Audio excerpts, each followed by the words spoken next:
Good morning, friends and traders. Welcome to another day of Topstep TV. This is the opening call for Tuesday, February 24th, 2026. I am JD, the man in the middle, John the Goat Hoagland.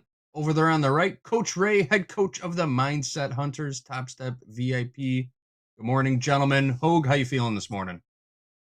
Good. Happy Tuesday. Another day of fun, thrills, and chills in the markets today. JD, always a pleasure to see you. Ray, how you feeling? Early Feeling out good. by you. How's it going?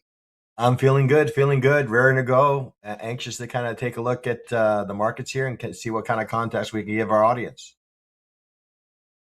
That's right. That is right. Ooh, my alarm just went off. You know what that means. It is 7:20 in the a.m., which means Central Time. Gold is officially open for business. Let's take a look at gold at a high level real quick. We're going to see if we can get into an opening range breakout to start the day here in gold. We're going to be looking at a 1 minute opening range bar. Guys, we got 1 minute. We'll start with you. How do you feel about gold overnight? Kind of flat, wasn't it? Enough said. Ray, what's your take? Well, I mean, it was kind of flat to lower, I think, for most of the overnight session. So we're coming into some demand zones here, demand areas here. So maybe, possibly a reversal area, possibly, maybe. Possibly, maybe, sort of, kind of, could be. Kinda. I guess we'll have to wait and see. Potentially, opportunity on both sides of this market today could be a see money, take money type of morning. All right, our initial 1 minute opening range bar has closed. We got a high 51.75, low 51.70 half, 45 tick wide opening range in gold. See if we get triggered into a trade here. Hoag doesn't like it. Maybe possibly, sort of. Why? Ray. I've looked back 26 days with this volatility. Only one out of the last 26 days, and that's only as far back as I looked. Only one of those days left the opening range at either the high or the low for the entire session. It is very cold. We don't know when that's going to change. Noted. It is a bit thin in there, too. We just took out the low of the opening range, and now we're trading back towards the high. I think this trade is about to be invalidated, guys. In the micro, we took out the low of the opening range by 4 ticks. Now we're trading back towards the high of the opening range. So it doesn't look like we're going to have a choice, right? If this trade invalidates, we're not going to take it. So yeah, I agree with you, Hoag. This trade hasn't hit nicely in the last month, but we haven't gotten hurt taking it either. We've done a lot of minimum gains, minimum losses, just kind of waiting for that home run. Space it. We have taken it. We have taken it. Seems to have given us at least a chance to get out of one to limit the risk. That's what happened yesterday. We were able to cover one at 1.5 R and hold a runner. The runner did eventually get stopped out on the way up. It was a pretty powerful move higher yesterday in gold. We got triggered into the short side. Covered one. Our runner got tagged. I think we made like $10 on the trade. $10 is $10, right? Hey, Cicero, it's $10. Yep. A cup of coffee and a pepper and egg sandwich after the opening call. That's what that is. At least it used to be. Here we go. I think we just people. Yeah, there it is. Took out both sides. Just invalidated the trade. How many people actually know what a pepper and egg sandwich is? Apparently not too many, because I once saw a kid get fired over pepper and egg sandwiches on the trading floor at the Chicago Board of Trade. Really? You want to hear that story? A guy sent his clerk out, summer help, to the Billy Goat Tavern to get 20 pepper and egg sandwiches for the guys, right? And the kid wasn't sure what a pepper and egg sandwich was. So he came back with like 20 egg sandwiches and a whole bunch of pepper packets. Oh, no. And the guy just looked at him and said, "Get out of here. I'll call your father and explain later." That's good floor management there, Management systems and programs on the trading floor were a little bit different than they are now. Yep. 20 pepper and egg sandwiches. Here's your egg sandwiches, and here's your peppers. Wow. True story. All right, guys, we are going to pass on that opening range breakout trade. So let's get on to business as usual. Let's take a look at that eco calendar. What can we expect today on the economic front? First up, we have plenty of talking feds hitting the tape today. We started with, we'll get that up in just a second. There it is. We started with Austin Goolsbee. He already spoke at 7 o'clock a.m. Central Time. Skim through. I'll get some headlines. I'm sure some floated through chat already. Coming up at 8 o'clock, we got Raphael Bostic speaking. Susan Collins also at 8 o'clock. Christopher Waller at 8:15. Lisa Cook at 8:30. Later this afternoon, Thomas Barkin is speaking. And later tonight, 8 o'clock p.m. Central Time, President Trump will hit the podium for the State of the Union address. That could be market moving potentially also. Yeah. A lot of talking feds on the docket for today. Also, already out this morning, the ADP employment change that came out at, what was that number? US ADP actual 12.75K. Previous week over week, 10.25K. So a little boost in the unemployment change, according to ADP. Later on today, we've got the house price index. We've got the Case-Shiller home price index and the FHFA house price index. So a couple of housing numbers coming out at 8 o'clock a.m. Central Time. Consumer confidence at 9 o'clock, potentially market moving. We'll keep you posted on that. And then we've got a 2-year note auction at 12 o'clock p.m. Central Time. Also to note that money supply number and a Treasury buyback results will be out later this afternoon. Not too much market moving going into the close today, though. That's it for today. As always, we've got one eye on the ditch. We're watching the news. We're reading the tape. We got our eyes on the charts. We're in these markets all day long and telling you guys all about it right here live on Topstep TV. All right, 7:26. Hogue, should we make sure everybody's prepared for the day? Did everybody do their homework? We're going to help you out. I hope so. We got the teacher here, so if you didn't do your homework, it will be on your permanent record. Your permanent record. Look, he's even got a pencil. I haven't seen an actual pencil. I've got a mechanical pencil, but I have to get some real pencils. I don't even know if I still have a pencil sharpener. Remember those pencil sharpeners stuck to the wall? Man. I got a pencil sharpener right here next to my desk, Hogue. Right? Yes. Look at that. There you go. All right. Yeah, prepared. It is time to it's time to do the morning checklist, the Topstep morning checklist. What are we doing here? We are looking at context, risk management, and patience. We are doing our pre-market research. Get your hypotheses together.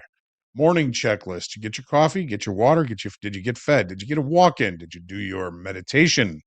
Mindset check.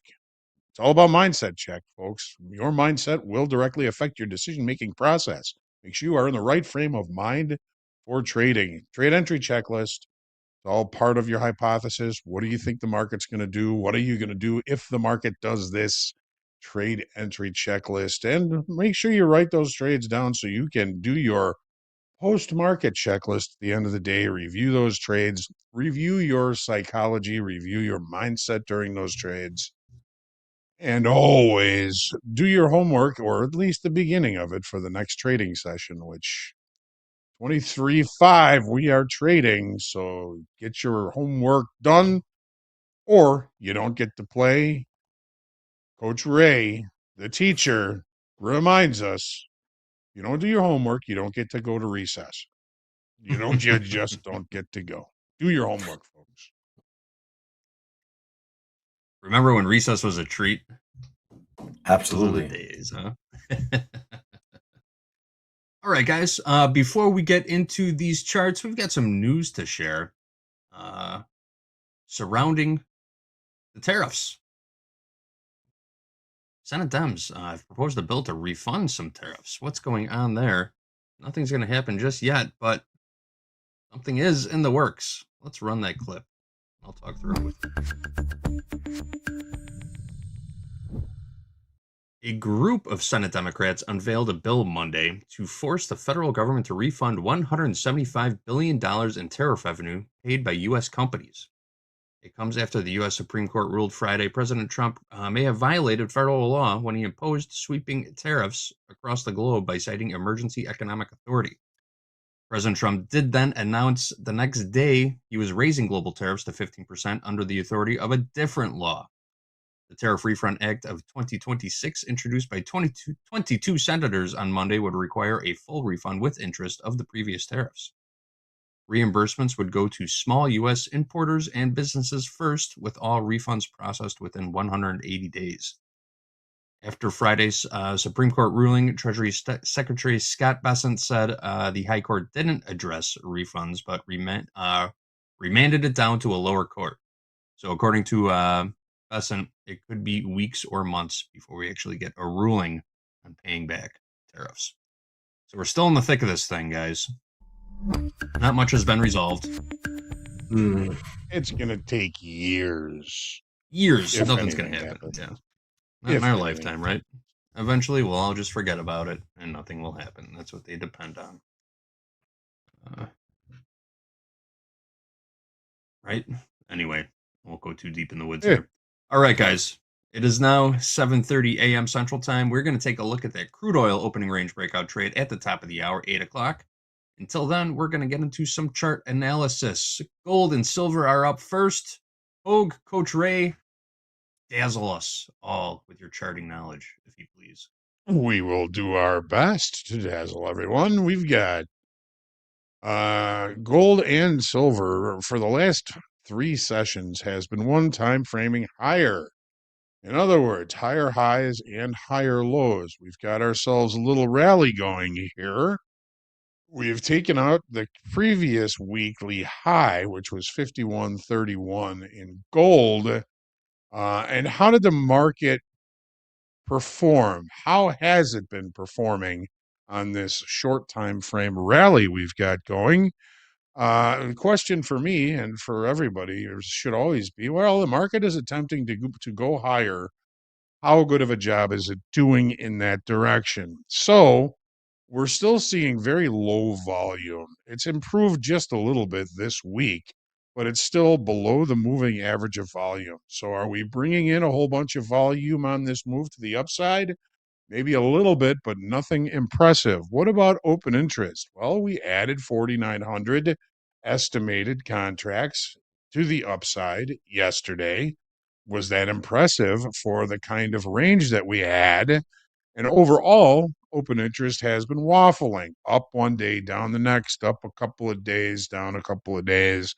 So if I had to put a grade on this upside move, I would give it a C. I would give it maybe a bouncy C, but a C nonetheless. I don't think that the market is performing all that well, and I'm looking for probably some sort of retracement, at least in this move, which we are starting to see already this morning.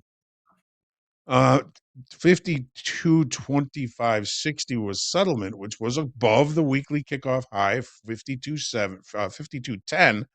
We're looking at that level for opportunities yesterday, and it really just didn't do much. So we didn't see any longer time frame participation above that level. It was more short time frame activity, and we're still in short time frame control, even though we have been in a bit of a trend. It looks like we've got some shorter time frame speculators looking for this market to continue to push to the upside. But again, still not seeing not seeing big volume, not seeing big changes in open interest leads me to believe that this is still largely in short time frame control. Ray, what are you seeing on the daily here, my friend? Yeah, so I'm kind of looking at this, and I know that this current daily candle that we have here is still very much in development, but I'm starting to kind of create a little bit of a wedge pattern here, right? Kind of indicating that we are maybe in the beginnings of some sort of consolidation, some sort of range. I look at my DMI. DMI is also indicating that we are in some sort of range. No aggressive buying, no aggressive selling, and a falling falling ADX, right? So again, it seems like we are content with staying in the middle of the range, or staying in this kind of area of consolidation. And we'll have to see how this current candle closes. I do see that we are above the value, right? That's kind of giving me a little bit of indication, maybe obviously to kind of account for the move that we've been getting so far to the upside. But now we have a developing bearish candle. So it'll be interesting to see if we do indeed close, because if we do, then maybe there's a possibility that we come down to maybe the lower end of that triangle pattern over the course of the next few days. Ray, just the fact that you're talking about the ADX in that form kind of leads me to believe that this upside move actually earned a C minus. And I'm going to be sending a note home to its parents, because if it were really to give it a little bit more effort, I think it could probably do a better job. Mm. If it would only apply itself, it would be able to do much better. Yeah, I heard that a lot. All right. So on the 30-minute chart, we're still holding the island bottom here, and the market is doing what we would expect after a reversal pattern like that. We've been, pushing higher. We've also been leaving some breadcrumbs along the way. We do have a gap from, what was this, Friday to Monday. There's a session gap there. We did trade to a naked point of control.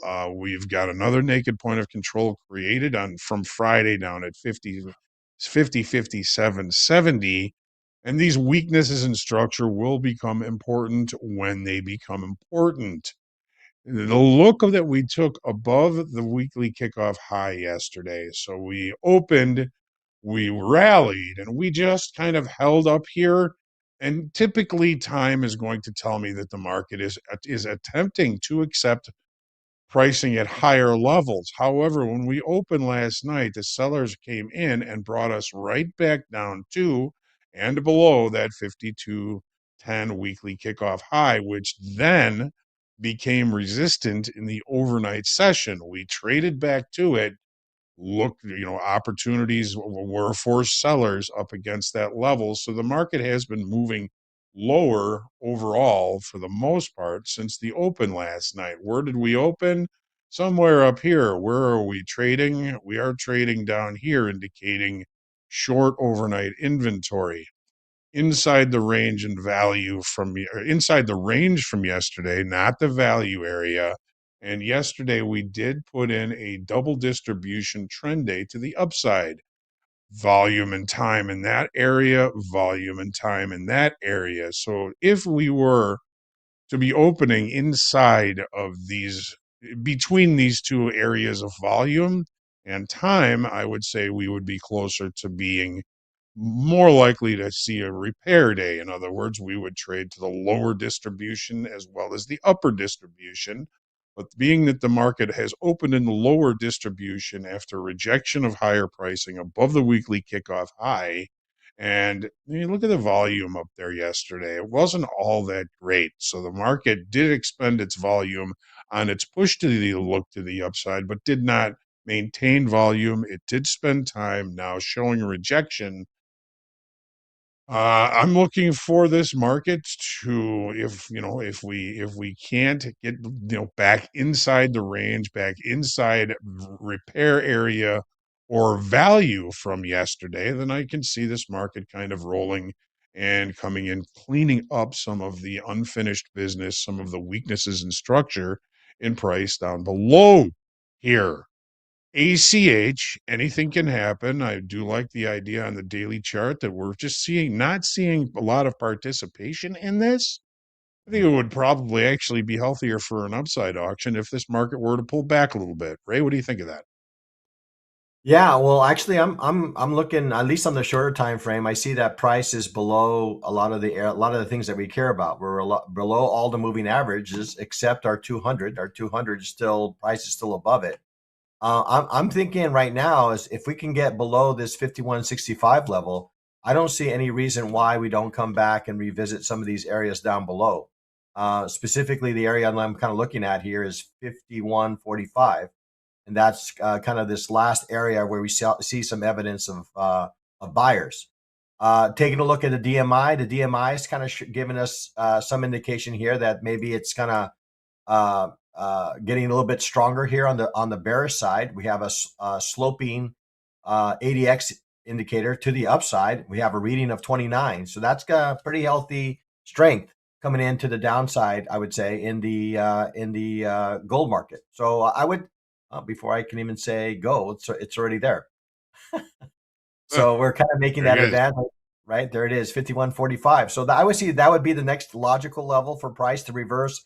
I was kind of looking at this. I don't know if this is a really ugly head and shoulder pattern, Coach, but I do see maybe some semblance of I'm not really liking this left shoulder here at the moment, but I do see maybe a little bit of a topping pattern happening here on the 30-minute. So we'll have to see around 51.45 level if we get a bounce. Otherwise, I could see us maybe going as low as 51.13, down here at the 200 moving average that I have here on my chart. All right, I can see that head and shoulders. It looks a little bit like Igor, with the one big hump on the side there. Not the cleanest. And we're wrestling with that neckline right now. If we do kind of accept down below this 51.61 level, to close the gap from Monday to Friday, price would have to get down to 50.9730, which is very close to your 200 session simple moving average. Let's take a quick look now at silver, which, folks, is in rollover. It is in rollover. Pretty good probability. We'll be trading the May contract tomorrow, but keep that in mind, as the volume and liquidity, which are already low, will be even lower because the volume is split between the front month and the future month, March being the current, May being the future front month. All right, let's take a look at this on the daily chart. Very similar, of course, to gold. 1, 2, 3, 3 days of one time framing higher, 4 days. Really, we took out last week's highs, 64.64 and a half. I'm sorry, 84.64 and a half. We closed up there, and we're still closing up there. The silver does give the kind of sense that it is acting a little stronger than gold. We did add 3,100 contracts in open interest yesterday, but when we take a look at the volume, nothing great. Still very low volume, very low liquidity. So the lack of volume in this push to the upside makes it a little bit suspect to me. I do like the idea that we added a bunch of open interest yesterday. That's encouraging towards continuation to the upside. We do have the 20 session simple moving average right on top of last week's high, 84.64 half. That moving average 84.16 at this time. So a little bit of confluence there. But again, with the volume remaining weak, overall open interest has been to the waffling side in silver as well. So it's not like we're seeing a big accumulation as we push higher. It's longs getting traders short, the shorts bailing, the longs getting the shorts too short again, and the shorts bailing. We've got this push to the upside here. It is holding up better than gold. Ray, fascinated to hear what you're thinking here on this daily chart, particularly with your ADX. A little bit different than gold, it looks like. Yeah. So I mean, looking at this, I mean, very similar to what we're seeing in the gold market. The only thing is that we're developing a little bit of a different daily candle here. I know that these lines here are this fixed range volume profile on a lower time frame chart, but if you notice that we do have a little bit of a wick there on the bottom of that candle there, so indicating that there is a little bit of buying pressure that's maybe coming into the silver that we're not seeing in the gold market. Taking a look at the ADX again. We still have a falling ADX, still kind of giving us an indication here that the market is in some sort of range, right? But with that 26 reading, that's still relatively strong. The positive DI just managed to get above it, but we're not seeing a whole lot of divergence between the negative and the positive just yet here. So we have to kind of, I guess this needs a little bit more cooking, a little bit more in the time in the oven before we actually can get maybe a sense here of what direction they want to take this market. A little more cooking. Yes. Just put another 5 minutes on the timer. We'll check it in 5 minutes. It seems to be the thing to do when it's not quite done. You got to give it another 5 minutes. Yes. So on the 30-minute chart, we don't really see as clear a possible Igor-esque head and shoulders pattern here. The overnight movement, I mean, it got pretty short at one point down here, but it's already recovered and reconciled all of that overnight information. Gold is trading down here. It's below value near the low of the session from yesterday. Obviously, we see the value area for silver with the high of that area of value. Let's just call it on this platform at 87.20, and we're above it. So they are kind of screaming different information. There's different feel in both of these markets, and they are their own things. They're their own markets. They can make their own decisions. The silver just seems to be holding up much better than gold at this time. We're at the top of the gap from Friday to Monday from in gold, and we've got a lot of space between us there. So if I was looking at one of them, thinking one was stronger than the other, I would say that the auction process in silver is operating at a premium to the auction process in gold. I don't know which is going to win. Are we going to see gold recover those lows and push higher? Are we going to see silver come off of these highs and follow gold? Those are both viable hypotheses, and I don't see any nuances that are saying one or the other is going to win. I think a lot of it depends on value. We start to show acceptance in value in silver, we could push this market lower. We start to see acceptance of value from the other side in gold, that could push the market back higher into the range from yesterday. Both of them were normal variation extreme days as far as the profile is concerned, but Ray telling different stories. I guess what I'm saying is, if you're going to trade gold, look at gold. If you're going to trade silver, look at silver. Don't depend on one or the other for a decision in the other market. Ray, what do you think? Yeah, I mean, right now I saw in the overnight that it had a little bit of difficulty getting above this 88.50 level. Right now, we had price above up until this most recent candle above this area of value. So if we're going to follow the script as you mentioned that we saw in gold, maybe we make a little bit of a rotation inside value all the way down to say 86, assuming that we can get maybe price to close back inside the value range. I'm looking at the DMI. The DMI, again, is really not giving me any indication and no real strength in either direction. On the DMI, I have an ADX reading of 13, and then my positive and negative are just kind of waffling in between. So the more I look at this bearish candle kind of developing here, the more I feel like it's going to rotate through value and maybe get down to this 86 level, at which point maybe we make a decision, right, as to what direction they want to take it. That would be maybe a nice location, possibly as low as say 85.50, right? Some of this area down below here, and that could potentially offer us maybe a nice location for price to reverse away from and allow us to manage our risk.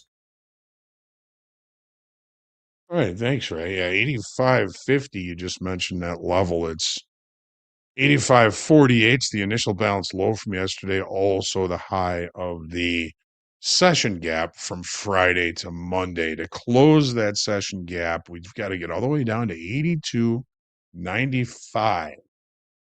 Who knows what the markets are going to hold for us today? We're already seeing silver reaccepting inside of value from yesterday. We are halfway through that area of value, 86.16 and a half. Currently, the low of value on this platform, and we are halfway there, even since we just started talking, Ray. Yeah. So, Yeah. starting to see the silver weaken up a little bit here and maybe get through value. But that's our story on silver. We'll be moving on to the ES here very shortly. But JD, what's going on, buddy? Let's take a look at what happened overnight, folks. Overnight markets in Asia closed a little bit mixed. The Hang Seng Index closed down 1.82%. The Nikkei closed up 0.87%. And the Shanghai Composite closed up 8.7% also. Stocks in Europe also trading a little bit mixed this morning. We've got the DAX down 0.12%, the FTSE up 0.05%, and the Stocks 600, a little tongue twister there, up 0.19%. US dollar index up about 0.25%, 97.963 is the last on the dollar.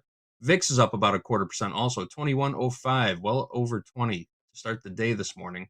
And the yield on the 10-year Treasury note, 4.04% to start the day going into the equity. All right, Hogue, Ray, back to you guys. Let's take a look at those S&P charts. All righty. So I've got the daily up here, and lots of uncertainty in these markets. And when there's uncertainty, the equities have that tendency to kind of fall into range. Major uncertainties, of course, you're going to see your major pullbacks when those happen, but we're not seeing that. Yesterday's pullback, and a lot of the talking heads on TV were talking about tariffs. They're talking about this. They're talking about everything, every other reason under the sun for the market to have fallen yesterday. But when I look at this daily chart, it just makes sense. We are in a range, and range bound markets rotate from low to high and high to low. We got up near last week's high, and the sellers came in. Yeah, there are reasons, fundamental reasons for that, but technically looking at it, it hasn't changed much of anything. We did add 4,800 in open interest yesterday. Volume, you're not seeing it right now, but we do have, we did have a little bit. Let me double check this here. We did have 461,000. So volume was actually lower yesterday on a down day. You don't see that very often. Most of the time, you're going to see volume increasing. I don't know why my volumes aren't showing up here right now, but we'll figure that out. And so again, we lost volume yesterday. We did add 4,800 in open interest, so we did get some shorter time frame traders into the short side here. A lot of folks kind of focusing on these levels down here. I mean, aside from yesterday, it's been very indecisive. 1, 2, 3, 4, 5, 5 days of small candle bodies, long wicks. We're right at the high here of the October 10th candle. We keep just kind of mentioning that because price has really centered around it. What are you thinking on the daily chart here, Ray? Yeah, I mean, I think again, I think it's a market that's in some sort of range, some sort of consolidation. I've already kind of drawn my little Dorito pattern here on the charts. I went ahead and marked some levels of interest here, some extreme levels of interest that I would be interested. The colors is kind of designating the direction that I'm looking at the moment. But certainly, if price were ever to come back down to this 6,600 level or 6,660 level, that would be an area of interest here on the buy side, because I also see that that's the 200 moving average as well, right? So 6670, 6675. That would be a nice logical level for the market to kind of reach here before maybe we see some sort of reversal and that would speak to this whole range hypothesis that we have currently. Market is in range, so until we get a break of the range in one direction or the other, we have to trade on either side of these lines here that we have developed on the triangle pattern that I've drawn here. Looking at the ADX, I'm kind of suspicious here about this ADX indication of 36, because I don't really see that momentum to the downside as this reading is giving me. I see a flattening DI and a flattening positive DI, but nonetheless, the negative DI is above. So it's telling me that there's still a fair amount of pressure in this market to the downside. Okay, so if that's the case, then I need to figure out a way to sell some strength, right? If that's going to continue to provide that kind of reading. So right now, I think it's kind of wait and see. I think, especially on the daily chart, I'd like to see price eventually get out of this consolidation pattern. We're coming pretty close to the apex of it. So I'm expecting that we're going to make a move, or we're just going to continue to meander around this area for a long period of time. We'll kind of break out of that through attrition. Right. Let's take a look at the 30. We're not seeing a lot of important nuance here so far in last night's activity. If we were going to be looking at the overnight inventory, I mean, we're pretty flat. You can see it in the VWAP, which doesn't really have much of a slope. It's changing a little bit here and there, but overall, just much of a slope. We're inside range. We're inside value. Our overnight high is up against the value high from the regular trading hour session yesterday, which also is the initial balance low. We did take a pretty good look at last week's high early in the session yesterday, and we saw that rejection above that afternoon pullback high, and that really kind of pushed us lower. Now, if you were going to be looking at what kind of activity was involved yesterday, we have a B-shaped profile. Lowercase B-shaped profile usually indicates long liquidation, and it would make sense if we were a little bit too long at the highs here and we weren't seeing what we were looking for in the short time frame, that we would see some sellers come in. So not only did we see some long liquidation yesterday, we may have started to get some traders short here in the hole a little bit. Is that really the hole, though? If we look a little bit further out, I've got two numbers written on my little sheet of paper here. 6930 is the upper extreme and 6800 as the lower extreme of the current area of balance that we're in. Yes, there's space down below to that low, but I think before we're going to see any changes in short time frame market state, we're going to have to break out and see some momentum outside of those two levels. Again, $68 and $69.30. And we're sort of in the middle of it. Again, looking at the profile and the range from yesterday, we're inside range, we're inside value, waiting for information. That's what markets sometimes do. Just be patient. It's likely we're going to see better trade location as the day goes on. If we're not seeing anything decent inside the overnight range, be patient. Things will change. If you're looking for trades, you're going to find them, but just wait for the ones that speak to you. It would be my suggestion. Profile yesterday, normal variation, extreme, settled point control outside of the initial balance. We're still in there. Stay patient. Watch the overnight high and the overnight low initially for potential early opportunities. I'm looking at that as range bound to breakout possibilities in a very short time frame. So the overnight high, 68.75, overnight low not too long ago. Overnight low was 68.45.75, and we're right in the middle of them. So stay patient. Ray, what do you think? Yeah, I mean, again, as you mentioned, I mean, looking at the DMI, the ADX reading is below 10. Really, not a whole lot of momentum in any move at the moment. We see the positive and the negative kind of overlapping, again, indicating that there is a lot of, I guess, people are comfortable at where price is at the moment, right? We're not getting any sort of aggressive buying or selling coming into the market.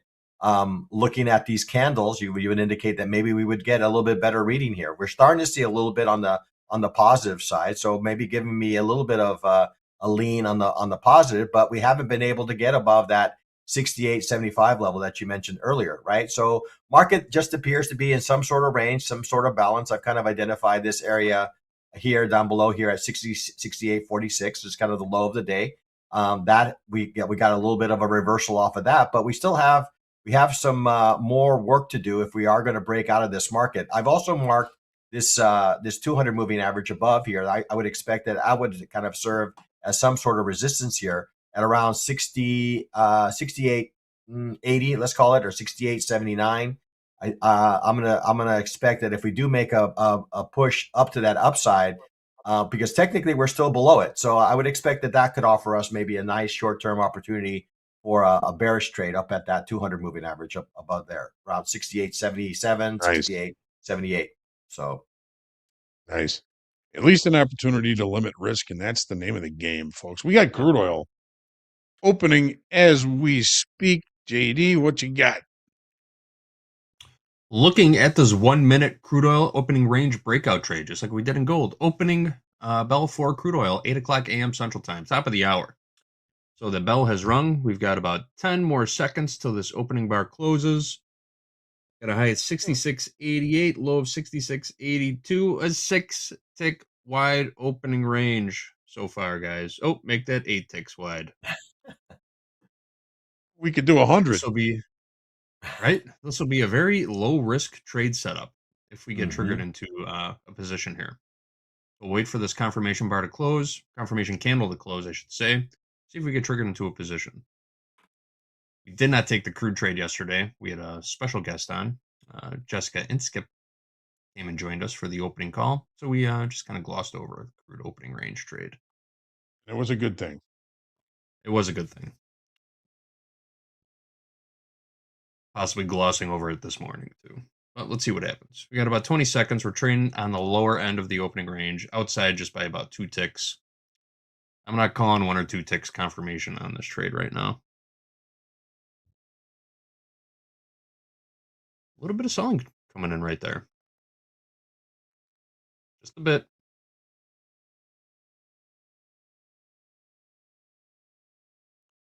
All right, looks like we're triggering a short. Do we like this trade? Why not? Why not? All right, I'm gonna work an offer. It's cheap. All right, we're in 66.82, short a pair of micro crude. yeah, you don't have to risk all that much. Yeah, just above yesterday's volume point of control. We got our CYA up at 67.02. We're going to take 20 ticks of risk on this trade, just about $40. So very, very light risk on this opening range breakout trade. Yeah.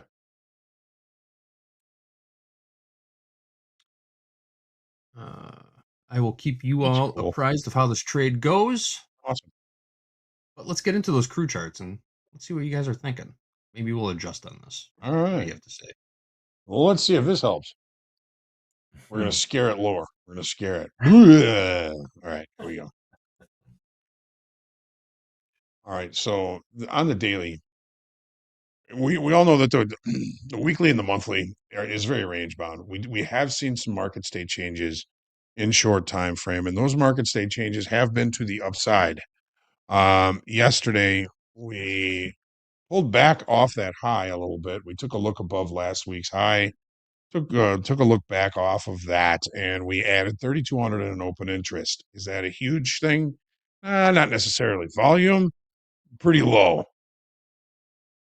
How is the auction process doing? Well, our auction process on the breakout doesn't really seem to be doing all that well. It's fallen into range.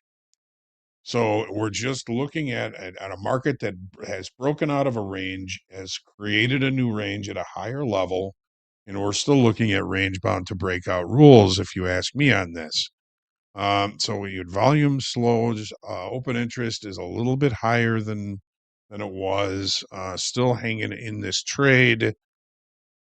Uh, I'm looking at yesterday's extended trading hour range as the extremes of the current balance. We're looking at 67.30. We're looking at 65.40. And if we're going to be using range bound to break out guidelines, any failure above that high 67.30, we fade. Any failure below that low 65.40, we fade. A breakout of any circumstance, meaningful buying or selling outside of that range, we go with it. But right now, we are range bound, and we are basically kind of in a range bound trade here in the opening range trade. So, Ray, what are you seeing on the daily here, my good friend? Yeah, I mean, again, the daily looking just again to go ahead and starting with this DMI here, right? You can see that the DMI is pretty flat, right? We do see that the positive is above the negative, but not diverging all that well, right? And our ADX reading is hovering around the 20 level, which is not weak. Okay, so you can see in the price chart there is a little bit of directional move that we're getting here, but like you mentioned, right, the auction process to the bullish side, probably the grade is not all that great here at the moment, right? So we did make a break, and everybody was maybe expecting that the market would go to the moon. And what did it do? It just kind of fell back in range again. So difficult. Like I said, I think I would probably err to the side of the bulls, but I don't know necessarily whether I would want to participate on this on the upper end of this range. Probably would maybe we'll find maybe some better locations here on the 30-minute chart, but I do see a market that's showing some signs of bullish behavior, honestly. Mm-hmm. I totally see that. I mean, it is, it's broken out once, ranged, broken out again, ranged, maybe a little bit of a gap between the areas of balance. So, I mean, I agree. I think that there's still some possible legs to the upside. It is very, very news sensitive. Anything that comes out about Iran can certainly change things and Mhm. change things quickly. This is this is the 30-minute chart. So there's our look yesterday above last week's high that was rejected. We closed relatively low in the range here, 66.31 was settlement. We've looked above value from yesterday, value high on this platform from yesterday's regular trading hour session, coming in just under $67, and we're still kind of rotating high to low. Take a look at the overnight. We opened, we looked below, we rotated to the high, we rotated to the low, we rotated to the high. This is what range bound markets do. And I think we're, at least with how cheap this trade is, I think we're in really good position for for a rotation back near settlement, back even to possibly a low of value from yesterday, which is Mhm. showing here at 66.10. I don't think it's quite that low, but if the market is going to continue to do what rotating markets do, it's just rotated to the high. Let's see if we can get it to rotate to the low. What do you think, Ray? Yeah, no, I like it. I mean, price is back inside the value range. We booked one candle and we're developing yet another candle in that same direction. So yeah, I'm with you. I could easily see this market rotate back down to some of these lows here that we have here, 66.20, 66.10, maybe as low as 66. That seems like a reasonable target for this, assuming that we can, obviously we have a little headway. We have to obviously get below VWAP and maybe point of control. But yeah, right now it seems like Mm-hmm. a market that is in range, a market that is looking possibly to kind of make this rotation. I'm looking at the DMI.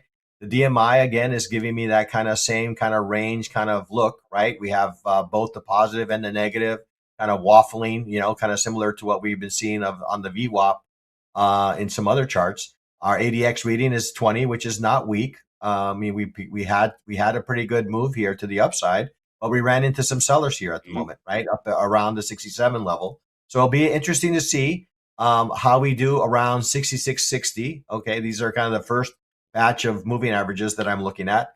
And if we do hold 66.60, maybe there is a leg to a continuation potential move. If we start to break below some of those moving averages, then I think the hypothesis that you originally mentioned about rotating all the way down to the other side of the value, I think is in play. And we do have, it wasn't a true double distribution trend day, but you can still see how low the volume was in the middle of the range yesterday. Got volume, low volume, higher volume. And where did we open? We opened in the upper distribution. And as we get into this lower volume node here, I think that improves the probability of a repair all the way back down to the lower end of volume and time, that little distribution down there. We'll see how this plays out. ACH, baby, anything can happen. That's what we've got. Crude oil, back to my friend GD. All right, thank you guys. Before we get into the NASDAQ, we've got an update on one of our Mag 7 tech companies. Tesla has announced that it's slashing Cybertruck prices, only for a limited time though. Let's roll it.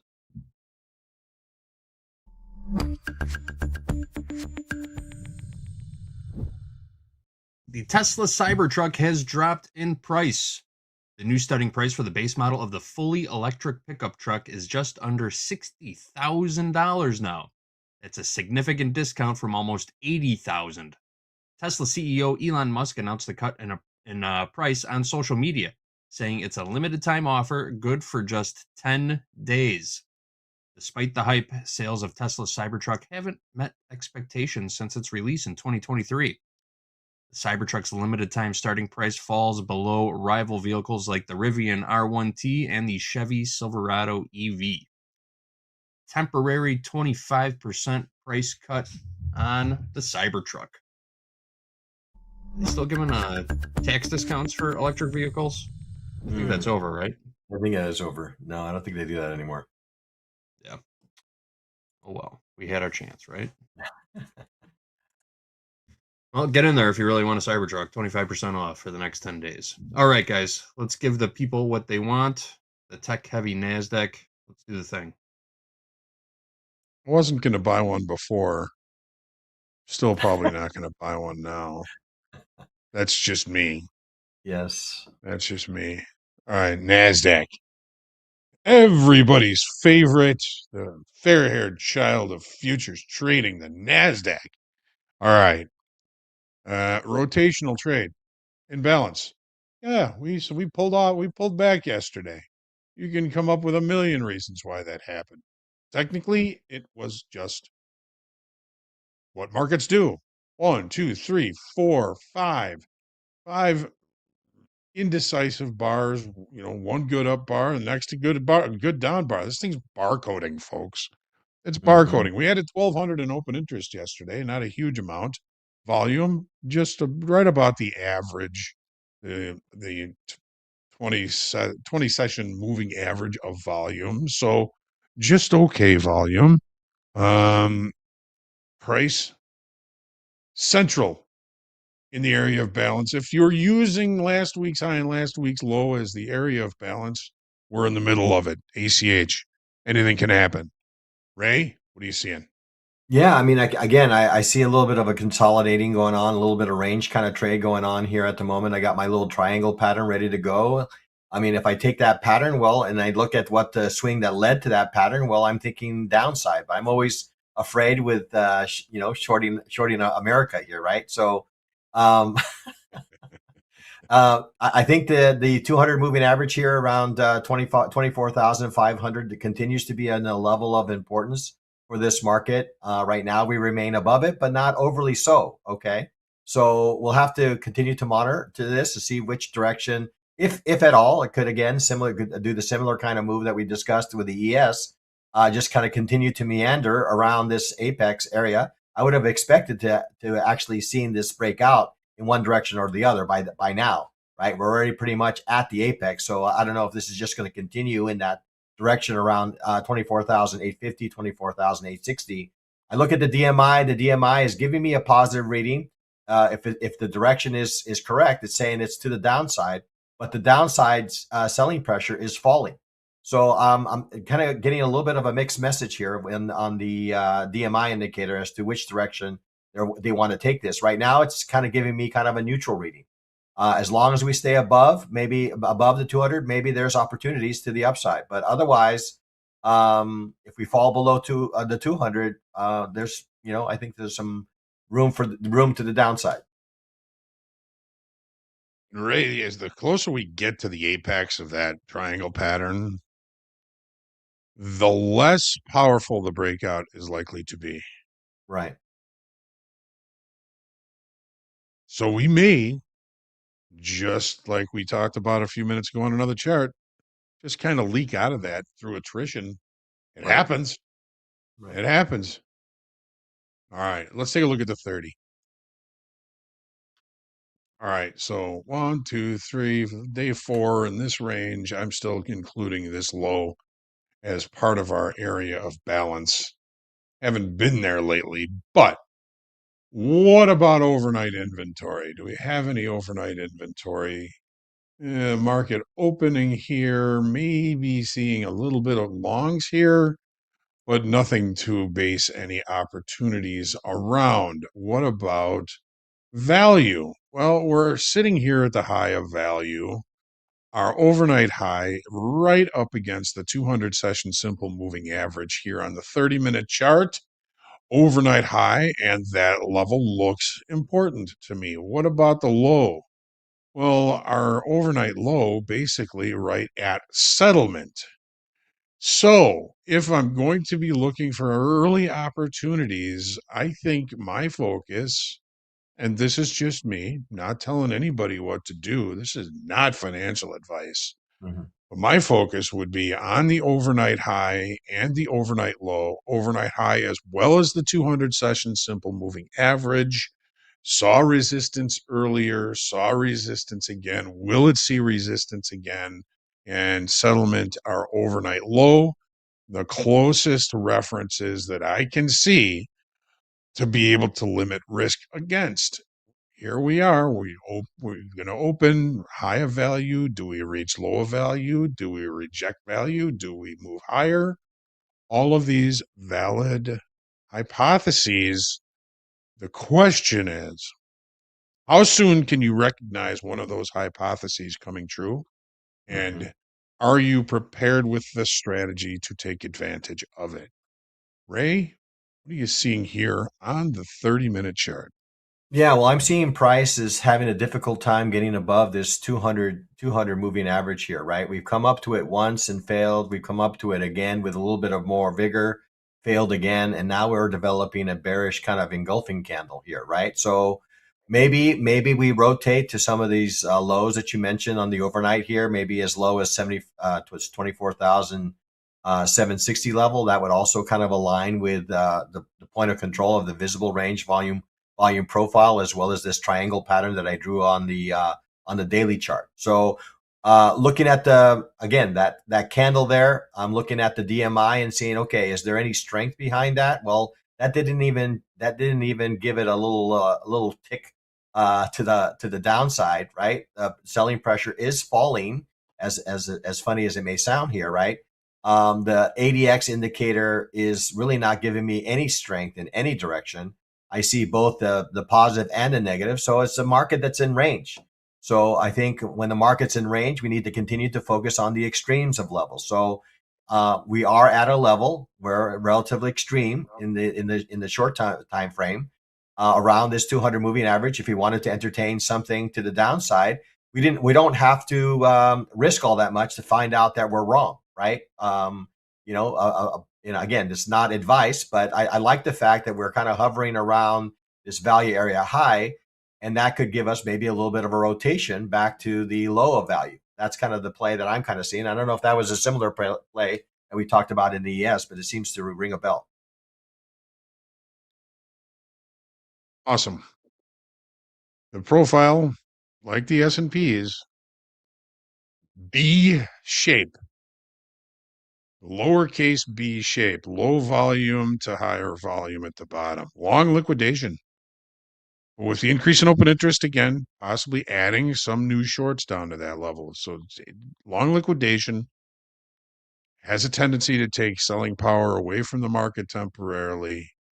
Love to see the opportunity for an execution at our overnight low, maybe even prices lower than that for see if maybe we're a little too short in the hole down here. But great stuff, Ray. As always, much appreciated your knowledge and analysis.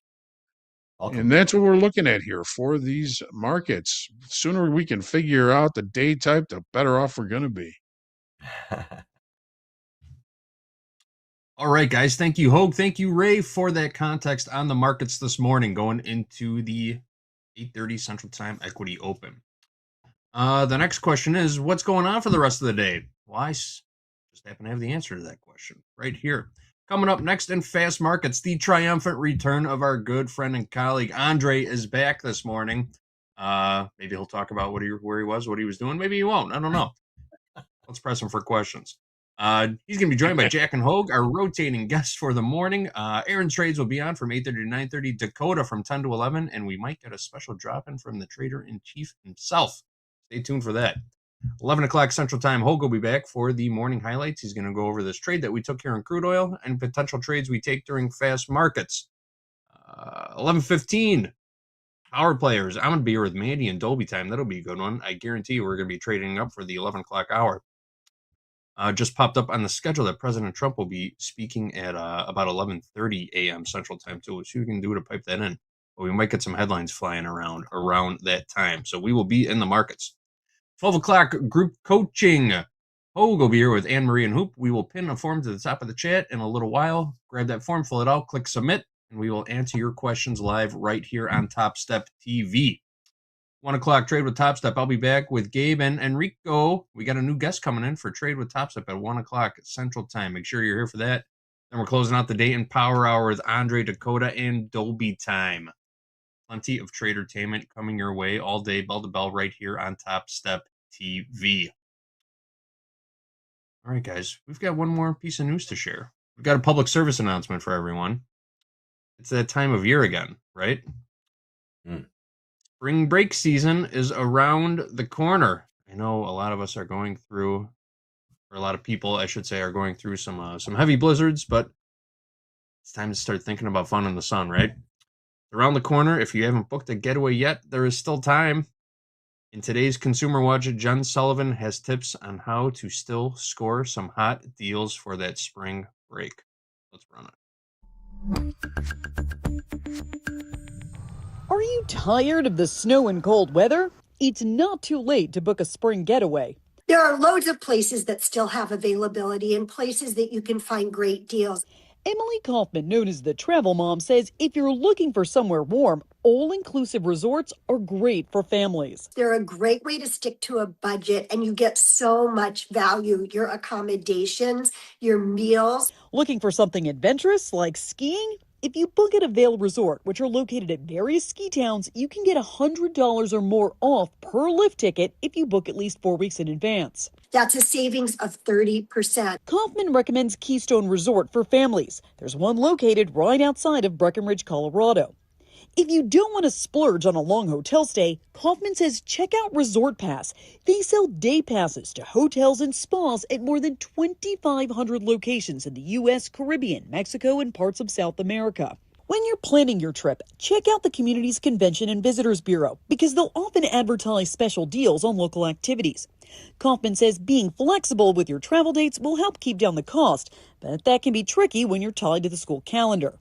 Flights are going to be challenging because it's all about supply and demand. Kaufman suggests checking alternate airports around your destination city because prices can fluctuate. For Consumer Watch, I'm Jen Sullivan.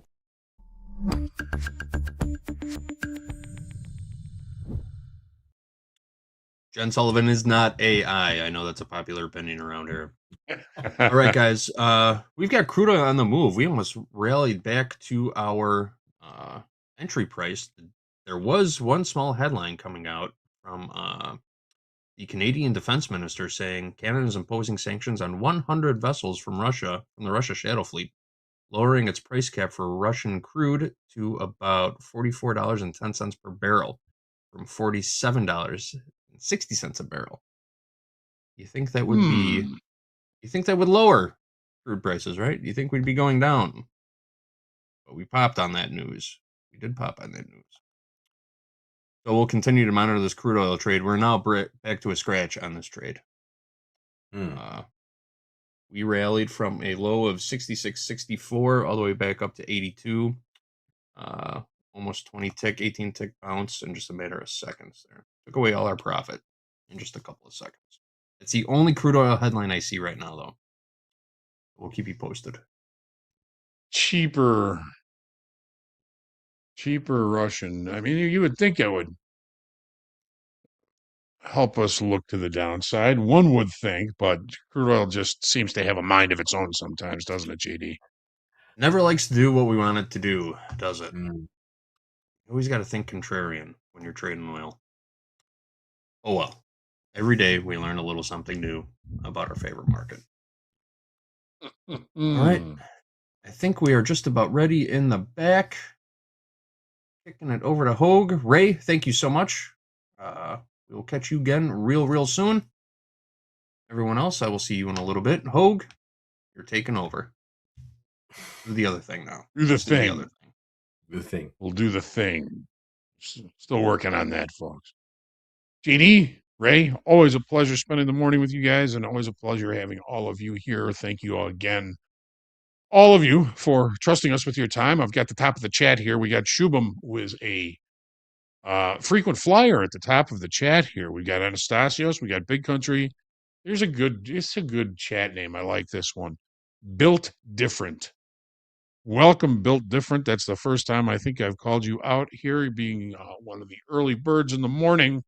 Jibo, we've got Coog, we've got Andrew Minder, we've got Dan Trader, we got John Jones 3 times. Not gonna say it 3 times because you'll be like Beetlejuice. We got Buddha Goalie, as always, folks. Remember to stay humble, grateful, creative, and centered in your trading. Say a prayer every day for peace, and let's head into fast markets right now. It's gonna be a great trading day. 5, 4, 3, 2, 1. Market.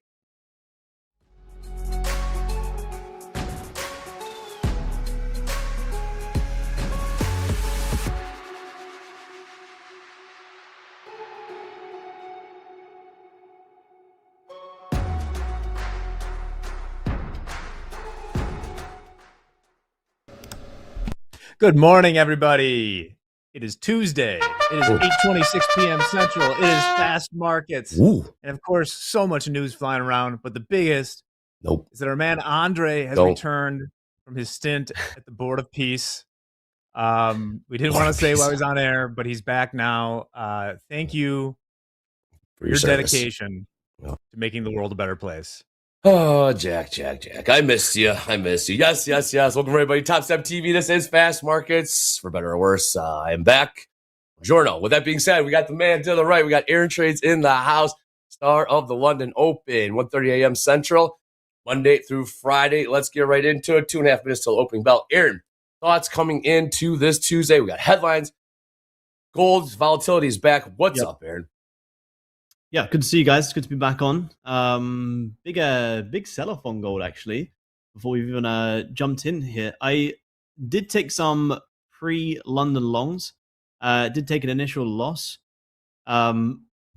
With gold being down for the day so far, 1,500 ticks, I would like to see pullbacks to maybe continue to sell. The only thing I'm watching here on gold is we are right now below previous day lows, prior resistance. So I'm wondering if we are going to find some initial support from here, maybe have a little bit of a bounce before we squeeze lower. So I am minus 450 right now. I've given myself 800 for the day. So if we get some pullback opportunities, fantastic. I'd like to see if I can buy below these day lows. I want to see if we can find some support here. It's a pretty decent push down before the open. So Love it, Aaron. What was that price again? What was that price downside? Downside, where are we? I'm watching, to be honest, I'm watching around 51.10 to see if that can hold for support. And then pull back longs into back 63, 51, 63-ish, 60s. Very good. Anywhere around there for a potential pullback. Good stuff, Aaron. Locked in. Last trade in gold, 51.30. Got 60 seconds till that New York bell rings. Jack, catch me up to speed. Last trade, 68.48 in the ES. Thoughts, headlines, not Fed speakers. much What we got? has changed since last year back, except now AI is going to be massively deflationary. It's crazy how that changed so quickly. Still in this big range. We had this double bottom on the famous October 10th candle, tested it again near Thanksgiving. And then since that rally back here, we have been in a really epic range between 6,800, occasionally going to 6,750 in the SPX with a clear top at 7,000. We're in the middle to lower end of that range right now. Still, everyone will be looking to see if we break through. This is about 6,815 in the futures. Okay. This could be trouble. It's kind of like getting to the bottom of that range. Also, not a lot of resistance as far as option hedges. 68.15. Okay. Yeah, 68.14 for the pedantics. And then there's the bell. Let's do We this. are. Right. Oh, So hell yes. Let's get locked in. Let's take a look here. Again, house account is short 2 micro crude from $66.82. We got Cook now speaking. We got Fed speakers all over the place. Bostic was speaking. Goolsby was speaking. Baller schedule to speak. We got Cook hitting the wire right now. I know Goolsby was very, very hawkish, calling for no more rate cuts this year. Obviously, data dependent, but let's take a look at these prices. And 68.44.5. It just printing the ES. I'm a little rusty at this, Jack, so I'm going to be leaning on you and Aaron here. no problem. NQ with a little pop here. Then sellers coming in. 50-50 on the tilt. Again, we'll keep an eye out for all those speakers. Cook speaking right now. Talking about AI. So what happened in AI, Jack? Now it's deflationary. Now it's no good. Well, good's in the eye of the beholder, but there seems to have been more acceptance of the possibility that, I've talked about this bond fight going on in yields, this sort of debt narrative that the long end's just going to sell to hell. That was like the gun lock thing. But now, and we're seeing some parts of this, is the idea that 70% of the economy is consumer, right?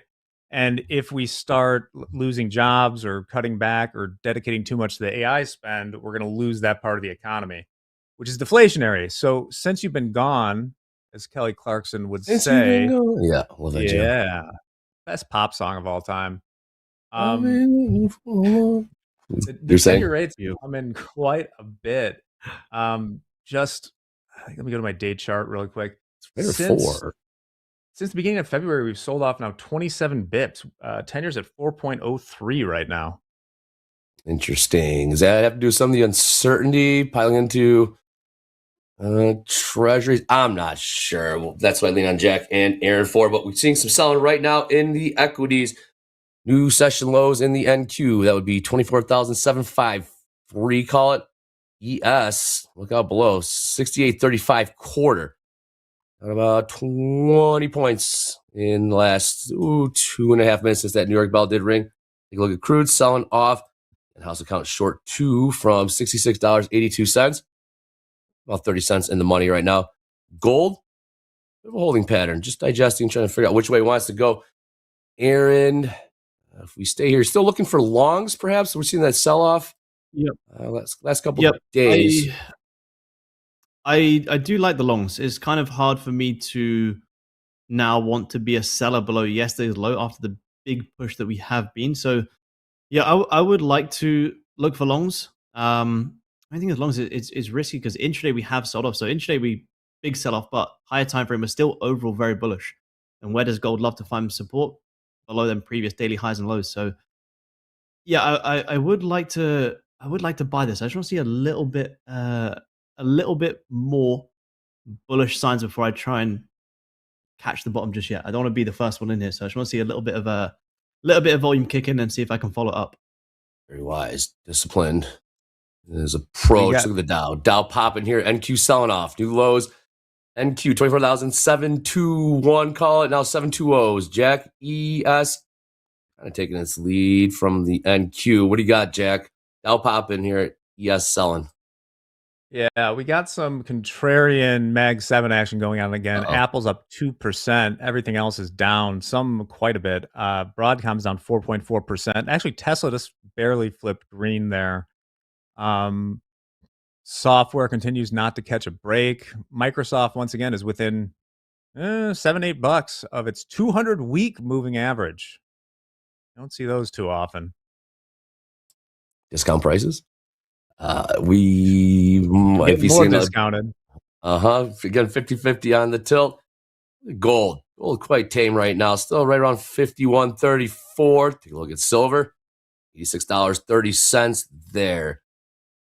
We see another round of selling in the equities. Looks like the ES, yes, new session lows. ES 68.34 quarter. Watch out for this 68.14 or thereabouts. 14s. Yep. Yeah. We get below that, things stand a better probability of getting spicy, at least in the short term. And here comes Fed Speaker Goolsbee. I think the job market and growth are pretty steady. Not a voting member, I believe. What was last year? What else we got? Yeah, Cook speaking. We have a number at the top of the hour. Good old consumer confidence. President Trump scheduled to speak 11:30 a.m. Central Time. It's also State of the Union later tonight here in the States. But we're about 5-6 minutes into this New York session. Look at gold, Aaron. It's found its equilibrium. 51.34, just chilling right there. Obviously, unlikely to stay there. I'm tempted to long here. I'm a huge fan of that 5-minute close, but this 30 minutes kind of shaping up as to what is one of my favorite setups on gold, which is a bit of a Morningstar 3-bar reversal. You had that nice rejection, previous 30-minute, beautiful wick to the low. So, yeah, I would like to buy this 30. I just want to see a little bit more, but higher time frame to me is looking good here. That's what my direction is always based off. Then 5-minute just for execution. Love that. Yes. In perspective, a little more buying here in the Dow, trading 48,000. I call it 49,000 even.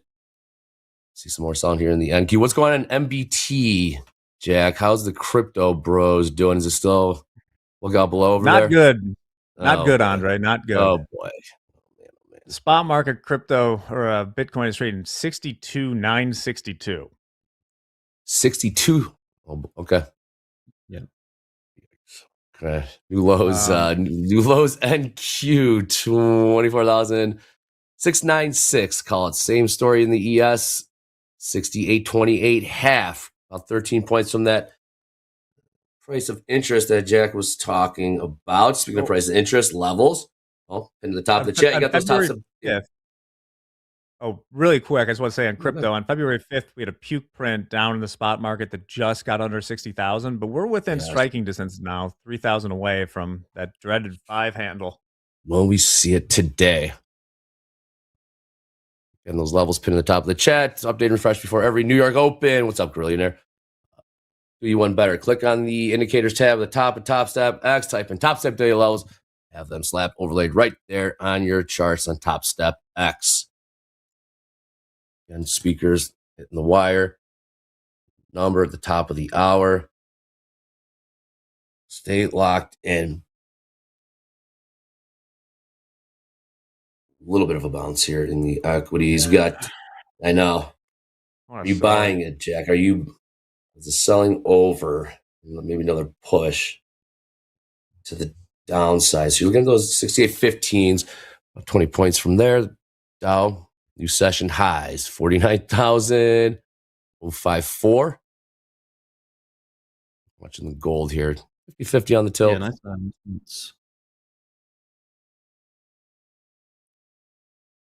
145 last trade, Aaron.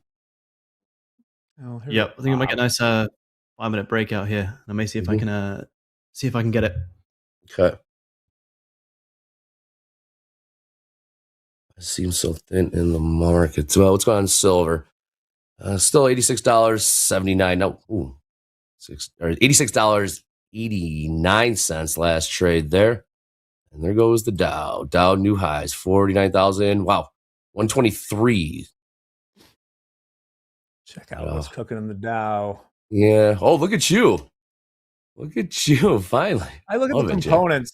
You got Home Depot up over 4% today. It's the third weighted thing in the Dow. Goldman's up. Caterpillar's up slightly.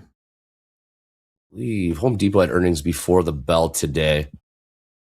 Is you good into the health of the consumer? But yeah, Jack, like you're saying, oh yeah, look, here we go. Bounce in the NQ, about 100-point pop there, right back to overnight VWAP, 24,810 last trade. Look at the ES with a 23-point pop, turn around to the upside. Yeah, going up the VWAP. Sure did. Buyers jumped in.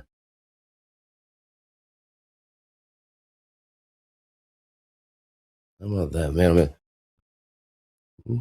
Tilt 72% long tilt in the ES right now. Average price of 68.40. About 11 points on the money there. I'd like to see that. There goes gold pushing higher, 51.52 last trade. About 18 bucks.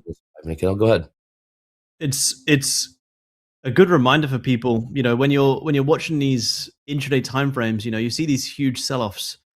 I think it's always good to remind yourself, where's the daily highs and lows, because where did we just bounce off on gold? Right below yesterday's low. So sometimes when you're so zoomed into this lower time frame, you know, you try and short below yesterday's low. That's why you end up getting squeezed out. So although we're intraday trading, for me anyway, it's so important to just understand where are we still at on the higher time frame, so you don't get caught on these moves, because that support right below yesterday's low after we have been so bullish is kind of what's given that perfect bounce there. Love that. So that's what you're saying there. If you were, just look at the short time frame, looked like could be sellers, look out below, take a step back, see where you're just right around yesterday's low where the buying did step in. Love that. Yep. Yeah, we did. We had some, the guys were on the London stream last week. We had some great buys on gold last week. And I was basically saying to the guys last week, you know, below this weekly low, that's where we want to be buyers. And we ended up having great longs from that exact region. I was saying, you know what, down below weekly lows when weekly's holding support, I don't want to be a seller down here. So save myself a lot of losses, a lot of intraday noise. And I know I want to be a buyer below these higher time frame highs and lows. So yeah, you can end up getting good trades, but it can also save yourself a lot of unnecessary losses. Like you wouldn't want to chase gold shorts when you're below yesterday's low that closed very bullish. So, you know, what you might sit on your hands, you might not take the trade just yet, but you've also saved yourself money by not taking a loss. So yeah, them high time frame levels is so important for me. 100%. Love that, Aaron. Yes, lessons are learned the hard way in this business. A lot of buying coming here in the ES. A lot of sides lifting the offer there. Yes, looking at a 35-point turnaround to the upside. Yeah, 68.63, Jack. Look at this. Yeah, 68.50 in the SPX right here. Still, maybe just squeeze the shorts there.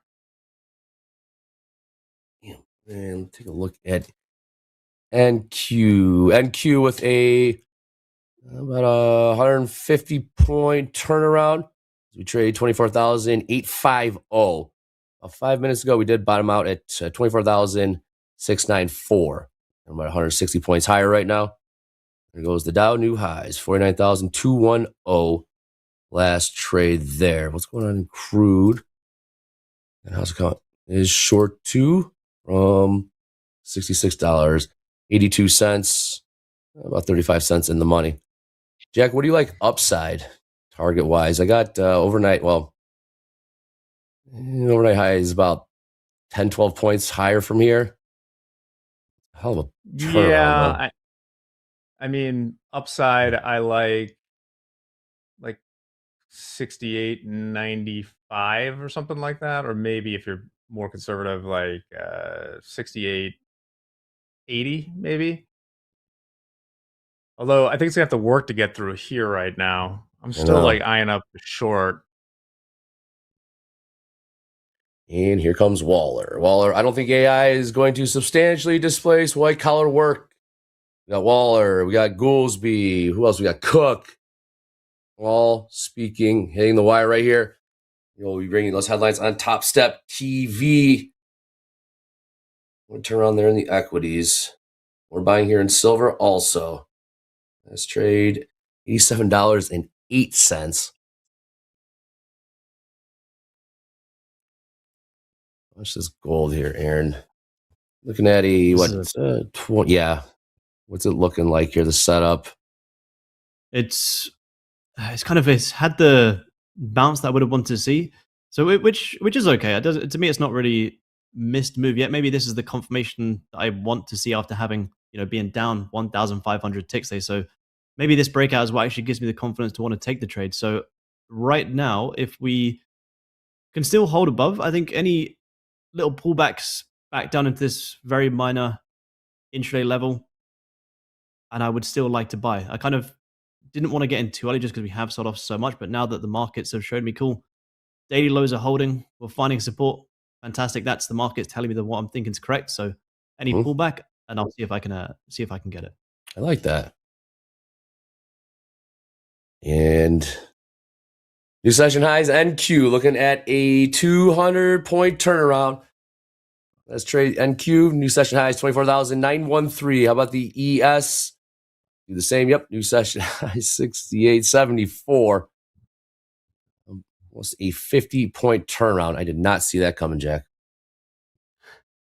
No, they ran out of steam. They couldn't push it down to that the bottom of the range, the big range. They could not. But if you watch yesterday, Andre, not this extreme because we didn't have the sell-off first, but for a day that was pretty much all short, there was a pretty brutal shakeout on the open. ES spiked about 20 points and then just turned it around pretty quickly. Been there before. That hurts. Yeah. Then buyers came in on the close, I believe, very, very late. Looks like I've got buying. Another round of buying coming in here in the NQ. New session highs, 24,092. There you go, 927s now, print. 931s, new session highs there. Waller, more from Waller. Centrini report on AI overstates the risk to jobs. What's this report that Waller's referring to? Oh man, it was Hit the me. blog that rocked.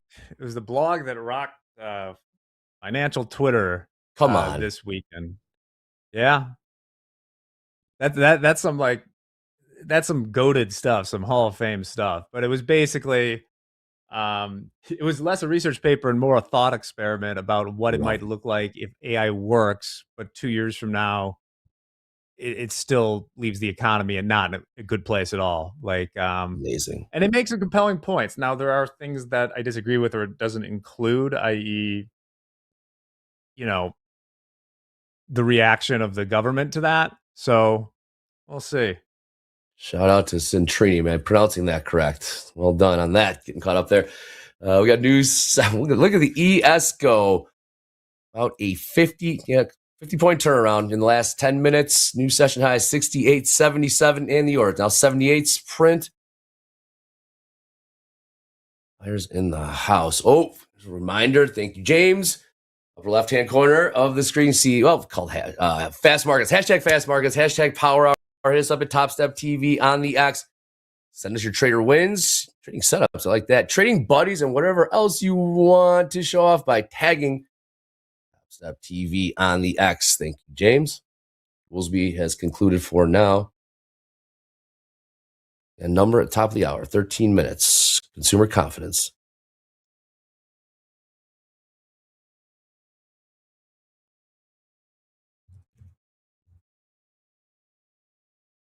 Around Tuesday, calling it Confidence board. Still 72% long on the tilt. In the ES.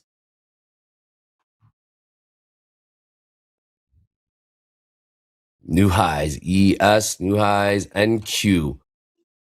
NQ 24,961, call it. And ES, looking at almost a 60-point turnaround in the last 15 minutes or so. What's going on in gold there? Gold, a little bit of a pullback here, 51.46. Last trade about a $10, $12 pullback there. This is good. This is what I kind of want to see for gold. If we throw signs of support from around here, this is where I would like to buy. I'm looking for not a huge buy, but even a pullback into 65s. I'm watching for a potential bounce here for longs. Okay.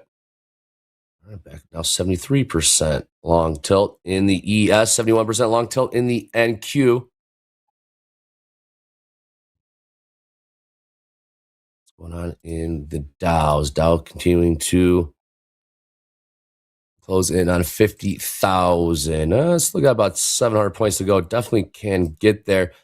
Session highs in the Dow, 49,311. Pullback in the ES off the highs, 68 and 76. 7-point pullback here.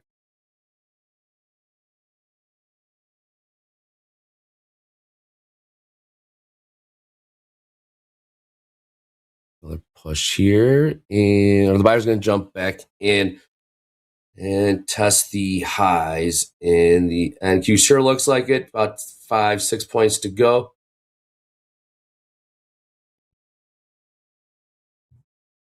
Nope. From the sellers. It's kind of like yesterday, Jack, where we ran out of steam. This is more pronounced. It was right off the open yesterday. Like you can see it here. I'll just go to it right here. Always tricky. It was coming back a real to the slap trade in the face. The shorts. So Andre, like right on the open, we rallied more than 20 points in about 10 minutes. Turned it around and then melted away. Interesting. If we go from these highs to the lows, back to the lows, could you see it? Let me just really look out below. If these lows don't hold, the bear's coming out. It means what's happening right now. That's the problem. I'm bearish as hell. What's the VIX at? How are we looking there? Is it above 20, 21? Yeah, the VIX was above. Well, VIX capped out at a high. I have the 4-hour up around like 22 pretty much. But we're down at 20.73 at the moment. Still above 20.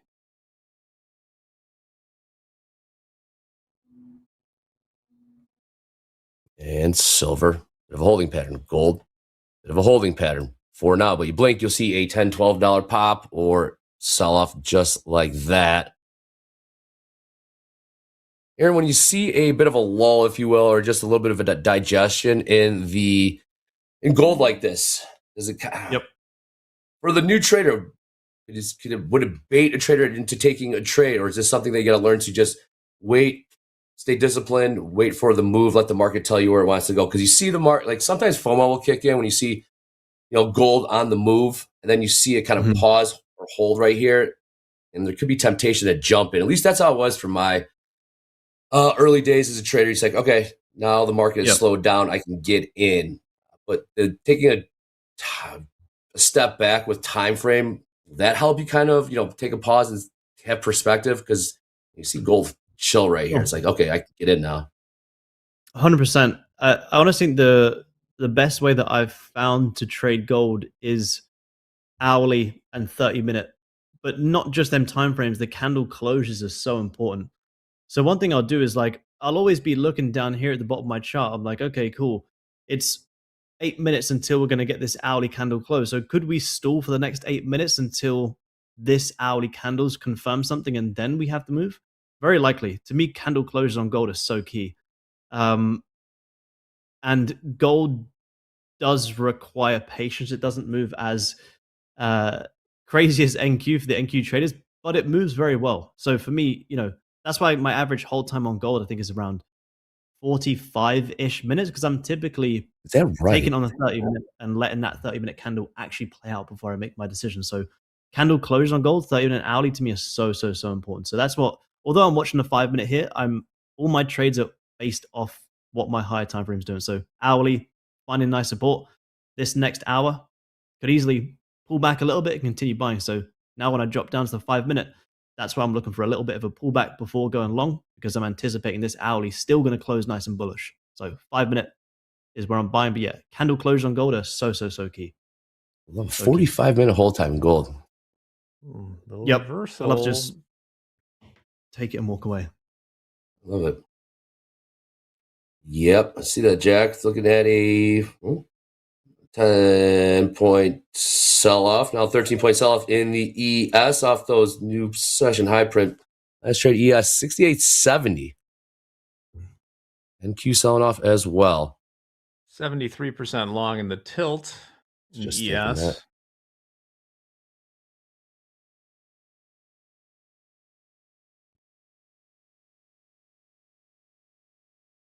Is there more room to the downside?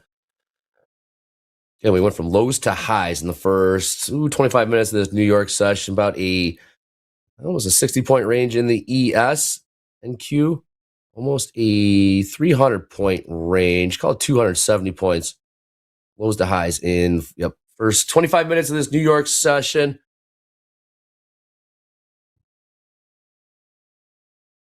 Still watching that tilt number in 5 minutes. Top of the hour, we will have U.S. consumer confidence. Yes, expected 87.1. Didn't the last one come out like really poor and we still rallied?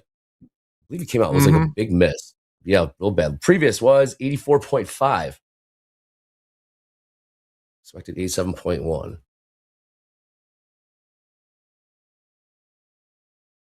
Someone asked making if I it was. easy. Sorry, Jack. Go ahead, Aaron.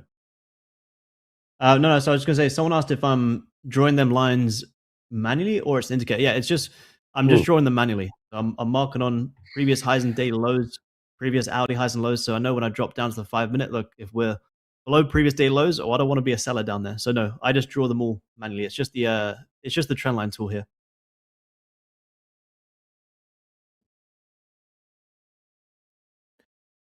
Question here, Roy Lee. In the chat, odd to have gold and silver trade opposite for the big move. Does happen. Thoughts on that, Aaron? When you see gold and silver, different directions. Sometimes they do follow each other. When they don't, it could be costly. I mean, are you keeping an eye on silver?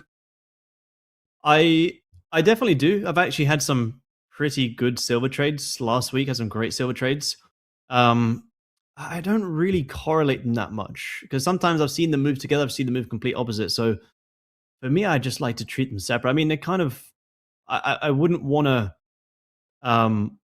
trade both at the same time. Like I wouldn't want to be in a gold buy and a silver buy or a vice versa. So, yeah, I don't really think there's enough correlation to say if silver's going down and gold's going down, they should be doing the opposite. You would buy one or the other. So not really, because I find, especially for gold moves so well in its own way that you can just focus on gold. So no, I don't really correlate them that much, to be honest.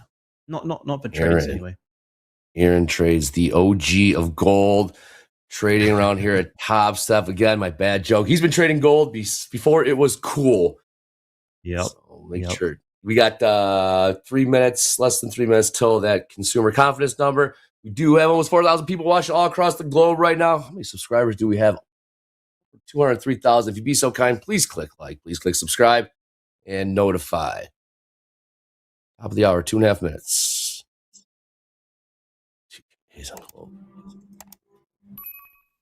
You got it, Roy.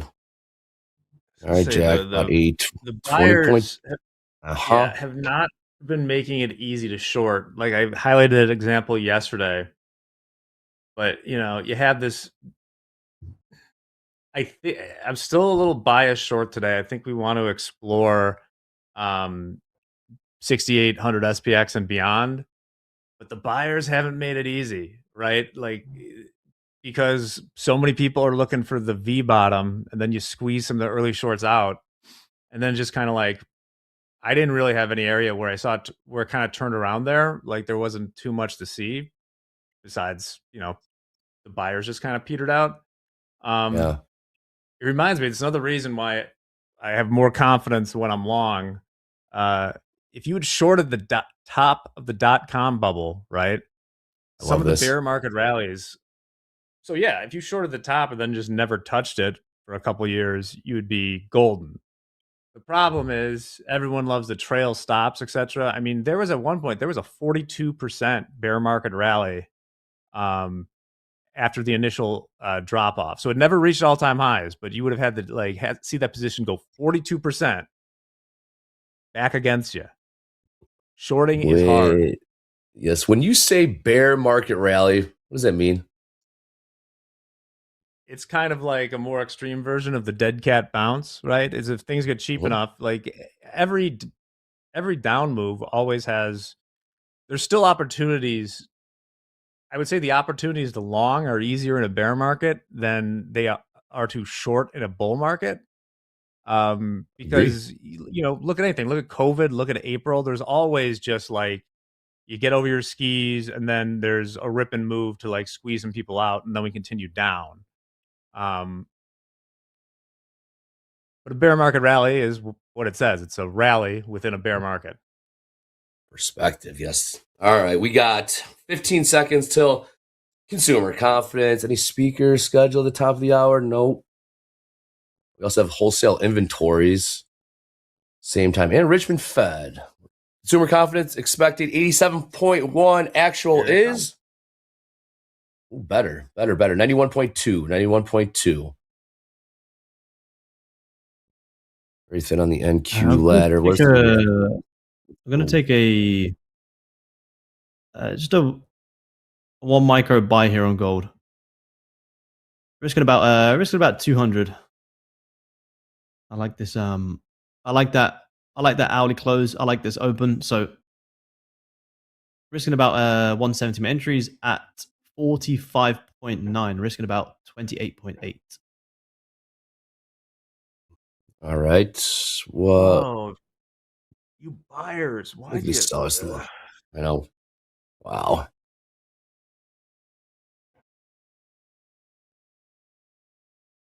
More selling coming in here in the ES. Looking at about a 30-point sell-off ES last 15 minutes. 13 points from those session lows. Went from lows to highs. See if the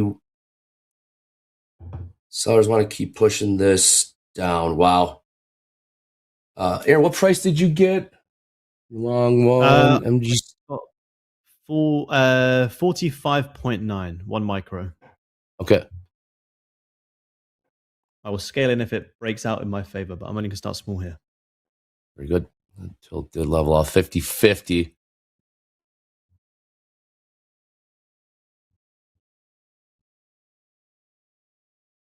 Jack, I heard you talking to yourself. What were you saying? I was saying these buyers, like that. I hated that move. That 50-point. Like I want to be short, and that just gives me like pause. That's what it's going to be like. There's going to be these, which might lead to the caveman trade if we get down around the lows here to be my play. Definitely needs to pick a direction though. I hear you. In the chat, we got Andrew Duvall saying, I'm over my skis. Wow, Jack needs to take over this entire show. Jack, would you be so kind and take over this entire show? Well, I will be for a little bit next week, I think.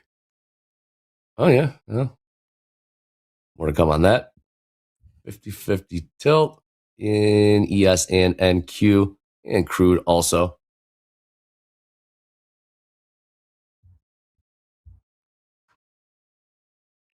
Yeah, no, Dolby. Good to be back. Anything else we got? And present is just says Trump speaks 11:30 a.m. Central, so that's not till 2.5 hours from now. We got NVIDIA earnings tomorrow, also after the bell. I'm just trying to get caught up on what the schedule. Look at those buyers jump back in there. ES and NQ. I know what you're going to type, Andrea. VIX back to 21. Yeah, I need him back. My guy, the Delta Don, I miss you. Hogue, come on in. Help me understand. Help us understand what's going on in these first 30 minutes of the New York session in both ES, NQ, and gold for that matter. Big opening range. What's up, Hogue? Good to see you, man. Look at that. He loves his voice too, and he's on mute. That's the best part. He's on mute and he loves his voice. How the heck does that happen? How does that happen? What's up, Vogue? I don't even know. Andre, it's great to have you back, my friend. I've missed you. Aaron, great to have you. Jack, is always great to be with you. All right. What are we looking at here? Let's look at gold first because we have a current position. Aaron holding on to a position here. So we were kind of looking earlier on this 30-minute chart. Is this looking like a little bit of a head and shoulders pattern? We broke the neckline. I think we've pretty much reached our target.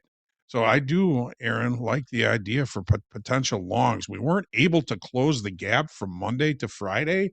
And sometimes what doesn't happen is as important as what does. We're kind of right in the middle of a big initial balance. One of the things that I would be a little bit concerned about is that we're sitting here in the middle of it. So kind of anything can happen.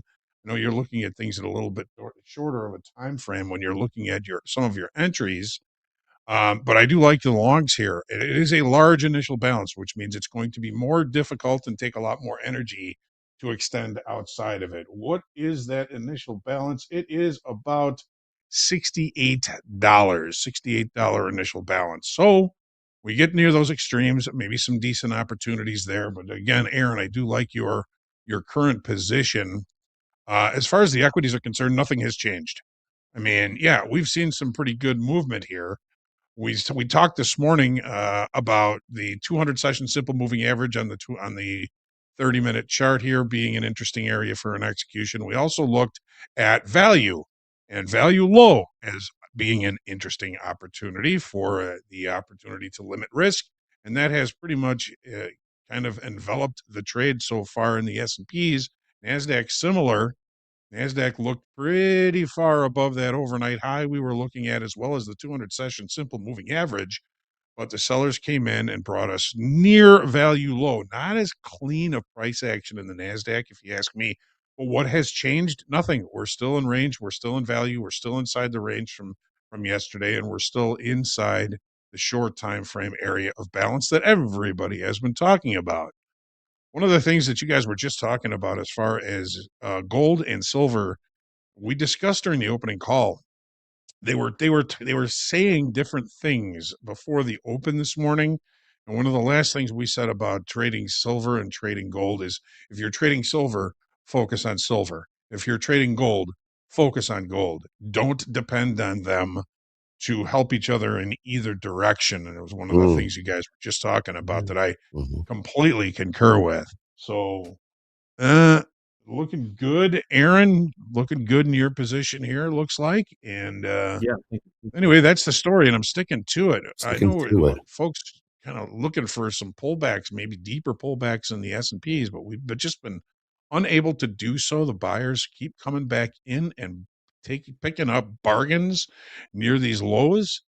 We're still short crude oil. We just extended the price below the initial balance here, back down to settlement perhaps, which is 66.31. JD, if you're listening, I can see if we get anywhere near value low, which on this platform is 66.10. I would put an order in to cover one of them at 66.20, just short of that, and let the other one fly. We'll see how that plays out. Opening range still the high of the session in crude oil. Love it. And Aaron, there it goes. There goes crude. Crude new lows, $66.24. Did you stay long there, Aaron? In gold? Yeah, I'm still in. Nice. Reduce the risk a little bit. Reduce the risk from 190 to about 120. Stops sitting around 34 right now. Current hourly low. Aaron, does it enter in your mind? I mean, we're kind of right in the middle of the range for the day to get into an execution at that level. Yeah, especially how much we have sold off today in Asia into pre-New York. Like we are, down almost 1,000. How much down? 1,000. Was that 1,000? How many ticks is this? Yeah, 1,600 ticks, which is, I had to double glance because it's such a crazy move. But yeah, that's what I'm wondering if, even if this is, I'm kind of thinking, even if I want to be a seller here on gold, well, I'm like, well, where would I want to be a seller? I'd probably want to be a seller back up at the previous breakout lows around 65. So yeah, buying this up to me is a little bit risky, so I would manage more aggressively. And as soon as we hit previous hourly highs, yeah, I may even bring my stops to break even, but 100%. We are still below the big breakout level after selling off 1,600 ticks, which is huge, which is a massive, massive sell-off. So with these moves, I'll manage much more aggressively than a continuation trade from like last week, for example.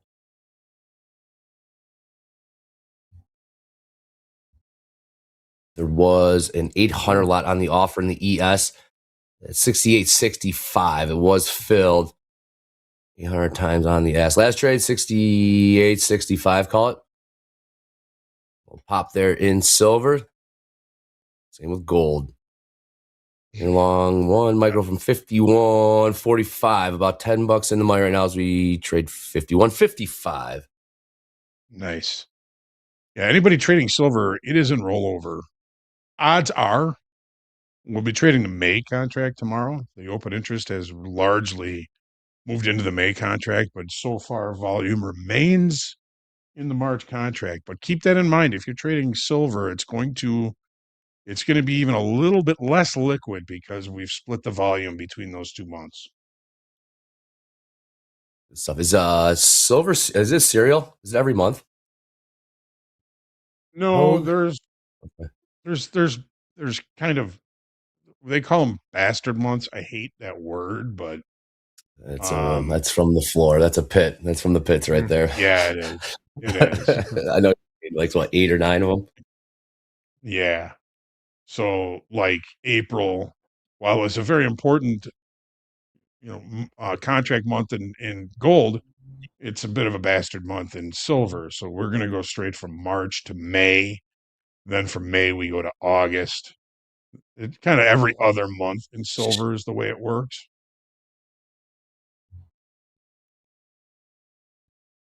So, and that also shout out to NFD, the chat saying, just passed my first 50K combine. Well done. Rang-a-dang.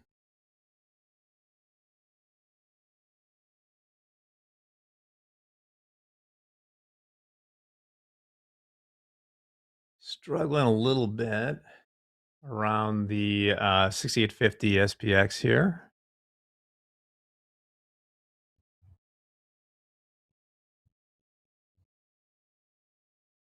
I What came a in here market. and everything's kind of in the middle here. NASDAQ looking a little strong here. Yeah, we had Microsoft turn around a little bit. They're up 0.5%. Apple's up 3% now. Broadcom still down 2.4.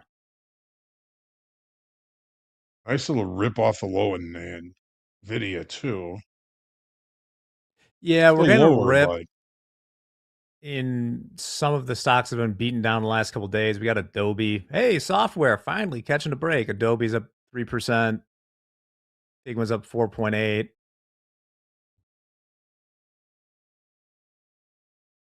Palantir's still down 1.8%. Again, got the star of the show. Yeah. Earnings tomorrow after the bell. NVIDIA. Watch out here. Interesting. Yeah, it's like a little mean reversion thing. Like Oracle has been getting taken.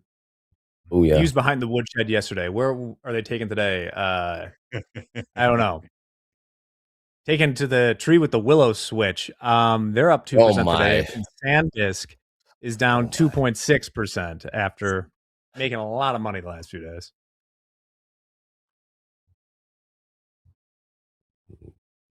Interesting spot here for the NQ and the ES.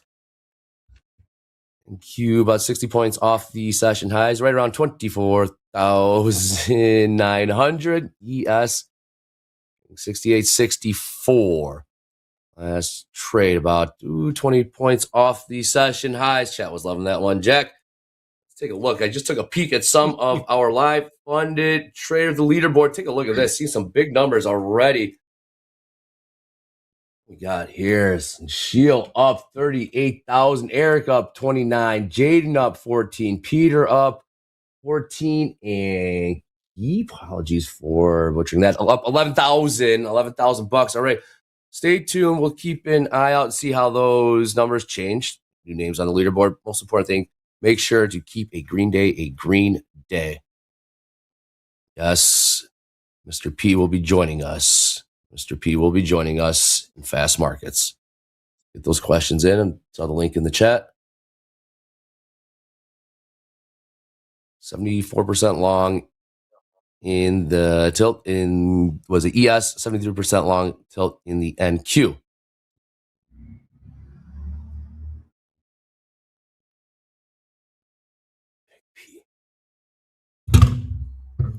Bottom of the hour, we'll get those initial balance high, initial balance low prices. What are those? Simply the highest and lowest price traded in the first hour of the New York session.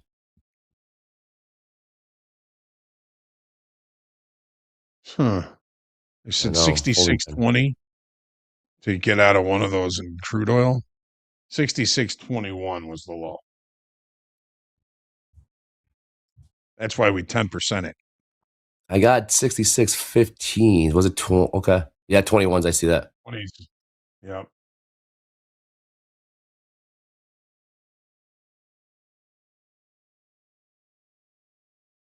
Yeah.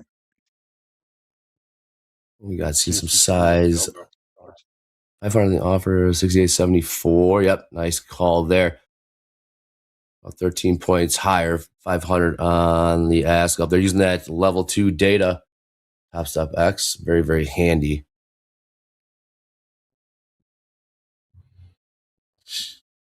What's Delta looking like, Hogue?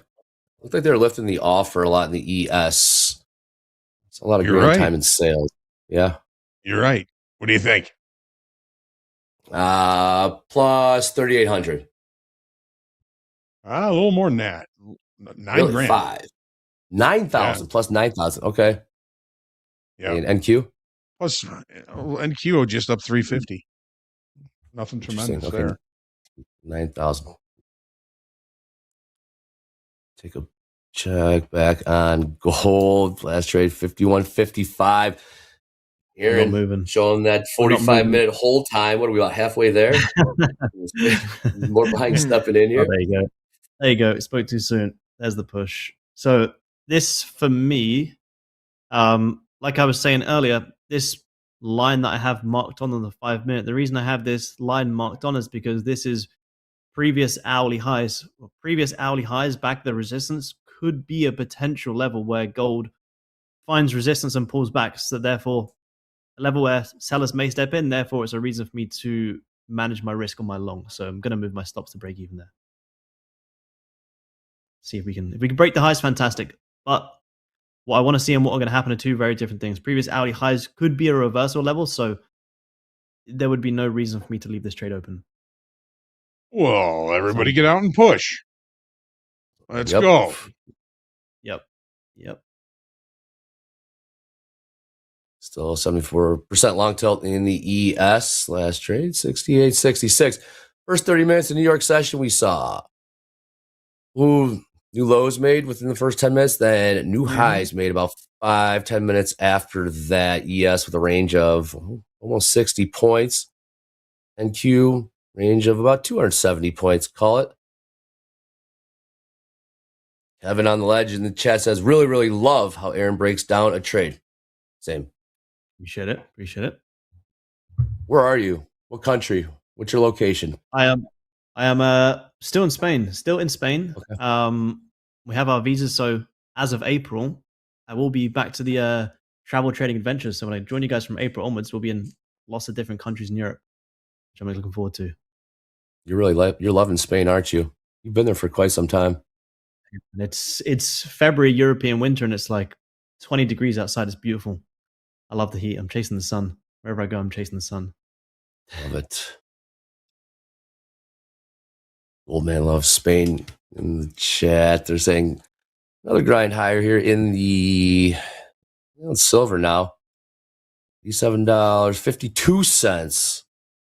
Last trade there, about 70 cents off session highs.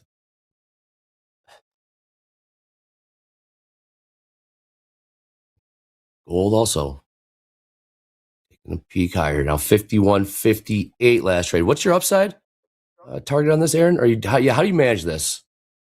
I was also just thinking the same because these previous hourly highs could be a reversal level. So I mean, just see. I'll just have a look. 4-hour, nice reject. I think anywhere in between 63s, I would probably look to take profit. But to be honest, I want to see how we react. So I'll probably just trail aggressively. For me, a mental stop right now would be depending on how this 5-minute closes. If we don't close above the previous hourly highs, I may just cut it there, but I'd like to see if we can take this maybe back up into 63 to 64. I kind of want to see how we react around the previous level, to be honest. I want to see how we react. And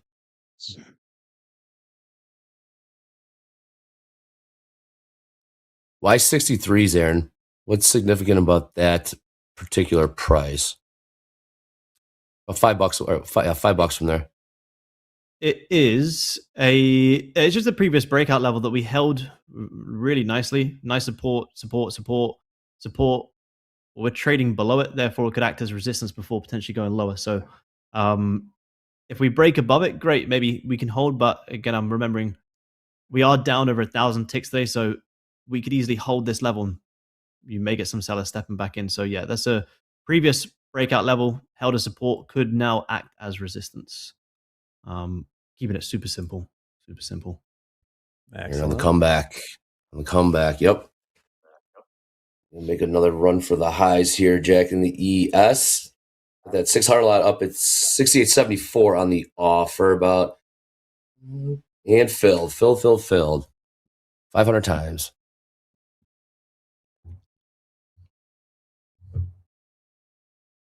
And Q might be looking to make a run for the highs. 50 points to go. Last trade on Q, 24,912. We got the long tilt in both ES and Q. More buying stepping in on both. Those markets, silver catching a bid, gold doing the same. What's going on in Crude? We all get out and pushed for you, Aaron. Nice. What I'd like to hear.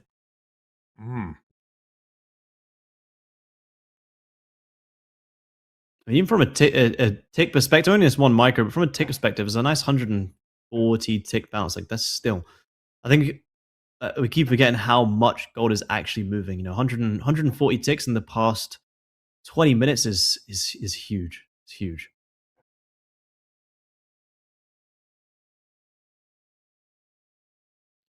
Got within about 6 points of the high of the session in the ES there.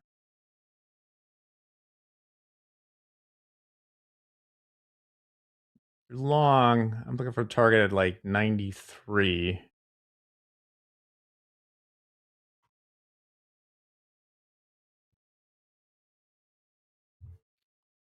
Andre shall return. All right. Anything we're seeing here, Hogue? Well, we are up near the highs here. Just about to put in the initial balance highs in the equities. Going to be a little patient, see what this looks like up here. We're up near that 200 session simple moving average in the S&Ps. I'd love to close the initial balances and see failed upside auctions in both the NASDAQ and the S&Ps.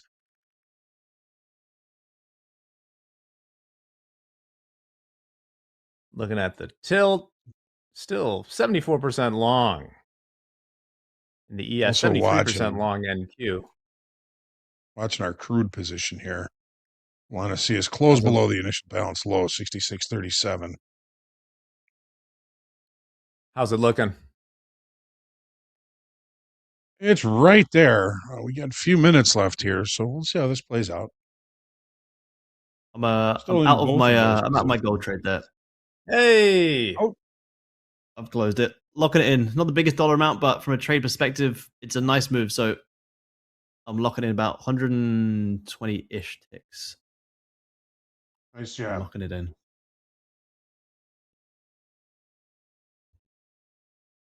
Good trade. Thank you. I appreciate it. You just seem to have tremendous vision in areas where I don't see it, and I'm always trying to learn. It's them higher time frame levels for me on gold that are just so key. It's just them dailies, the hourlies. I find gold on the 5 minute can sometimes just get you trapped in so many wrong Yeah, places. Then you can come into them higher time frame levels. That's where it turns around. So I always say to guys, whenever you're on the 5 minute, just always keep in the back of your mind, what's that higher time frame picture? Overall bullish, below yeah, previous day lows. I want to be a buyer down there. yeah. I mean, I rarely go below the 30-minute chart. Don't Yep. really look too much at the hourlies. Something that I'm starting to kind of look at a little bit more often. But see, just in the middle of the range there, Aaron. I mean, that would be an area Yep. I'd be like, yeah, I'm not seeing an opportunity there, so I'm trying to get into your head and see some of your vision in that, and I appreciate you talking about it. I know everybody does.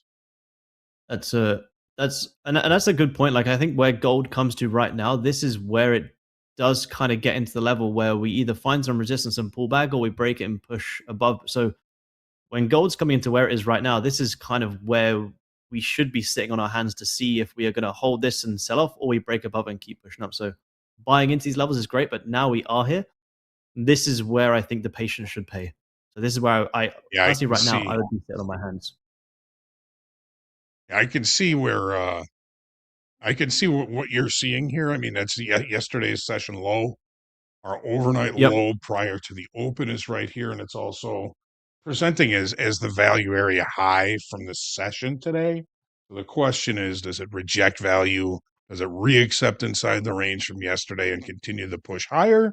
We still have the initial balance considerably higher here in gold, 51.7740. And remember that with that large initial balance, it's going to take a lot of energy to extend outside of it. Doesn't mean that it can't. It's just something to keep in mind. So we'll see if we get an opportunity up there, because we've got VWAP up there as well. 51.7740 is IBI.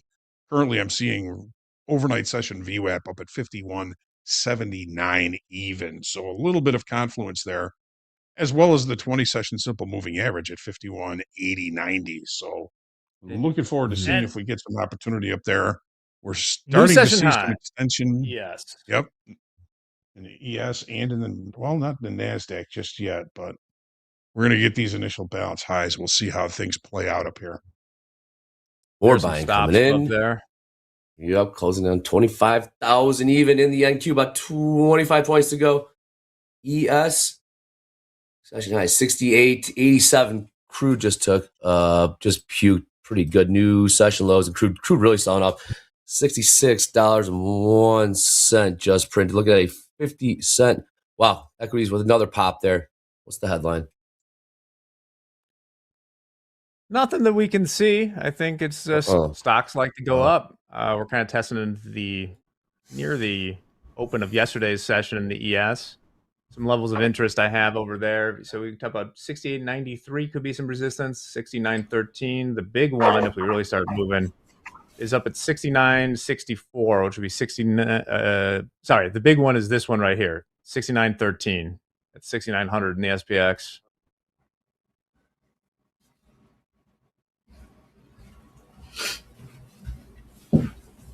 Ooh, Aaron, we're really wrestling with that low from yesterday. Yep. And Headline. Here we go. You hit that mute button. Headline from Iran's deputy foreign minister. Iran is ready to take any necessary step to reach a deal with U.S. Just hitting the wire right now. Seeing some selling. More selling here in crude. $65.80. Yep, 81 cents. New session lows there. Looking about a 80 cent sell-off. Seeing equities pushing higher here. 68.90. New session highs in the ES.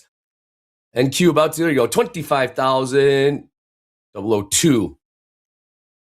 New session highs there. All right, we got the bottom hour coming in about 90 seconds. Aaron, keep us posted on this gold trade. You're in the money about $16 or so. Again, if they want more Aaron trades on the London Open, 1:30 a.m. Central here on Topstep TV, tell us what to expect, and then we'll let you get out of here, man. It's just nice trade you got in the money. Appreciate it. Yeah, absolutely. We go live every single day for the guys who want to tune in, go through all of my levels that I talk about here. We go through the whole entire gold plan. So all the levels that I have drawn here, we go through all of this London session. So even if you guys don't trade London, tune in with me, go through the whole entire gold plan if you're interested, and give the levels throughout the rest of the day. So if anyone wants to tune in, yep, every single day, 7:30 London time, 1:30 Central time. Thank you, Aaron. Good stuff. Nice Midas trade. touch. Appreciate it, guys. Thank you. We'll get the IB high, IB low prices here in ES and NQ. More selling here in crude off that headline. Again, headline from Iran's Deputy Foreign Minister. Iran is ready to take any necessary step to reach a deal with U.S. About $8 sell-off here in crude. More push lower. $65.74. Session lows, seeing a buyer stepping in both ES and NQ. There's now 75% long tilt ES, 73% long tilt in the NQ. Look at this thing go, Hogue. All right, get those IB high, IB low prices here in both NQ and ES. Right. So ES initial balance high originally here, 68.93 quarter. Now, according to Dalton, if the range is continuing to be extended at 9:30 Central Time, you're supposed to add that next swing high to the initial balance high. I've never done that, just putting it out there. It is in the book. So it looks like, it looks like we do have kind of a failed upside auction. If we could turn around here, it's if you're going to add that into the initial balance high. I don't. So right now we're looking like we may have failed upside auctions very early, very preemptive, but very cheap in both the S&P and in the NASDAQ. So the S&P initial balance high, 68.93 quarter. NASDAQ initial balance high. Gonna get that up here right now. 25.014 half. 25.014.50. Initial bounce low, 24.694 and a half. 694 and a half. So critical area here. On this move, the VIX has dropped below 20, now trading 1980. Is there the turnaround? Yeah, I know. Ding dong. Who is it? Buongiorno. Speak Italian now. Mr. Michael Batak in the house. What's up, MP, CEO, founder of Topstep? Let's break it down. What's good? Buongiorno. Grazie. Yes. Fluent Italian. Is it each? There you go. Yes. A little bit. Saw some winning up there. Very, very cool stuff. But Michael, got your trading hat on? What's up? These new highs, ES and NQ. I'm trading in my personal brokerage account today. Ooh, baby. Yeah. Okay. I know. All right. Let's what are you looking at? Let's break it down. Trader in chief, MP back. New highs, ES 68.94 half. What do you say to Hogue every time you step into the markets? Hogue, first words? What are my levels? What are the levels? Give me some levels. Give me some levels. I actually need to put them in here. All right, what are you trading, Michael? You trading S&Ps? S&Ps only. I do not touch that crazy the NASDAQ. Wacky. Yeah, top step levels. All right, you see, you got initial balance high, 68.93 quarter here. We got an afternoon pullback high from a couple of days ago, 69.0875. You got last week's high, 69.3175. Just for some close targets to the upside. To the downside, we've got, initial balance high. I mean, this is a potential failed upside auction up here. It's very preemptive. but that initial balance high again, 68.93 below that, we've got value high from today, 68.84 even for a close level.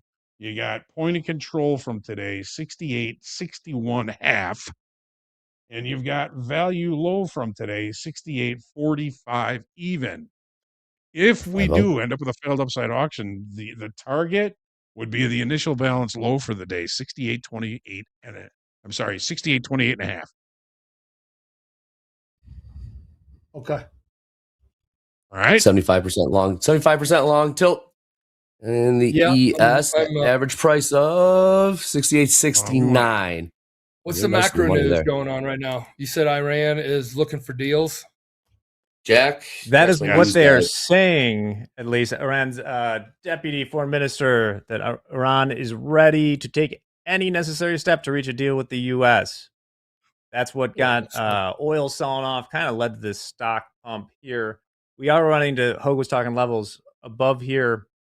Looking at the options, it's no mistake that we're kind of sticking here for now. We could go higher, but I'm seeing tougher sledding to get through the next 20 points here in the ES. If we do start selling off once again, lurking way below, I have some ideas for what we might do if we start selling off, Andre. Some ideas. Ideas? Okay. Cheap short. Some ideas. What's up? Hogue, I heard that. Kind of a 50-50 tilt. It is. We're like, how you reading this? Stop. I just got this brokerage account, so I'm warming up into it. Yeah. Might want to look at it for a couple of days before you start getting involved. Just to I'm up 700. I put 10 grand in. Oh, beautiful! There it is. Yeah. Yes, up 700. Okay. How do you manage that, Michael? You manage it day by day, trade by trade. No brick home runs. brick. You manage it this way. Trade melt away. Let me see that. The yellow, there it is. yellowers out there. This is how you have a longevity game. YOLOing in this world of trading will get you nowhere. Get you a lot less money than you started with if you want to go that direction. I would agree. It is a game of longevity, base hits. Name of the game. The home run trades come once, maybe twice a year, realistically, like a big home run. Yeah. Otherwise, Every now and then you're like, okay, I made 20 grand today. Wow, it's pretty good. But $1,000 days, those are great. $500 days, those are great. $300 days, those are great. Scratch days are great. Two of the three outcomes of a trade are good, acceptable. Scratch, winners. And losers, yes, you can learn from 100%. Got a 50-50 tilt, top of the hour in 25 minutes. MP with the trading. What was the trade you took? You catch the longs? Yeah, caught the longs. Yeah. I had it on yesterday. I had it on yesterday and I held it into the close. Really? Which is an hour. Yeah. And it was like, I don't even know. I got it. I'd have to close up, open up my order book, and I don't have it open right now. I'll get locked in. Do you keep an eye on, you trade the P&L ever, Michael? Have you ever trade? Yeah. When you are, and make the comeback. I don't say I trade the P&L to get to a number, but when I have a realized P&L, then I decide if I want to continue or stop. If I'm comfortable for the day, because sometimes like your day, you kind of like peter out, so to speak. Sorry to all the Peters out there, but I don't know, like you start to like lose your energy. You like start to lose your energy or whatever. Yeah, you get tired. And I don't know. I mean, like stuff. You're like, hey, I knew in my like trading day where I could come in and I knew what I could average a day, roughly, just on like how I could do. And as you start trading more and more, you're like, okay, I can pull out $500 today. That's usually what I'm pretty comfortable on doing. You're gonna have winning and losing days, but you always know you always get comfortable if you're trading every day and you're in tune with the market. So this is like when I was full time for years. I knew I could go in and pull out a certain amount. Now pulling out 3 times that, 4 times that those are like the big home run days that I would always call. But the base hit days were the days where you knew you could pull out $300 a day, $500 a day, if you just go in there and stay focused. So there's times where you're like, hey, I'm tired. It's like 1 PM. You got couple hours left in the day. You know, I'm done. I'm up 500. This is good. You know, however you want to play your game, figure that out. But I always looked at it as games of averages. You know, like you build a batting average as you trade every single day. Average winners, average losers, those are kind of your place, and then your average P&L for the day. I always called that like my batting average. Got to be above the Mendoza line, Dre. 200. Mendoza line, indeed, 100%. Got to have a little buffer in the account. And they're like, scale and scale up. And the idea with that, it's pro ball trading. Those line, you don't want to be. Well, what was that quote you told me? When you need the money is when you trade the worst. Is when you don't need the money is when you trade the best. You make the most when you know. I had a trading psychologist that one time. He's like, you make the most when you don't need it. I'm like, well, that's kind of true. Because when I try to do it when I was 21, doing it for rent, doing it for this, doing it for that, you're forcing things, and then forcing things does not work out well in the markets. In my history and then watching other traders where they try to force things or have to do something, or hey, I'm up 900, I'm just going to go for 1,000. You know, right now I'm just going to go for 1,000, but just then the next thing you know they're down 1,000 on the day. So to each his own, but the more reps you get, to each his own. The more reps you get, the more you're going to understand more about yourself.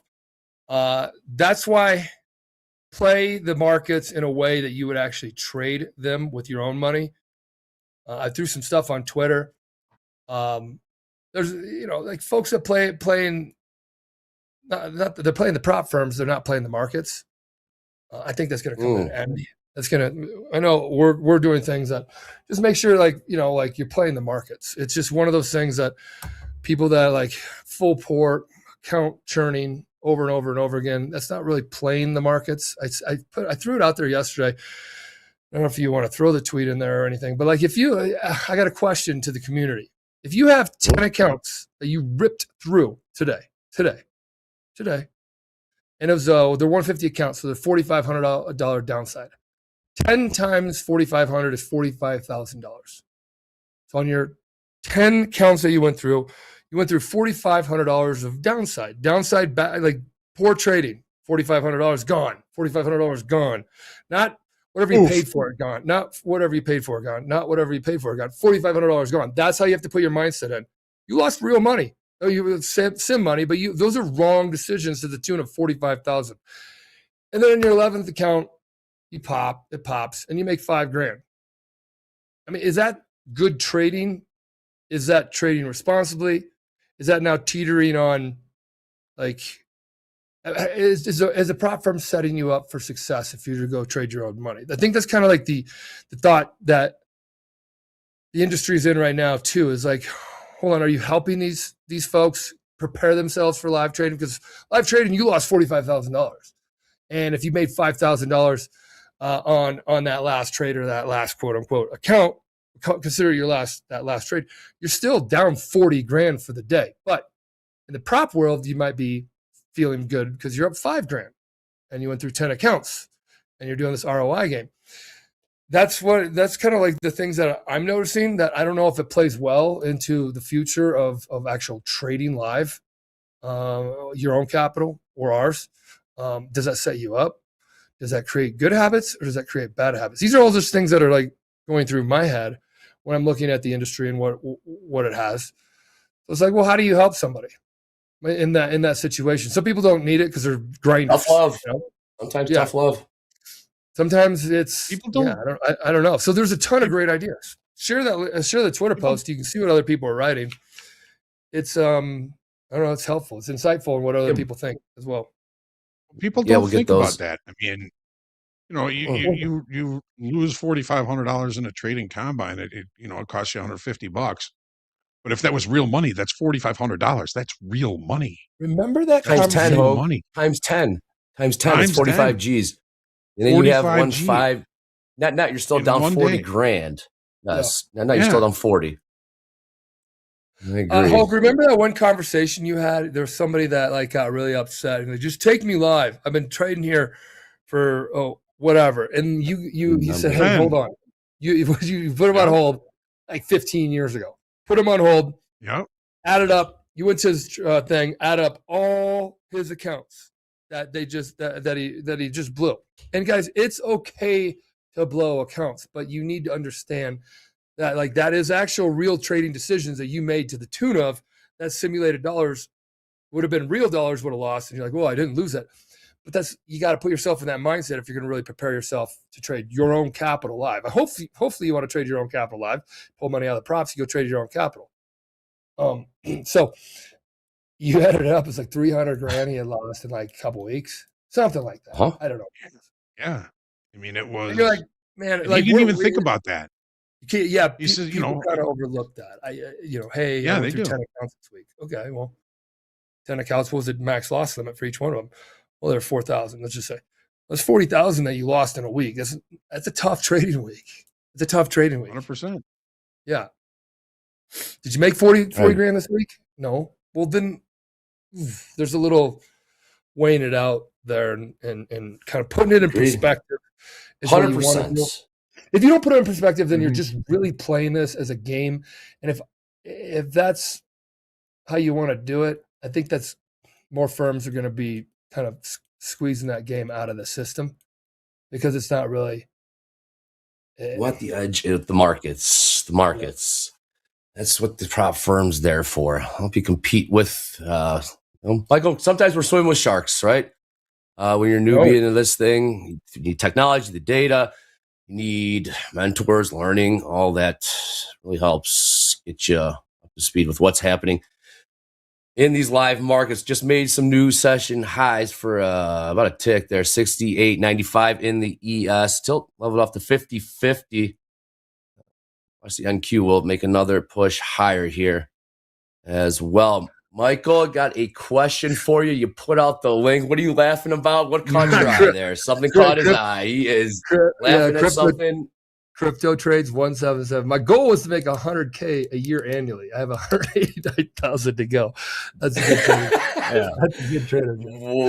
What's the quote? What's the best way to make $1 million? Or what's the best way to make $1 million bucks? Make $1 million bucks. Start with 2. Something like that. Yeah. That's very true. Well, it does say, Crypto King right in his title, right? So tough. Yeah. Speaking of Crypto King, what's going on with crypto? I bought 2 coins when it came down to 80,000, and I thought I was God's gift to trading because it popped up to 95. Oh, nice. And just like every crypto kid, and I was like, this is easy. Just buy it at every dip. What is it at? It's like 66, isn't that? Big it's an investment. 750. What is it? This is an investment. Yes. 60. If you bought like coins, the spot market right now is 63. Yeah, I bought 2 whole coins. I didn't want to do this little 0.00. No, you need to have those prime numbers in your possession. Yeah, how do you 2? We'll see. It could go a lot lower. I once again don't have an opinion on the utility of Bitcoin, but it's getting awful comfortable at below 70 right now. For some reason that I don't even know this guy, but he's a crypto guy. He was just standing up next to Trump or something. I think something like that Cardone guy, Greg guy. What is his name? Yeah, Grant Cardone. Yeah, he's selling his global 7500 jet, brand new one. Because crypto is crushing them. Crypto's boy, what he put on his Twitter. Yeah, crypto's crushing me. I'm selling my brand new, and it's for sale. I'm like, wow. Little bottom picking. Yep, buy the lows. Have a resting bid there. Quick hot take. I think that if you are in that community, I think these Bitcoin treasury companies are going to be the thing that just breaks everything, or at least results in way lower prices. I mean, I don't think 98% of people don't own any Bitcoin. How appealing is it to get in later when all the supply is controlled by like 5 to 20 people? I don't know. So I don't think it's good. Grant for the ecosystem. Grant Cardone. I always see him talking real estate. He's kind of like an influencer of the real estate world. I think, I don't know, pops up every now and I'm like, what's this guy? Okay. And he's in the jet with his kid talking about money. Okay, whatever. And then I just see him, he's selling it. And then AB says, and his Miami house too. Sounds about right. I mean, that sounds like he's overly leveraged. I don't know if that's good risk management, but hey, it's not for me to figure out. He's waking up. He's waking up to that right now, me. Sounds like he's straight out of Central Casting. We might be looking like another push. Michael, MP, formation here in the ES. I got the 5-minute up. What would you potentially be seeing in terms of this chart pattern? I'm testing you. Pop quiz. What do you see in the ES right on the 5-minute? Potential what? I'm not there yet, Dre. My head's not around it. Bull flag? Flag? Okay.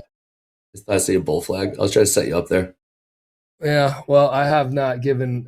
I just got my brokerage account, so I'm like, okay, nice, getting back in tune with it. And I do have, going back to the thing, but I do have this, like, the markets have pulled back. I have this like margin on my mind, and it kind of goes back to the YOLOing concept of folks doing that. Is Bitcoin pulling back? And is the market? How many people right now are on margin? Are leveraging margin right now in their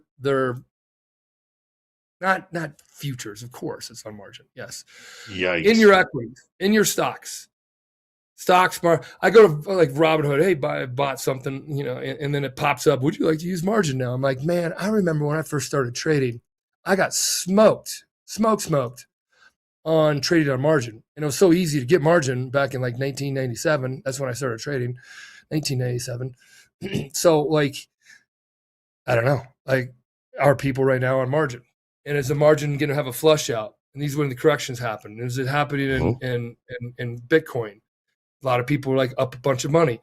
Well, I bought it at 80,000. It's trading 130. I'm going to, go on margin. And then now they're back at 60.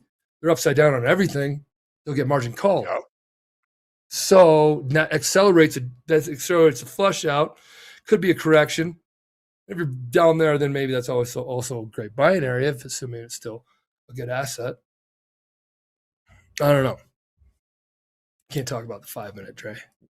Yes, you can. That's a bull flag. That's like trading 101. It's such a bull flag, man. I tried setting you up. Easy one there. I just think the markets are interesting right now. I think they're setting up for something. But when I think that, then it still keeps going up. So whatever. All right, let's take a look at these prices here. We got MP in the house. We do have some questions here. Take a look at these prices. 24,997 last trade in the NQ. About 40 points off session highs. ES, look at that beautiful bull flag. Look at the 5-minute. Last trade, 68.88. About 7 points off the highs. Crude, seeing that downside pressure flag, after. Andre. Bull flag. It is a bull flag. What did I say, bear flag? It's bull flag. No, you said bull. Yeah, but I'm still liking the shorts. Oh, it could be also building. It could be building structure also, and then hindsight capital. You like the shorts here? Mm-hmm. What's the setup, Jack? What are you seeing? More than the longs. We've ran in this resistance. We weren't able to like eat meaningfully into it, and then exhaust the buyers. See if you rotate back towards the middle. I mean, what I really want to see. Lows. I want to see lows. I want to see us test the 6,800 SPX. Get weird. Okay. Held upside auction. 80 handles lower. He's looking for it. Oh, you're seeing failed upside auction. I got to get caught up with you guys on the market. Yeah.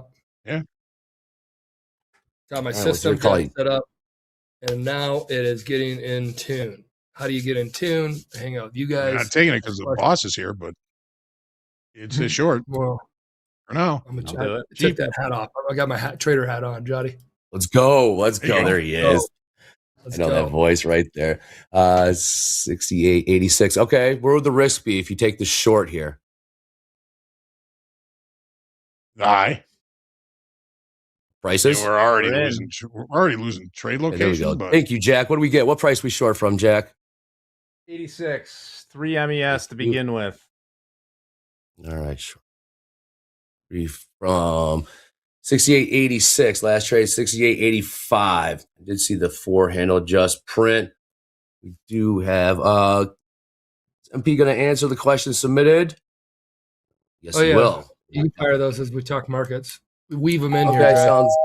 There we go. Who we got at the door? Oh yes, star of Dakota. slow markets, Mr. Dakota. I come in here and you guys are short. You guys are short. Oh boy. Oh boy. What are you going Hey, long? What's up, Dakota? Dakota is the permit. No position. I am long on Intel. Intel's ripping higher. We're up 5%. But yeah, these markets look a little bit bullish. We have our Super Bowl of stock earnings tomorrow, which is NVIDIA. Yep. Yeah, that's coming out tomorrow. So we'll see. I'm kind of expecting a range-bound market. So I honestly, I don't mind shorts. We got a 3-bar reversal on the 5-minute here in the NASDAQ. So we shall see it. I get ran over too many times shorting these equities. All right. Again, you saw him post the link on his X, asking for questions to be submitted for Topstep TV. MP, you ready? I'm gonna rapid fire these. Yes, I'm ready. Okay, that was very. If there's any easy. questions too, throw them in. Or if you have a question and you didn't get it throw it in the chat too. I look at that every now and then. Yes, you do. Yes, you do. We had a meeting about that, actually. You look at the chat, so take those questions. All right, first question. MP, will Topstep ever add different size accounts like 25K or 300K? Rapid fire. We're looking at smaller accounts right now, and what those would look like. Maybe that is a 25. I don't know. We used to back in the early days have a 10, very early days, the very beginning 10K. days, day one, 10K. Yeah, as John said. 10K one All contract. right. It was 10K All right, one next. contract, wasn't it? It was Yep. all in, all out. I remember that. All right, next question. Michael, will we ever get a weekly settings lockout feature? A weekly settings lockout feature. I like that one. Weekly settings lockout feature. I know they're doing customizable lockout features. I know we're going to have Topstep X be the best when it comes to risk management assistance. People are like, I don't need assistance. Okay, then don't do it. But if you need risk management assistance, like hitting that lockout button because you're up on the day and you want to lock that in for the day, and some traders like myself would be walking by it, even though I called it a day, and be like, oh, well, let me just put one more trade on. And then, but if the lockout, so that customizable lockout button that would lock you out for the week is what it sounds like this is. Right now we do a day. So yeah, I guess that is a simple probably add. That I'll tell you where the trader could go. Topstep X, you click on that question mark in the left column there. Click on that, then go to feature voting, submit that thing and get the community to thumbs up or thumbs down that feature. Then we can move it to the top of the list, build Topstep X with us. And looking at a little push lower here in the ES 68.84 last trade. All right, Michael, another question. Touch on how you're planning to incentivize your live program for live funded traders. Incentivize them. We have the largest performance bonuses, I believe. If you profit in your account, I think the starting one's 15 grand. Once you make 15 grand, you get 1,000. Once you get 20, you get 5. And it keeps going up to where you can get a total of $250,000 as you build your account. That's just there as a nice to have, as a performance bonus tiering system. Another incentive is the fact that you do start with probably the largest starting balances in the funding prop world. And then you can open them up to absolutely the largest as you unlock your entire account. We should have stats that are being shared Thursday on folks that have been unlocking, folks that have been getting called up and things like that. You can trade up to 100 lots. 100 lots. You can trade up to, now your account has to get bigger. You can't, like, I got 10 grand in my account, I want to do 100. I'm like, no, like as you grow your account, we have traders that have grown with us. Like Dakota, you've done, is he in here still? He's done 30 lots. We pulled him up. He asked for 30 lots. We gave him that. I don't know where you're at now. But there's guys that ask to pull it up, and then they'll say, "Hey, yeah, now bring it down." Buying power wise, Yeah. you have the chance to work with coaches, risk. It's a prop firm. Direct, It's actually direct like line of risk. Direct line of the risk team. Yeah, so you get all that. I call it one step better than like a brokerage account, because you technically get this hands-on like support team with coaches, and then they can move up your DLL, your daily loss limit, as you grow it, your buying power as you grow it, let you hold overnight as you grow it. I mean, everything you'd want to do. So those are some pretty damn big incentives that you don't get trading your own capital. Performance bonus is absolutely huge. Nobody does that. I mean, that's fantastic. It is fantastic. I didn't get that in my prop world. I could scale Nobody up does. I could scale up my month. DLL and my buying power as I grew the account. They let me hold positions overnight if I grew the account. Yeah, with margin. Also start off the month down $5,000. Desk fees in the traditional prop space. I was down $5,000 first of the month. On $5,000 because of desk fees. Jack, what were yours?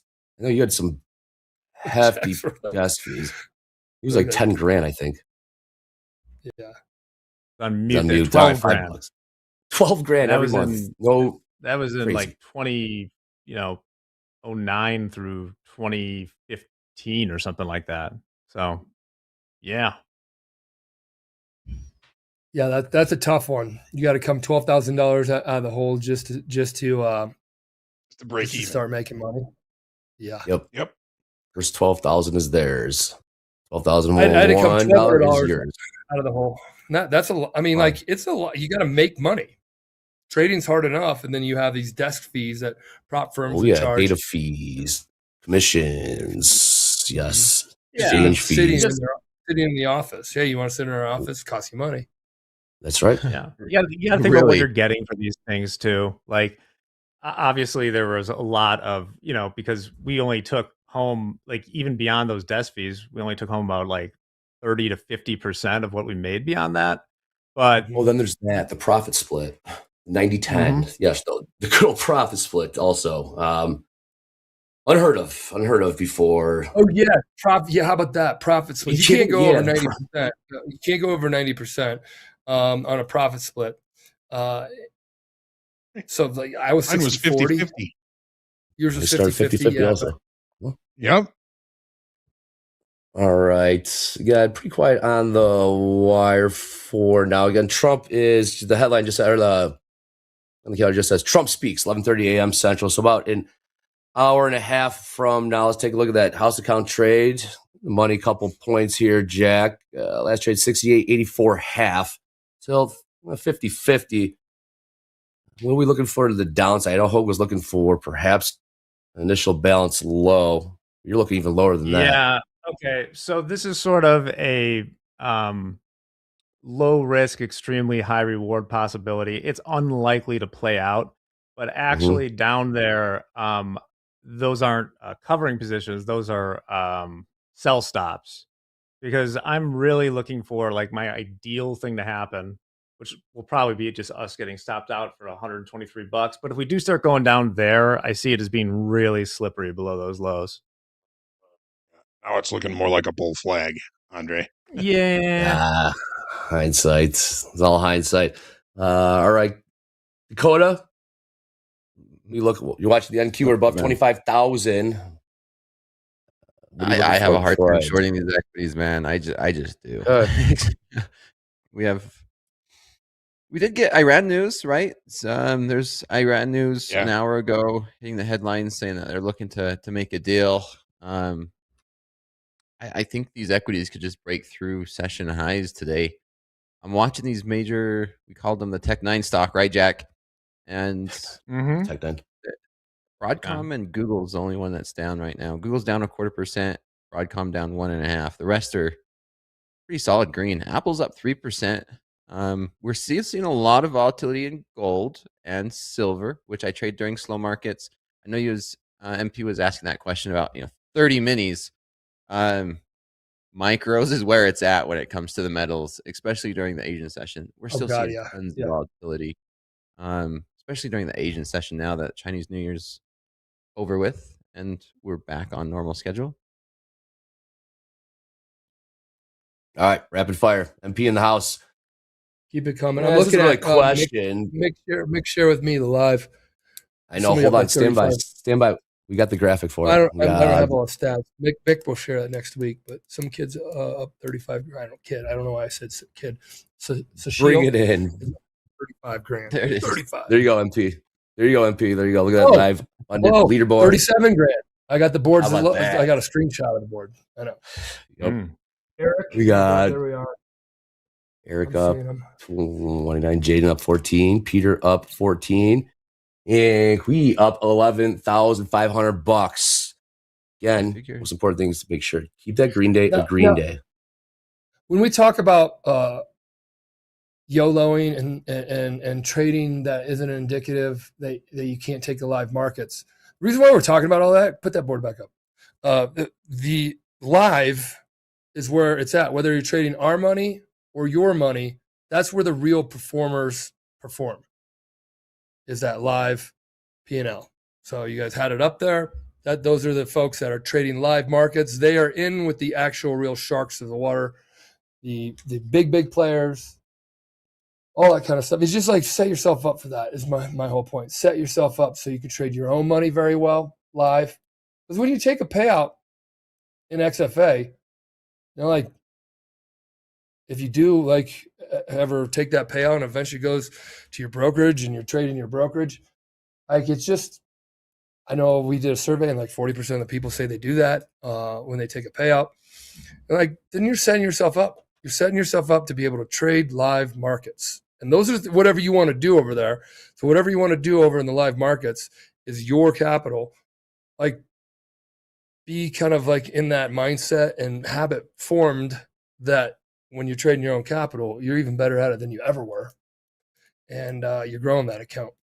Like some of those guys that just posted those $35,000 a day, $30,000 a day, 14 day. It's a day. My best day was 33. I know. Sunshield already beat my best day. Ugh, Wow. Yep. good for him. Yep. Man. What's it? That's what I'm doing. Backing good traders. It's what, $200? Hey, we got a 400 lot upside in the ES 6896 offered 400 times, 5 points higher from where we're trading right now. Well, we got London close at the bottom of the hour in 25 minutes. Right. Equities continue to push higher here. That was a pullback. That was Trying. a pullback to buy. Trying. Yeah, we're trying to Trying. get through Full it. flag. Full flag. Full flag at the end of it. Andre, you love Big bull one, flags. yeah. I'm gonna send this through the camera to you. Look at that. Bull versus the bear. Zoom Wow, that's right old there. school. Oh my gosh. How many of those are laying around still? Look at that thing. And you know what you I got do? one. I did this, and then I'm like, oh, well, I'm gonna make it a bear now. Hold on, bring it out back here and have a bear and a bull. Oh boy, I love it. You Love just it. ripped the horns off it. So creative that I took the horns off. And I There you go. Take a look. All right, got another one for you. Rapid style here with MP in the house. Okay, this isn't necessarily a question, maybe some feedback, but that link that was posted. MP, please limit only one reset per day so traders who go on tilt can have some time to cool down. Okay, this Please- is great. Please This is limit a good only one question. reset per day. This is a great question. Okay, so I'm throwing it. We have basically, I think with our new system, right when you reset, you can get an account like that fast. Back in the day, you used to have to wait till the end of the day, and I can see how people, when they blow an account, they're like, oh, I'm going to get one right away. Oh, I'm going to get one right away. I'm going to get one right away. And my throwing it out there yesterday on Twitter was like, how do we help you trade responsibly? And people are like, well, you only care about making money. If I cared about only making money, care about more about making good traders, because good traders means you have longevity in their game, which means longevity in your game, which means money that comes in both in the end game and the education game and the prop game. We are a business. We want that to happen. We are not just saying, hey, how can we just extrapolate as much? That does not help anybody out. The old adage line, that they used to say is, this is one that I always hated. And I said, we will never be in the industry. You're a client till proven broke. That used to be an old Hoagland. Remember that line? I sure do. You're a client till Very proven much. broke. Yes, and you could watch Wall Street, and when Leo flips the guy off, and he's telling they're a client. That scene was all about the old industry that was back in like the 80s and 90s. It was like extrapolating as much as you can, you could out of market participants because they didn't know any better. What about if you set up a company that help people, and it's a company, it's a 4-business company with an education, with a trading arm, and the whole gamut in between. It has coaching, it has streaming, that has support team, that has your own platform, that has things built in it that can help you trade better. And then you get this all working together, this whole like vision, you get this all working together. To me, that's the community I want to be a part of, and that we've been working on 16 years on building. There's times when the industry goes in like, hey, let's start trading 20 accounts. And then I never like that. And I'm like, well, people want to trade multiple accounts. So then like you have to give them something, or else then the whole world goes over there and you want them to come to you at the same time. You want to help them. So now the new topic is trade responsibly. So trading responsibly to us is learning about what it means to you. There's some people like, hey, I'm fine. But that guy over there that keeps posting that he made 30 grand, 30 grand, 30 grand. Like, I want to know, did he go through a bazillion accounts to get there? Because I went through 2 accounts and I'm Sunshield, and I'm up 35 grand right now. Like, that's a way different trader than that other individual that I wouldn't say is that type of caliber of trader. I'll just put it that way. So that being said, what do you guys think? When I think about this, like, how many accounts should somebody, if they fell into the world of trading responsibly, how many XFAs in a month is under the number is trading responsibly?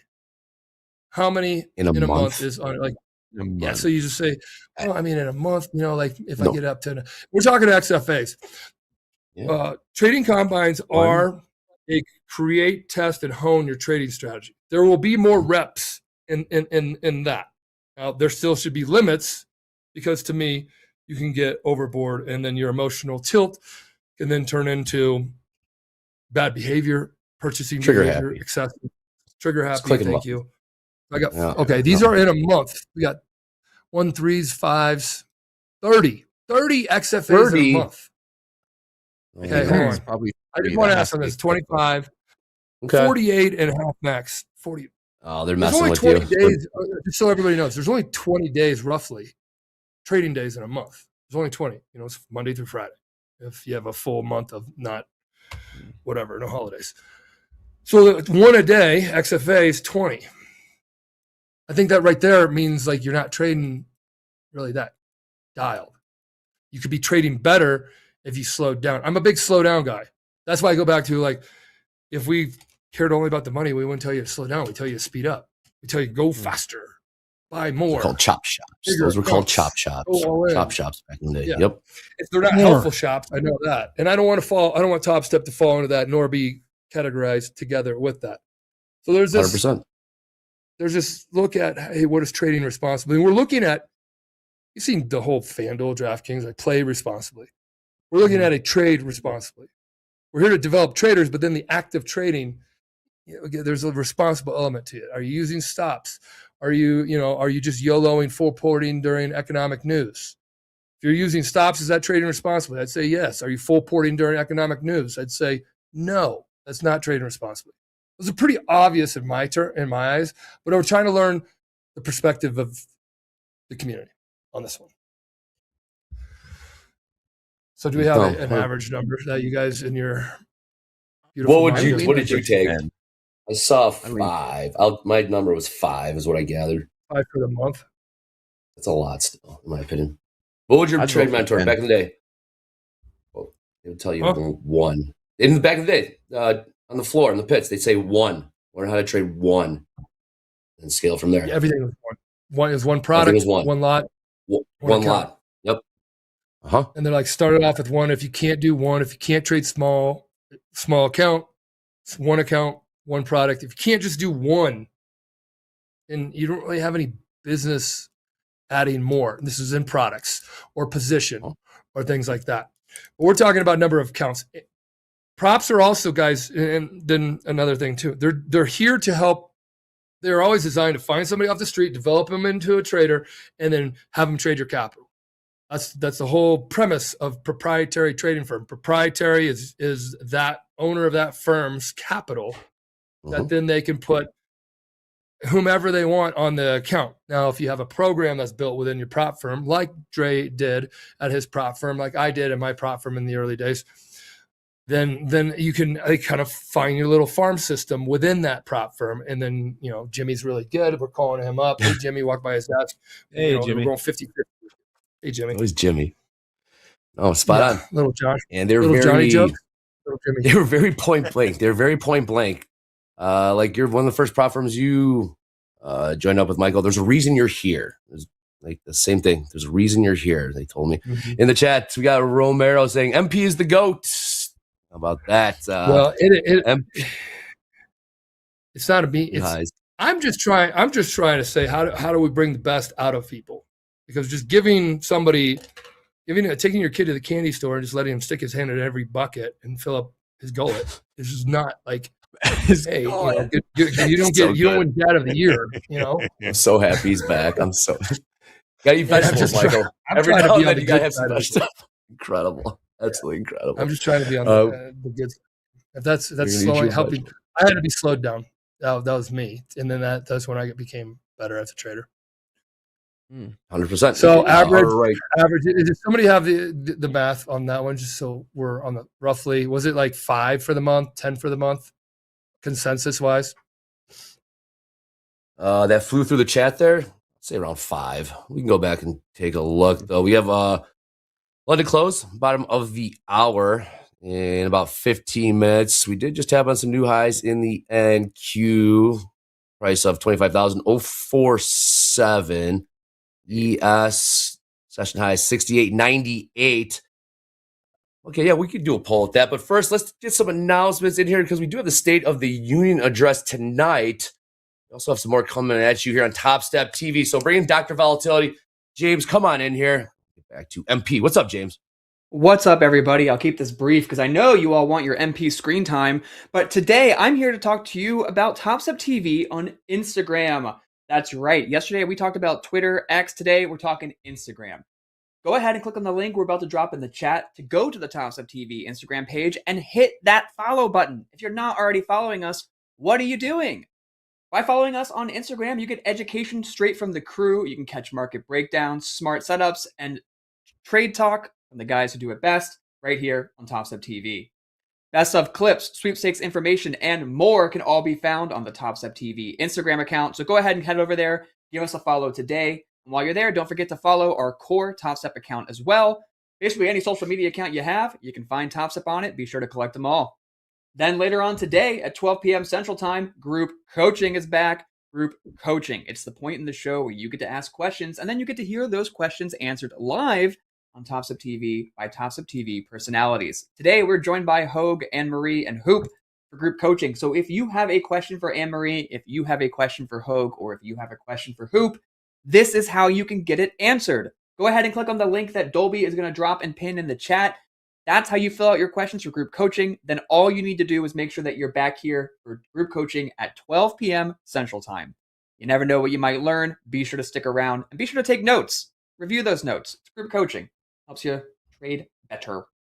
Now, before we get back to the screen with everybody, as Andre said, State of the Union is tonight, and on the heels of a Supreme Court decision that struck down a key piece of his economic agenda and foreign policy, President Donald Trump delivers his State of the Union address to Congress and the American people tonight.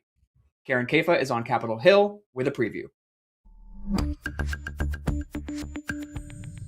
President Trump's State of the Union address arriving at a tumultuous political time and in the wake of a major setback for his agenda. The president says he has much to say. It's going to be a long speech because we have so much to talk about. On Friday, the conservative majority Supreme Court struck down Trump's emergency tariffs, a centerpiece of his economic agenda. Trump lashed back by using a different authority to announce a new global tariff, now at 15%. Congressional Democrats say he's out of touch with American voters feeling squeezed in the current economy.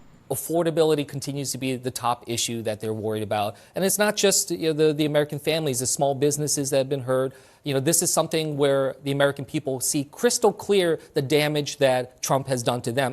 And Capitol Hill Republicans have a lot at stake as the president outlines his priorities for the year ahead. Midterm elections loom in November, and the president's approval rating across most polls sits underwater. If he can't improve from where he is now, then there are people who are going to wake up on election day who we never saw coming, who are going to lose. Trump's first year back in office has also been marked by sweeping cuts to the federal workforce, massive immigration and crime crackdowns that saw the National Guard deployed in some major cities, and strained relationships among traditional global alliances. On Capitol Hill, I'm Karen Kafa.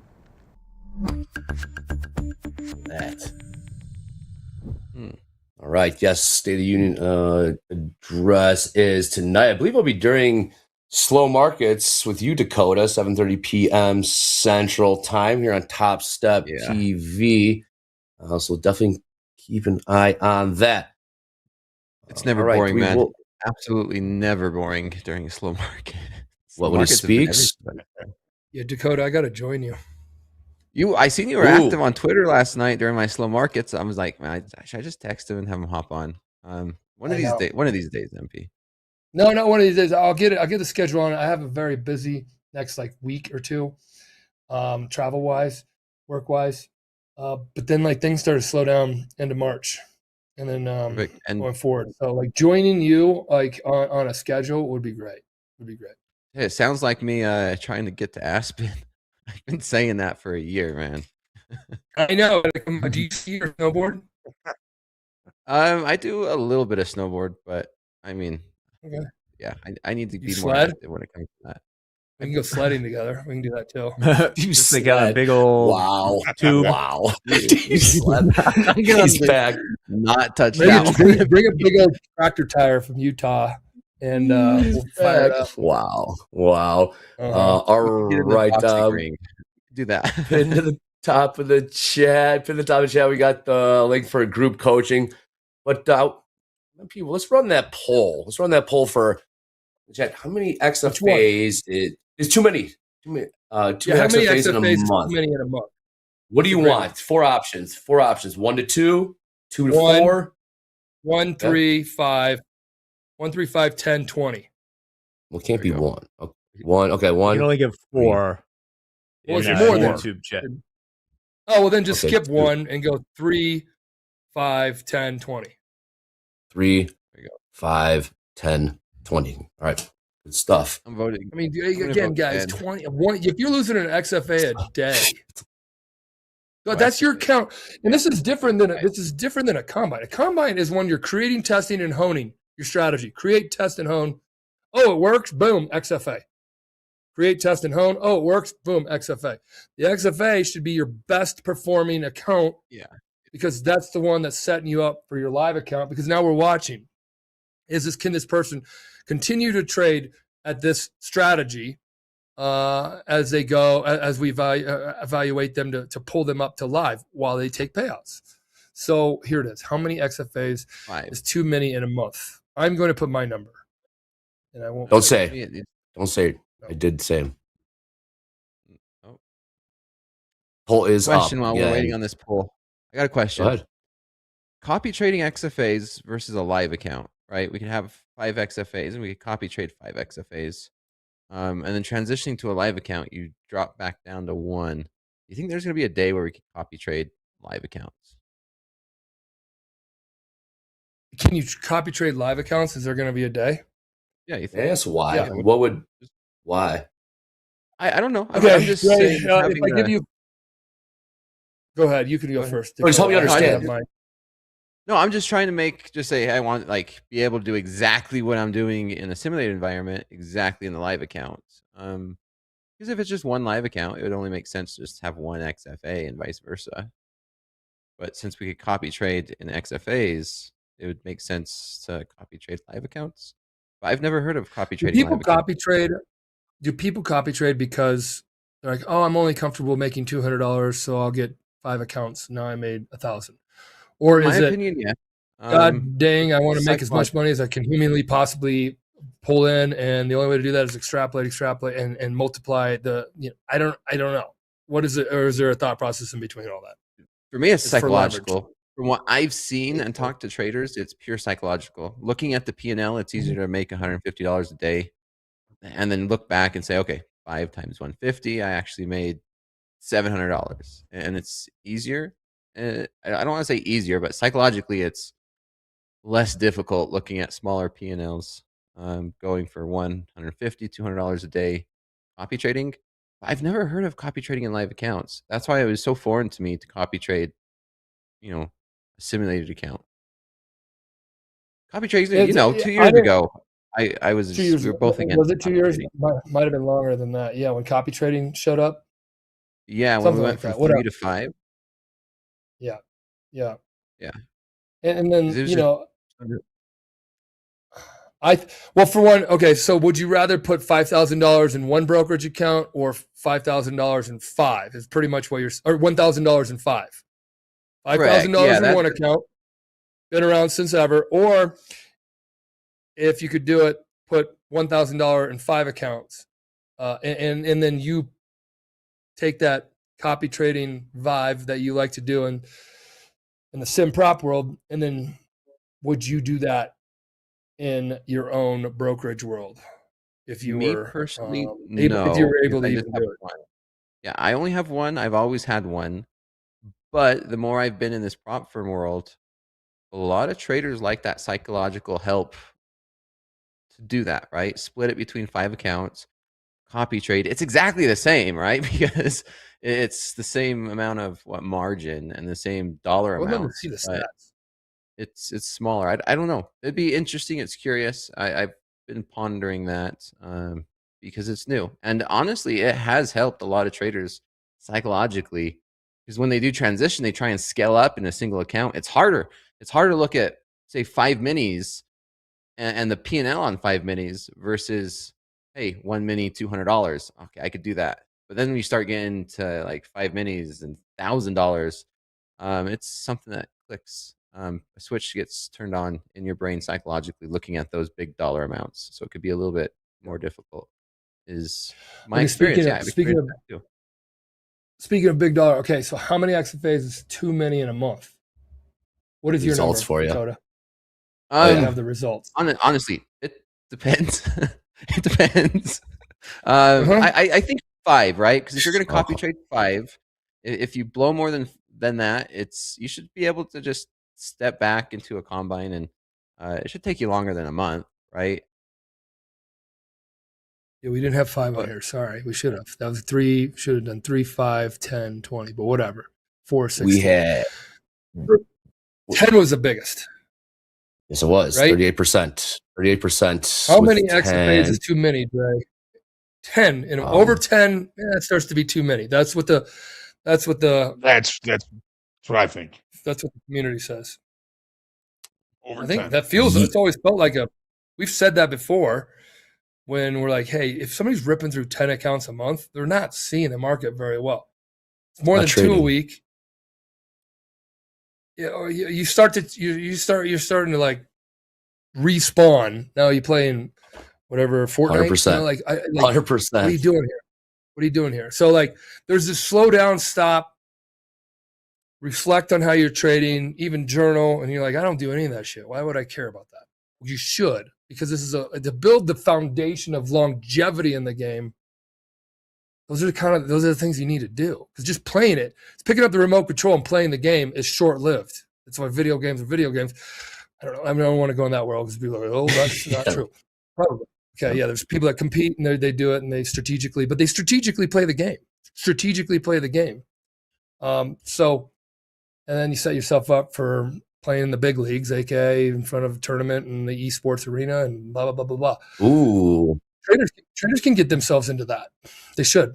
I mean, that's kind of the whole, you're playing the markets every day. So if you're focusing on just the ES right now, you know that, and every day you're doing the same thing. You're focused on the ES, the same time periods, the same thing. You're journaling, you're reflecting, you're taking breaks. Yeah, and you don't creep yourself into bad habits. Oh, just another trade. Nope. Discipline. And still discipline is delayed gratification, but that delayed gratification pays you later. So 10, huh? Right. Yeah, interesting. The lowest amount or 16%. I guess 3 and 4, bringing up the rear there on that poll. All right, MP, we got 90 seconds till the euro close. Let's take a look at that trade. House account short 3 MES 68.86. Nice Oh, trade no. 68.89. I cut that bad boy, Andre. We're to short the 1 MCL from the orb trade. All right, very good. You take another question, MP. Yeah, keep going with all the questions, and then I want to do one more poll about trading responsibly. So cue that one up. I want to understand what would help you be a more responsible trader. Being irresponsible with anything in life, you're gonna get hurt. You're gonna get hurt. So that's just kind of like that's the premise of which this comes from. It's like, hey, if we're all trading responsibly, well, what does that mean? Some people have different opinions. So if we have a poll on what that means, the last one, then I can take some of this information today, collect it. We have a trade responsibly committee that Topstep has with some of our subject matter expertise in the trader world. What should the options be? Topstep. What would make you trade more responsibly? Lockout feature? Lockout feature. DLL. Your choice to put a DLL on yourself. Man, back in the day, cool down, they would just smack you like upside the head, say you're done. You're cool down period. Yep, they tell real shoulder tap. They tell you just get the Position hell out of there. sizing. That too. Ooh, position size would be a good one. What would help you trade responsibly? I know what I'm going to pick. I know my biggest one. That was my most helpful one. I'll talk about it after the end. That's an interesting one. Public facing. That's a teaser. Session report card. Have We your thought about that. accountable. We thought about that, man. We thought about that. Coach Jay and You I can turn it talked off. about that a lot. You can turn it off and turn it on, Dakota. But maybe you get incentivized by turning it on. Maybe you get I like that. incentivized by adding the DLL. That would be number one. That's top there because I talked to Coach Jay and and that's one of the biggest things we've learned about ourselves trading in front of everybody is there's that extra level of accountability. When you're in front of thousands of people, it's like you have to show it. You have to show it. And you wake up in the morning, I hit my day loss last night. I don't want to be in front of a big audience the very next morning. I was you take it. I mean, I love how you share your live trading statements. I was talking to Rips actually a week or two ago, catching up with him in Vegas. Yeah, Rips, what's up? Nice. Well, I think he's one of the better traders out there in the whole influencer industry, hands down. I still do. I always have. Dakota, I'd say, is one of the top up there. As for like they don't share their like live trading as well. But I was talking to Rips, and he's like, "Oh, some people like he does. He's like sharing his. I love it. You share your live, you share your actual." And I'm like starting to think, I'm like, I wonder if like when we talk about this public facing session report card, what shouldn't it be like everybody in that like follows somebody, like if you had a verified report card, so to speak, or that person, no matter what they were, if it's Grant Cardone with a, like verified report, yeah, well, he has 2 properties, one in Miami and a played on the market because he bombed. I don't know, like that's an updated thing. Shout out Grant. Local, it's like a recent report card. And does that define him as being? No, but at least you are seeing more of the picture. You don't see the picture, and the only picture you see is a screenshot. Yeah, I agree 1,000%. Yeah. Like I've been saying that for so long. And then I've seen the team. There's like a team that looks at things on the internet too. They're like, "Hey, this guy just showed 45 grand that he made 45 grand, and we looked it up, and this is a practice account." I'm like, no. Well, it doesn't say on that little calendar that shows. It doesn't say, and I'm like, well, maybe we need like a watermark or something. How do you help the community not get misled and know and let them decide the truth? If they don't want to follow a guy that like rips through, that's totally fine. But like at least the cards that are on the table. I think that's a little bit more fair because I would be the type of guy. I'm like, oh, okay, I follow Dakota or Reps, or I like Trades by Matt too. Like they're like just more consistent and really respecting the markets. And then there are different ones. I'm like, well, it's not for me, but it might be for you. No, I love that. Carfax, right? Carfax for the trading industry. It doesn't really matter. Like Yeah. you said, someone's trading really, really good, or they're struggling, but they're still there to coach and help traders. That shouldn't matter too much. But to help get rid of that shady level of screenshots, I think is very important for this industry. And someone says, "Oh, that doesn't matter." It does, because we have a lot of new traders joining this industry. You don't want their first interaction to be with something very, very shady. They have a very bad experience for their first time, and then they leave and they never trade again. Which I've seen. Or they get I've wiped witnessed. out. And Yeah. I just lost all my money because I was following this one person who I paid thousands of dollars to their courses, and That's what it is. they didn't know what they were doing. Well, tell me about your biggest day, your lowest day. Tell me how long you've been doing it, and everything else speaks for itself. Thank you for listening to my TED Talk. Okay, we just got through the London close, but Ho, you got to bounce because you got morning highlights coming up after this. So a couple words, and we'll get you out of here. I got one more question for MP. But Hogue, yeah, arrivederci. Ciao. I speak Italian now. Ciao. Ciao. Yeah, we'll see you. It's almost like you went to Italy. Well, Andre, great to have you back. Michael, great to see you. Thanks. Looking forward to seeing you Good to soon. see you, Dakota, See Jack, Later. get out there and trade well, everybody. I want to see a lot of green on the screen today. Be back for the morning highlights shortly. Trade well, everyone. Thank See you, you, Johnny. Hogue. Great. All right, I Paul. do have to bounce. I got to take off the trader hat and put the other one on, and I'm 4 minutes late for that Okay. meeting. So All right, do you want to see those poll results really quick? Poll results coming back. Yes, I do. 32.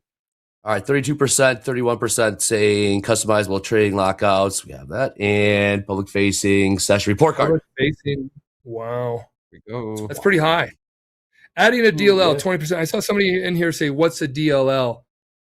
Okay, some people are like, "No DLL." It's a choice. It's like maybe if you add a DLL, you get some, maybe it costs less, or I don't know what it is, but it's a choice that you can put it. There is a personal daily loss limit, that you can set on yourself. Trading purchase cooldown period, customizable trading lockout. No Customizable trading DLL. lockout. Come on. Public facing report card. Come on. Interesting. All Okay, right. cool. Guys, All thank right. you. This is helpful. Thanks for jumping on, man. Really appreciate it. Couple words before you get out of here. Hit me with a ring-a-ding-ding before you get out of here in trading. Hit me with a ring-a-ding-ding, Oh. Michael. In Bulls trading, get, pigs get slaughtered. Hit me with your favorite one. my favorite ones is always trade for tomorrow, but that's not. I gave you I've that always one. liked I gave you that. Whatever. Okay, No, all right. you did not. That one. This is way before I had a that's what life traders before I say. bet you, Dre. Yeah. Put it up to a Always poll. trade Did for MP tomorrow. have a life Always trade for before? tomorrow, Yes, Dre. always trade for. Thank you. I love it. Absolutely. Let nothing happen today that would keep you from coming back to trade tomorrow. So it's always just protecting your day. So then tomorrow you can trade anew. That was so poetic. I love you. All right, MP, thanks for jumping great. on here. Absolutely. Again, we got morning highlights coming up after this. Got the link to the group coaching questions. Make sure to get those in. Also, we have President Trump scheduled to speak in about an hour at luncheon for the State of the Union. All right, let's get back to these markets. 68.82 last trade in the ES, Jack. Kind of a holding pattern. Can't really make up its mind right now. Well, like I said, it's not easy being short. They always want to take it one more spot. I think maybe when I'm looking for larger targets, need to be a little less stingy on the stop placement. We took that incredibly narrow, and it just got a little bit above us. Now we're still kind of hanging around. It's not like we've hit the hammer down at this point. Stockholm. What was it? Swedish hammer? What was that hammer? Stockholm hammer. Stockholm hammer, yes. Not to be trifled with. Not to be trifled with at all. No, I had a Swedish roommate who taught me that. He said, like, those guys at the club throwing down the Stockholm hammer. So we're looking for. We got short. You know there. about it, Trey. I do indeed. I do indeed. Exactly what you're talking about. We got all right. NQ trading pretty much right around 25,000 even. NQ with a 350 point range so far today. ES, 70 point range in the New York session. Let's go on Crude. House account is still short from 66.82, about 70 cents in the money right now. We did have that headline earlier of Iran saying they are more than ready to make a deal with the United States. We saw that sell off in Crude and grinding back higher. Saw a little pop there in gold, 51.64. That's trade. All right, Dakota, you say you're not getting short. Remember you used to come on with the bull and the bear in the background? I miss those days. You miss those days, Andre? Yeah. Yeah. Well, we'll bring him back. A throwback Thursday or something. Yeah, very mixed right now. It's mixed. We've made a decent move. We went from 24,700 at the low all the way back up past 25,000. So we've had some really good movement this morning already, and things starting to slow down. We have Nvidia earnings tomorrow, which is going to be very big, and it's hard to see this market keep pushing higher. Now, I don't want to say I want to short it, but how much room do we really have to the upside? Maybe this is a case that NASDAQ is happy. These markets are happy where they're at right now. And we start to see some, two-sided trade, some range-bound trading be very possible here. How much more room to the upside? Well, yeah, we could keep going up, right? We could have a zombie rally, but 100%. When's that going to start? When are we going to see that zombie rally come back? I don't know. What all-time highs in NQ? What above 26,000? I do believe. Yeah, it's way up there. Yeah, 26. Oh wow, 26,349. Less than a month ago. It feels like forever. Feels like forever. I feel the same way, Dakota. It's like we tried it for small size once. Is the levels I'm looking at here? It's like I got to figure out what the sort of probability of each, but it seems like the move to the upside up to 69.13 or something is showing a lot more resistance going up there. Whereas if we do start selling off, there's a way less crowded path to whatever the opposite of Valhalla is. We're going down to the downside. So just trying to keep that in mind. Yeah. This could be that would be the Stockholm hammer down to Yeah, you zoom out on the NASDAQ on this hourly chart, that's the same. We've been in a range for a week, right? These highs are going to be, you look at this and say, here's the high, here's these lows that we've been testing, and we've been range bound. So we're approaching near the high level. Can we still get a push up maybe to 25,100? Sure. I wouldn't be surprised, but I would be very difficult for me to see these markets break out of this range before Nvidia earnings or something dramatic, right? Because obviously a headline could come across the tape and move these markets dramatically. But this is more of a sell area or take profit area, I should dare say, right now, than to enter into a new long position. Maybe some possibility to short it. I'd be hard pressed to short it, but you could hear the indecisiveness, I think, in the analysis. Hey, I was going to say Dakota, it's okay. You can just say I'm not sure yet. Yeah, I'm with you though. I'm with you. So indecisive, and 100%. That should tell you all you need to know with the way I'm viewing these markets, right? Everyone's going to view them differently, but the way I view this, and I know it's one of the difficult things for traders to do. And I talk about all the time, some of the best traders I know that are trading in the live environment, a couple trades a week. And it's like, oh, that's crazy. Well, that means some of the days you're just not going to take a trade. And this could definitely be one of those days where I don't take a trade. I am going to be on for Power Hour. So there could be an opportunity this afternoon. I'm not going to lock out. I will be here for Power Hour, and we'll see where this market is when it comes time to that. Okay, stuff, Dakota. Power hour, slow markets. More Dakota coming at you. I want to give a shout out. Here we go. AJ in the chat. Fire Andre on your way out. Dakota, please. Back, AJ. Cockroach. I'm a cockroach. You can't kill me. Also, we got Romero. Daniel Romero in the chat. Hi, guys. Tuning in from my car. I hope you're in the passenger seat. You're not driving. All right. Not Speaking the trunk of either. That's not good. Yeah, don't please send help. Nope. Yes. Okay. We're talking about live funded P&Ls and payouts. It's the name of the game. So bring in none other than Mr. JD himself. JD, come on in. What's your favorite set? What's up, JD? What's up, Dre? Welcome back, my man. Here we go, guys. Yesterday's top 5 live funded payouts and P&Ls. We'll start with P&Ls. Here they are. Some impressive numbers coming yesterday. Up at the top, Nathan M. trading a 150K live funded account in the NASDAQ. 14 winning days now in this live funded account. He's taken about 40,000 plus in payouts so far this year also. A big year for Nathan. Sambat, 24,605 in the 150K live account, also trading the NASDAQ. First day in this live funded account. In fact, there are 3 traders on this list. 3 traders in the top 5 whose first day in the live funded account was yesterday.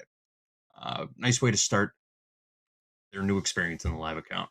Jaden F, 22,468 in the 150K live, trading the NQ. 6 winning days. Jaden's ready for another payout. Go get that money, Jaden. Julian and Yaman, both on their first day in the live funded account, trading in the 50K LFA. 22,303 for Julian, trading the NASDAQ, and 21,427 for Yaman. Again, both those traders on their first day in the LFA. Big days for newly live funded traders. All right, let's take a look at some payouts. You guys mentioned Sushil a little while ago having that massive day yesterday. Well, Sushil hit 5 winning days in the live funded account and took a massive payout, $86,370 payout for Sushil yesterday. That is some impressive stuff right there. Thomas A coming back to 40,470. Azizbek, 39,803. GSC, $14,014, and Spencer A rounds out the top 5, $13,470 in payouts. Huge numbers coming from these live funded traders, taking money out of the live markets and lining their pockets with it, showing everybody what's possible in that live funded account. All right, guys, that's what I got for now. Back to you. Love it. Wow. Shield. Playing games. Beautiful. Well done. Again, do you want more JD? More JD after morning highlights. JD, Mandy, Dolby, power trio there, and power players. And then group coaching. Hogue and Marie. Hoop. Wow. A lot of experience there. Warm pin to the top of the chat. Those questions in. There's a bit of a holding pattern. Yeah, we are. We are. Man, that's so cool to see those traders doing it every single day in the live environment. Sometimes I think to myself, I'm like, man, how can people make money in this type of market environment? And sure enough, there's a market moving, whether it's gold, silver, or currency futures. There's some currency traders out there. There are a handful, that's for sure. I was one. I was one of them. Got my teeth in the euro. The euro. Learned a lot. Yeah. Last time I traded that was Brexit. 60. Hope you were short. I was long. Oh, really? Oh. Yeah. It didn't go too well, Andre. I've been there. Like I said, learning what the flight to quality trade was. Learn the hard way. Lessons are expensive. Good old pip. Yes. Love it. 25,000. We are hanging out there. Big round number. 25,000 in NASDAQ. It's up on metals. Metals took a bit of a sell off there. $8 in gold. Let's trade 51.55. Do the above below. I'm gonna be on for power hour. I might just we wait. We're gonna wait. We wait till power hour to do above below. Dakota, you know the drill. You've been on since the beginning. I know you know the drill. I do, but 25,000 is looking pretty juicy here. So I see some people asking about how what strategies people use to make 35K in a live account. And I actually do have some insight into this just because I did shoulder tap for so long. And Love this. there are kind of two classes. I mean, obviously, if you just think about the math, they are usually trading big size. Some not as big as you would think. 5 NQ or something like that. But there are the kind that, yes, I would classify more as gamblers, and then there are some that are just playing a positive EV strategy on bigger sizes than most people are comfortable with, right? What does that mean? So 100%. What does that mean, Jack? So the cards that I see this and I go, yeah, is like, there was famously, we had a trader that I was looking at the card and they had like a $40,000 day in like a 50K account, and then proceeded to lose the DLL for 40 straight days.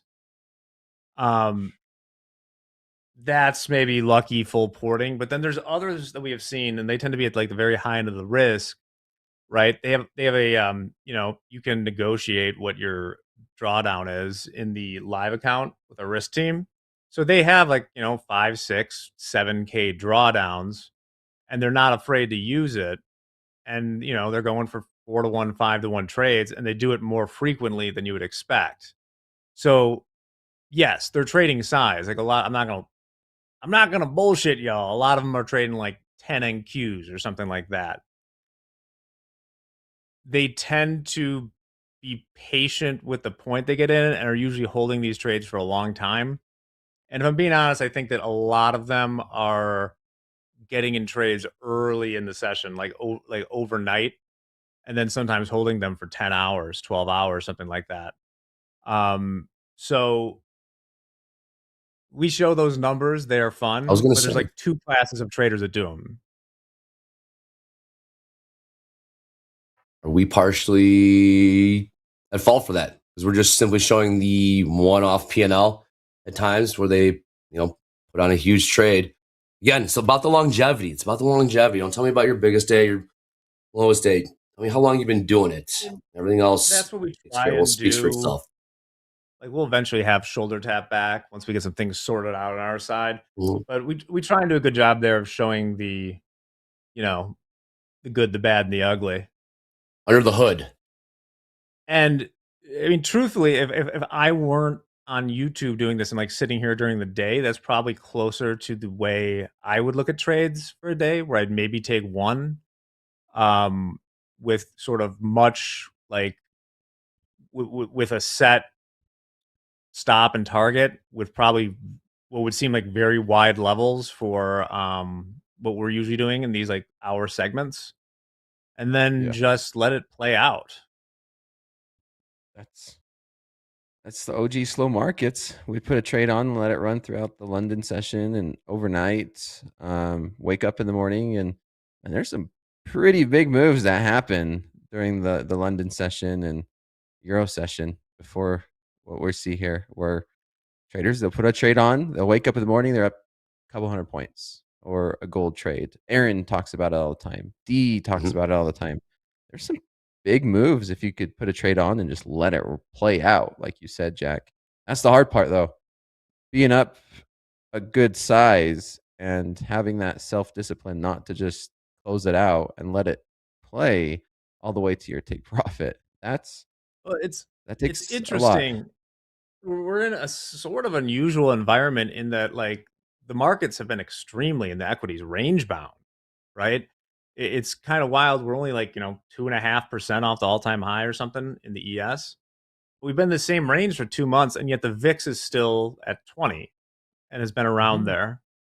And it's just like patience. Like we're talking about, like look at today, for instance. I mean, we've only been here. It's like you have to look beyond the next 30 seconds. We've ranged from 30 to, like, I don't know, 70, close to 70 points or something in the ES. That's a lot of movement. And, the implied volatility going today said that that's what we could expect. So you got to trust that there probably will be, over 1% of movement today in the ES. It might take a few hours, but it's likely to happen. Yeah. Good stuff. Love it.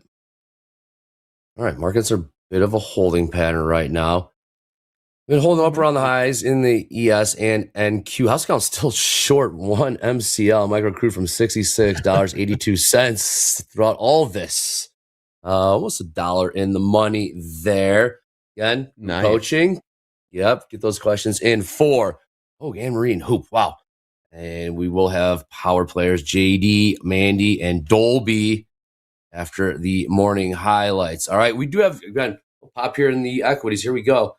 We have President scheduled to speak at the bottom of the hour in about 40 minutes or so. We also have State of the Union. We got NVIDIA earnings tomorrow. We got a 2-year auction. We got more Fed speakers on tap for today. With that being said, this is Topstep TV. Let's go. I'm a little rusty, but yeah, let's go. Come on, AJ. I'm back. Andre's back. back. AJ. Andre's Let's go.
All right, it is time for the morning highlights. Hopefully you are having an excellent trading day.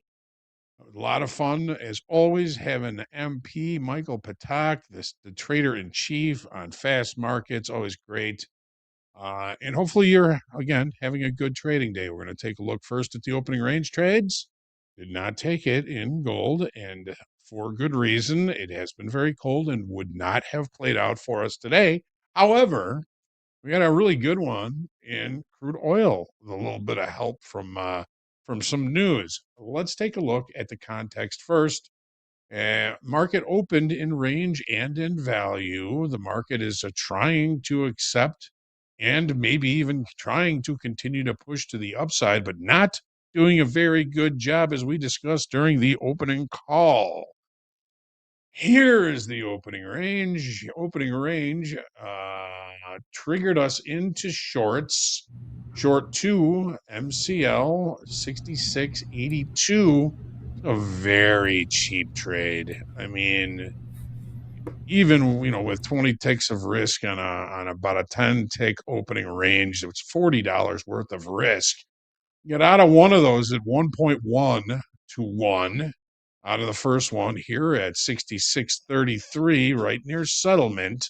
Then the news came out and continued our push to the downside. We're still holding one of those contracts from all the way up at 66.82, about almost, well, let's just call it 90 ticks of profit as we speak. We're going to see if we can't hold on to this one for the auto liquidator, see how this plays out till the end of the day. Now, what about gold? Why didn't we take that opening range trade in gold? Number one, it has been very cold. One day of the last 26, and those are only the last 26 that I looked at, it has not played out in our favor. It would have created losses 25 out of the last 26 days, and today would have been another one of those losses. In context, yesterday we looked above the weekly kickoff high, 52.10. We closed above it. We were unable to maintain price above that level in the overnight. So the market opened below range, below value. Opening range was inside range, but again, below value. And the market started to look to the downside. But the opening range would have had us look to the long side on that first 1 minute bar, closing outside of that first 1 minute bar. Would have had us looking at longs, probably up here around 51.7620. Wouldn't have been very long. We would have been stopped out of that trade, obviously. And the market has pushed lower. We did put a base in here. We did have Aaron. Aaron trades, our resident gold expert in fast markets today. And he managed to find a pretty decent trade to the long side here. Now, we were talking, well, Andre was talking about a bull flag, and this kind of set up a little bit of a bull flag here. The market put in the low, excess low, rallied 1, 2, 3, 4 bars to the downside on lower volume. That creates the bull flag. Well, Aaron looked at that whenever he was looking at, said, you know what, I like the longs here. He was kind of keeping things on a longer time frame, but he did get long 1 micro, 51.49 even, and took a pretty decent profit. And maybe 25 minutes after entry, got out of those at approximately 51.57 for a pretty decent profit. Now, S&Ps house account did look for a short at one point. But again, let's start with context. The market opened in range and in value, thinking, well, we could probably find better trade location as the day goes on. And it wasn't too long after the open that we tested down to value low and rejected. Buyers came in at that point, and we've basically just been hanging around this initial balance high. This makes me crazy because we did see a failed upside auction. It did provide somewhat of a small opportunity, but when we don't get a decent rotation off that failed upside auction, that tells me that there's probably some stronger buyers in this market. We're no longer looking for shorts at this time, and we may see this market continue to rotate and resolve to the upside. Here is what we were looking at on the 5-minute chart. And there is our failed upside auction. We got into 3 shorts in the MES, 68.86 even. It was a very cheap trade. These failed auctions have a tendency to be cheap trades. You might have to preempt them to keep them cheap. However, it did offer a pretty cheap opportunity. The market did give us a little bit of profits on this, but it wasn't very long. The market came and took out that initial balance high again, getting us out of that trade at 68.93. Again, another small loss. Market pulling back. Now it's just kind of centering around the initial balance high. And for those of you that do focus on initial balance, and I know that there are initial balance haters out there, and I hate them when this happens. When price centers around an initial balance high or low, there's a tendency for the market to get you pretty chopped up. But again, with the lack of a deeper pullback off that failed upside auction, I believe that there is an underlying strength to this market. I don't like the shorts at this time. I'm looking for this market to continue to resolve to the upside. Now, on the NASDAQ, we did not take any trades during fast markets. It's highly unusual, but let's just take a look at context on the 30-minute chart. The market opened in range and in value. Better trade location came after the open. We looked down towards value low, didn't quite get there on this platform, but buyers came in. Initial balance high, again, looking like maybe a failed upside auction. We did not get much rotation off of that. To me, that tells me that there is probably an underlying bid to this market. I don't want to look for shorts, and I want to see if we can be on the right side here and see this market continue to rotate higher. Now, there is the State of the Union address tonight. NVIDIA earnings coming out tomorrow after the close. Knowing this, markets are likely to kind of fall into anticipatory market states where smaller opportunities, maybe even some zombie rallies in these equities, because when there's no bad news, the market has a tendency just to continue to grind to the upside. So, of course, only time will tell. That's what we're looking for. What we were looking at this morning. That is your morning highlights. Let's take a look at a very interesting quotable quote. One of my all-time favorites. I think he's an absolute genius. Let's take a look. Today's quotable quote comes from George Carlin. It is important in life if you don't give a crap, it can help you a lot. Now, what the heck does that mean? Well, we do often say in trading that trading is very important. Every trade we take seems like something that we should be very careful and that we should be cautious about and that we should care for and that we should love and we should pet and we should be very serious about it. But that has a tendency to create lineing of trades. If you love your trades to the point where you overmanage them, you overlook at them, you overwork them, you're going to kill them.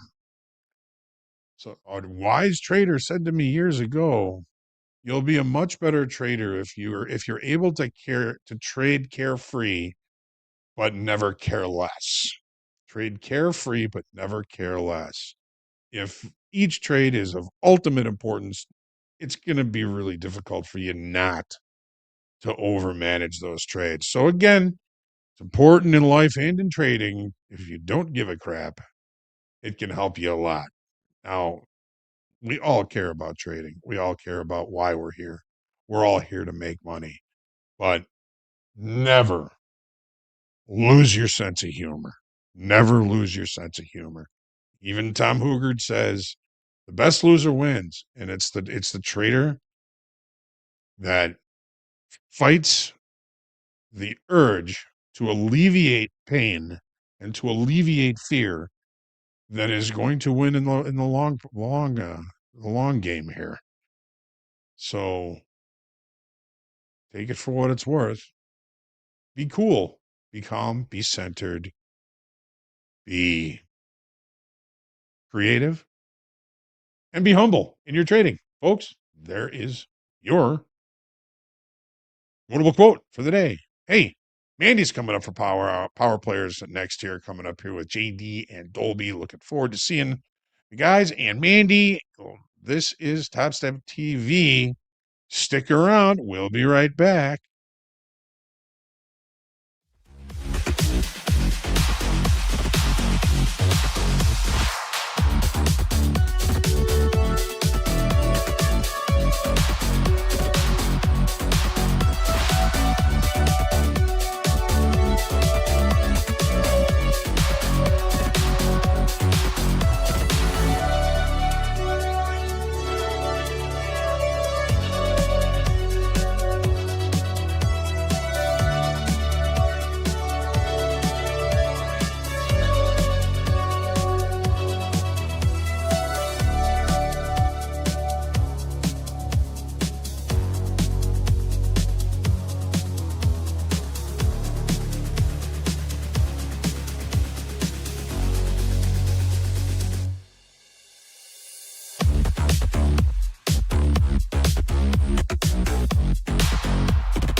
Good morning, friends and traders. Welcome back to Topstep TV. It's time for Power Players. I'm JD, you know Dolby over there on the right, and in the middle, Mandy in the markets. Here we go. Mandy, I got a feeling you've been trading it up this morning. Yeah, tell us what's going on. I did.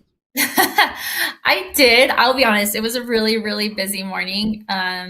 Those of you, I mean, I think a lot of you know, I have 4 kids. So I tried to trade a little bit this morning, got chopped up around 8, took a pause from one account and haven't traded since. So I'm kind of glad. It looks like it could have given a lot of fake outs here in the last, hours and a half or so with a lot of chop here on NQ, but we'll find stuff for sure this segment. Sounds good. Sounds good. Let's take a look at these markets. Dolby's got the keys to the house account. What are you seeing today, Dolby time? Anything good? What's going on? Ranges. Just they're everywhere. And speaking of ranges, we're actually at the high. We're getting very close to the high, the daily range high. We've kind of been stuck in this shape for quite a while here. 24,700 is the low. The high is going to be, I have it drawn right now as 25,058. But we might actually be getting up until these like 25,100s. That's still like 100 points away. But if you're looking at daily ranges, those wicks tend to be pretty big. Even if they're tiny, they're still a lot bigger than they would be on like a 5-minute or 10-minute chart. 4-hour looks like we're probably going to get up to these 25,100s. Maybe that's kind of where the daily range is going to be. So we'll actually just move this up. We'll put that as the daily range. We did just break out of the 30-minute range high. We did form a nice little 30-minute range around these 25,000s, which we all saw were very, very sticky. But now we've broken out to the upside. So I want to kind of see what we do at 25,100s. There might be a short opportunity there because we're still waiting NVIDIA earnings. So I still think range-bound plays are in play. However, maybe the Iran news is pushing things to the upside here, but I think that would be the next location. Other than that, if we want short time frame, pull back for longs now that we've broken out. And here we go, tapping on the ceiling of new highs in the S&P as we speak right now. Just printed a new high, 69.0475. 69.04 in the orders in the S&P. And we're still ticking higher right now. Got 100 lat offered at 05. I'm going to check above for any more liquidity. It's looking like a pretty solid Trying trip to figure up out how to to get into this. 69.15. Yeah, right. You just caveman right into it. Buy high, sell You know higher what? kind of thing. Really good question. I love my EMAs, MAs. And as right now, sorry, my screen, I do this way too many times. We're pulling back a little bit. If I can get down to these 62s, I think I'll enter long. This would be coming back down to retest my 1-minute EMA and see if we can get that continuation up into these 100s. That would be a nice like 40-point scalp. That's plenty for me as a scalper. So yep. I'd be happy with that. And yeah, I think I'm gonna, it's about 63, 64s. Let's see if we can get a little bit further down, and then I'll enter. Sounds good. Sounds good. So Dolby and Mandy both in alignment, looking for a little pullback to possibly get long in these markets as we rip higher. Let's take a look at the tilt real quick. Tilt's not as aggressively long as you might think it would be on an up move like this. We got 59% long in the ES, 55% long in the NQ, and we're just about 50-50 in crude oil right now. Still tapping on the shoulder. Marketed in 3. We kind of had a fast wick down to these 64s. I guess technically 65s. That was enough for me, but kind of got filled terribly. So let's go ahead and put in some stop losses here. All right. We're going to go below the 5-minute moving average. So down into the 20s, looking for an upside target, like I said, into these 100s. That would be really nice. Sounds good. Got about 200 offered at 69.04 in the S&P. Let's see if this gets traded out. See if it chases. We're down ticking just a little bit. Pretty decent selling pressure coming in. We are we're way up there, JD. We are way up there. We are. This might be, maybe some altitude sickness, too far, too fast. Mm-hmm. A little bit of back and filling, which is a thing. All right. Yep. Just saw 100 lot chasing the market down. Did that just fill? Did that go to market? We're going to get a bid in at 25,047s. I like 47 that. 3/4. We're going to see if we can get a bounce off the 30-minute range high. Just a one guy. Sounds good. We do have some potential headline risk coming up at the bottom of the hour. President Trump is scheduled to speak. I don't think we're privy to that news feed, though. We will be looking for headlines coming across the wire as they happen in real time. If we have a one close below 50, I think I'm out. But we're going to let this breathe for a minute. Yep. It's not invalidated yet. That's the thing with these momentum trades is when we are at the top, sometimes they can just go, and you're like, oh, I needed a caveman into it, right? Other times it's like, it'll make the new high, come back down, kind of consolidate for a minute, and then possibly continue higher or even rotate all the way back. So this is kind of a decision zone right here. Again, we didn't get that intense push through on that momentum in the last 5-minute candle. But we are coming back towards my entry here, which is at 70.75. I still like the trade. Nothing's telling me to get out of it now. Nice. Sounds good. We are printing new highs in the S&P. That's good. 69.05 half current high. Pushed through it, made a new high by 3 ticks just a minute ago. Looks like we're tapping on the ceiling of new highs again. Let's see how this plays out.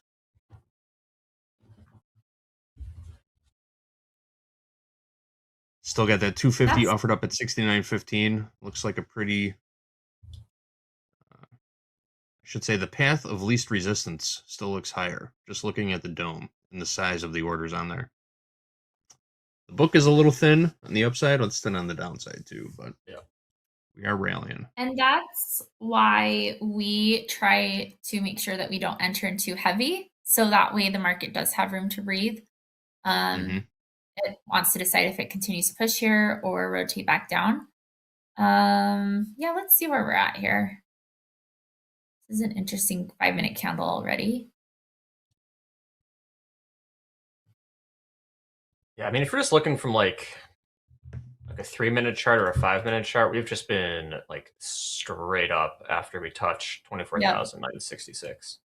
Just I respect. JD, you like a good channel, JD. I mean, what do you think about this channel from 24,972 double bottom and just channeling straight up here in this NASDAQ? Switch over to the NQ. We'll start with some trend lines here. Off the low, New York session low.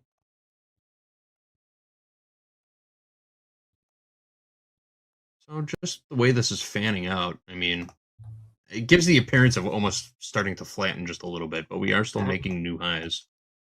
If I was going to draw a channel here, I could just draw a channel here. I'm trying to find the channel. Oh, there is a channel tool. I was trying to find it for you. Sure there is. I got it. Oh, parallel channel. There we go. Got it. That looks nice. So drawing the channel, we are just dancing along this lower extreme line right now. See if we can get a breakout to the upside. Failure below this 9-period EMA, below 25.035, I think, sort of. Okay. Actually, I would call that closer to 25.20 in the NQ. Might trip a little short selling coming into this market. Come on down. We're looking for 47s and also 40s. Will be our two contracts. 47s and 40s. That does not tap me out, so I'm all for it. We're in one. Can we get our seconds? We're just going to about, say, 20 points here. Looking for the Listen, 30-minute range high retest to bounce. Here in 37 seconds, if we can maintain above these 40s, I might DCA into this actually. Ooh. Into Another a second? contract. Ooh. I'm there we in go. 3. I might go 4. Already. Okay, nice. Okay. Because nothing's telling me it's breaking down yet. It's just likes its breathing room. It does. It does like its breathing Especially on room. NQ. NQ is very picky about needing some room to do its thing. And it's that's very why I love it. particular. There's so much opportunity in it. Very particular. Pullbacks are healthy for rallies too. Mhm. Dips are healthy for 100%. rallies. Got to go down to go up. That's what Sean T Gives told buyers me. a chance to reload. Yeah. People that want to get long are waiting for lower prices to get in. Yep. That herd Like mentality. Dolby. Mm-hmm. Now we just need to see. Can we get over 25,055s? Because right now we're kind of doing a stair step to the downside on the 1 minute. So can we get our bounce and then reform and then break back to the upside here? Also, are we just not going to talk about Mandy's new background? Like, oh, thanks. New lights. New looks amazing. lights. It Yeah, looks I amazing. did it. I'm like, I got to get serious since I've launched this Discord too. It's been super fun. I've been spending a little bit more time on air. You guys been having me back a few more, I think like an extra hour or so in the last week or two. Oh, yeah. So it's been fun. I got to up my game. I got to be as cool as Dolby over here. You get the Trainer lights, style. the Here we the go. man lights? You get these guys? Get the what? Oh, The man lights no. or whatever? Or you have a different lighting rig? No, I'm cheap, man. Amazon, what do you call them? Like floodlights Ooh, that you floodlight, can put nice. on your front lawn to go on your house. That's what I used, and it works great. They were like, Ooh, I think for nice. 2 lights, it was like $30. I was like, Ooh. Yeah, let's these do were it. not $30. I didn't Looks pay good, for them, too. but they are not $30. Nice little 10-point Yeah, bounce yours here. is stronger though, Dolby. Yes. Right, here we go. Pushing back into these 60s, bouncing off this 5-minute EMA. Man, Mhm. I am going to DCA into this one here. Oh yeah, I like this. We're going to go For any size in the because 111. the strategy's still holding. It's not because I'm adding to a loser. Nothing has invalidated my trade. So Nice. trying to get better entry price. Hopefully my long-term upside target still hits and I just get a little bit more cash out of it. So this looks great. And you're still in the Gotcha. one. Yes. Or two. I don't think we're going to get filled on our second. Oh, we're at just one for now. There is 112 being offered at 25,077. Okay. Louis, what's your entry price on that long again? 25,047 3/4. Got it. Pretty good entry so far. Not out of the trade yet, but it was a good entry. And Mandy, what's your average price on this position right now? Average price now, 67 3/4. Got it. 67 the orders. Mandy's long a pair. Dolby's long one. Actually, I'm 5 minutes long time frame. 4. Sorry. Ooh, Long four. Two pairs. Defo. 2 pairs. Not only pairs, is Mandy 2 pairs. trading some sides, this is like her longest hold time on Topstep TV already. This is awesome. I'm evolving as a trader, you guys. What was that? Wasn't that last week's tip? Markets change. Yes. You need to be able to change. So Adapt. this is a slower time frame, right? I love Power Hour on Wednesdays with you guys. And then we have let's see. Oh yeah, and then I've been joining fast markets. So those are usually a lot higher volatility time frames and volume is there. So this time frame into lunch, these are ones that you have to be okay holding a little bit longer. Not to say that stuff can just come right in and buy or sell things right up, but adapting to the time that you're trading. Slow market time frame when Dakota's on. Yeah, some days that can be super, super slow. If I follow my process, I can be in that for 20 minutes, and that's a killer for me. But follow the process. And same thing though, lately, we've got a lot of stuff, a lot of volatility coming in, since January with the silver and gold. And then NQ at night has been pretty impressive moves. So yeah, you just got to adapt to what market volume's doing and volatility. Very true. Well Very said. true. JD, I got an update here. NASDAQ has 444 offered at 25,080. That is by far the largest thing on the dome right now. I got level 200 up, 100 down. Only 20 points away. 440 at Wow. 2080. That's in the Let's mini. see if that ends up. That's in the mini, not the micro? 20 what? That's in the minis, not the micros. At 80, What was the number? 25,080. 440 yeah. offered at 25,080.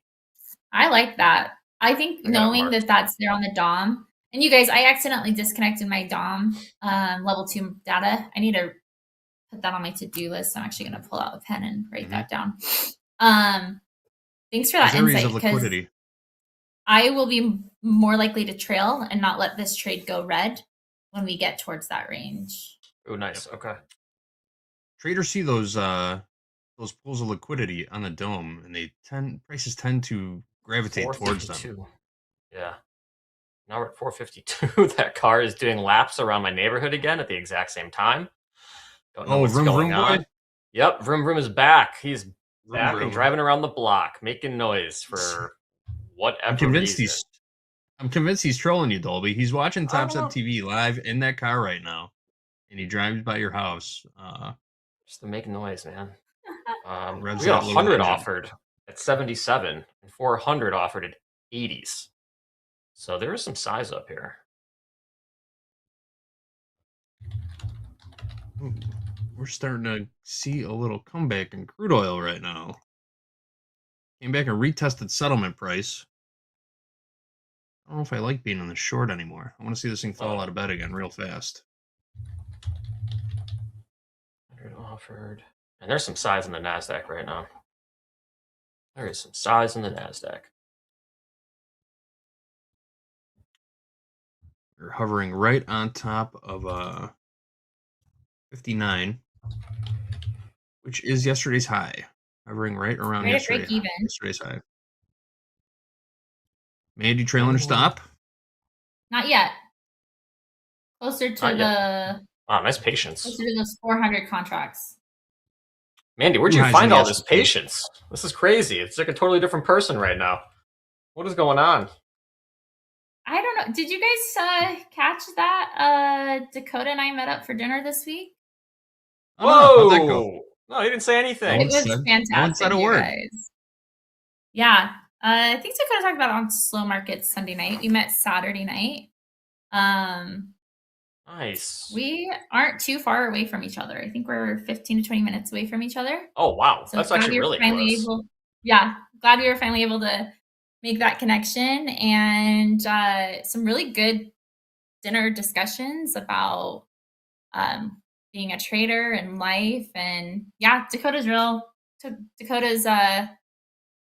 as you'd expect, as he is on air as he is in person. So it was just awesome, and I've got a fire lit under me after hanging out with him. So just excited to Very see cool. where 2026 goes. And yeah, it was awesome. It was really good. That is awesome. Maybe that's it, Dolby. I don't know. Hang out with Dakota once, right? Everything changes. Would you let him watch your kids, though? Would you let him watch your kids? Is he babysitter I think trustworthiness? What a question. Is he babysitter material? eventually, maybe. But I did ask him if he's the fun uncle, and he's like, I don't know if I'm the fun uncle. So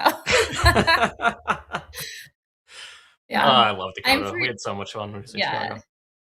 He's great. Yeah. So yeah, he's trustworthy, and it's great. But yeah, definitely would have to hang out a few more times before we do that. What was his guardian angel My in kids- Chicago? Yes. My kids are also, I don't know. I think about this sometimes. We're still at break even on this trade, so that's why I'm chit chatting. like if somebody was like, "Hey, do you want some candy?" I feel like my kids are just like so like easy to talk to other people, especially adults, that I'm like, I probably They're should li- work on that with them, but They're a little too trusting. yeah, maybe. They're good though. I think it's important. I'm trying to teach my kids good life skills and having conversations, being able to have conversations with adults, and not be afraid to Necessary. go ask for, hey, mom, they messed up my order at the restaurant. Okay, well, why don't you talk to the counter and ask them to, hey, my order's wrong, and then I make them go check in for their doctor's appointments. Like I come in right behind them, but just teaching them some important interpersonal life skills, I think, is really important. So Yeah, for sure. back That's in nice. the 60s. Yep. Still respecting my EMA and MA. So still not an invalidated trade. Yeah, I'm trying to Are stay those off contracts the still sitting there? small time Only? frame charts here. Yes. I'm trying to not look at like 1 minute, 3 minute, 5 minute if I'm in a trade that has like 30-minute range implications. So I know Yep. it's going up and down a lot, but I don't want to get like sucked into a small time frame here. So we're still in the green. It can go up and down all at once. We still have our bids in at 25,040. Let's just see how this goes. We still have that size up there, and size typically tends to get filled. Let's see if it does. Might need to go down and go Certainly up though. does. I think so. Bouncing off of a 35 period on the 1 minute for the moving average, and respecting the MA still. I still like longs. This is where we get some of that oh my gosh, consolidation. That's the word I'm looking for. And which, as we can chop around, we could lead to a nice big push to the upside, possibly, or a big fat failure and back into below 25,000. So we're at a very interesting point right now. Don't know But until like you said, bet. Dakota, it is stair stepping. Like you look at the 3 I'm minute. Dakota now? Oh, that's amazing. I love that. Definitely a Dolby. That's so nice. A little slip of I'll the take lip. it. Listen, kind of looking like Matt Damon is pretty good. I'll definitely take it. That's pretty good. Because Are you still liking the beard bliss look? What? Feel? Oh yeah, it's my maintenance? summertime sort of thing. I'm getting ready for it. If it gets too long, it gets itchy, so I got no problem shaving. Action entry. I kind of enjoy it here. It was like 50 in Still love February this in Chicago, and I was like, this beard's got to go. Spring is here, and now it's like freaking 15 degrees again. Right. So a little preemptive, but Yeah. Yep. Whatever. Tag Feels my good. entry. Feels good. Tag my entry again. Dolby, you're sitting nice and green right now. No drawdown, right? We've been in green, I think, this entire trade. time? Maybe 1 second we were in the red here. We pretty much nailed this entry. We'll take it. A little bit more buying Last coming week was back not in fun. here. Yeah. Yeah. 77s and Just a little 80s. What happens to Keep 77s tapping and up 80s? here. Mm-hmm. Something's We're got to happen. 2 points away from new highs in the ES too, so not too far. Hovering just below new highs in the S&P and NASDAQ.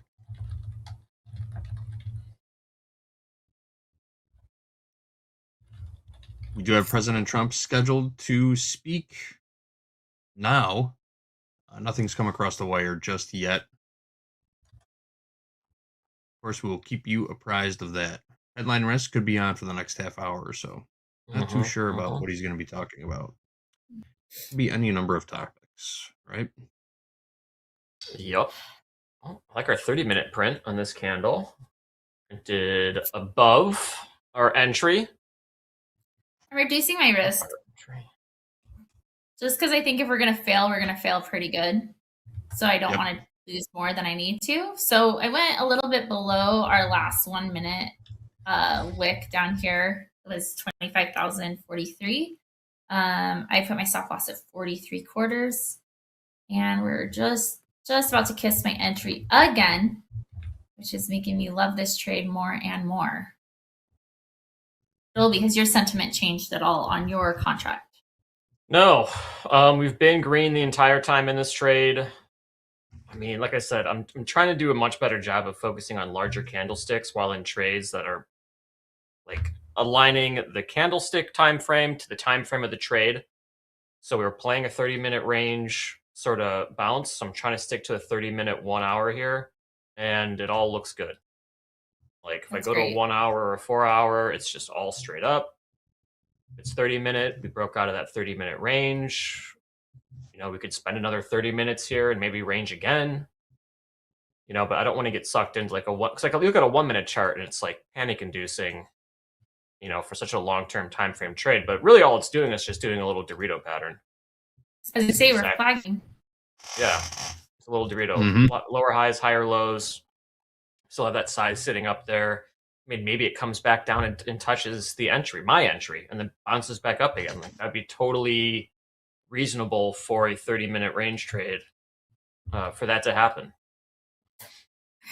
An eternity range trade for Mandy.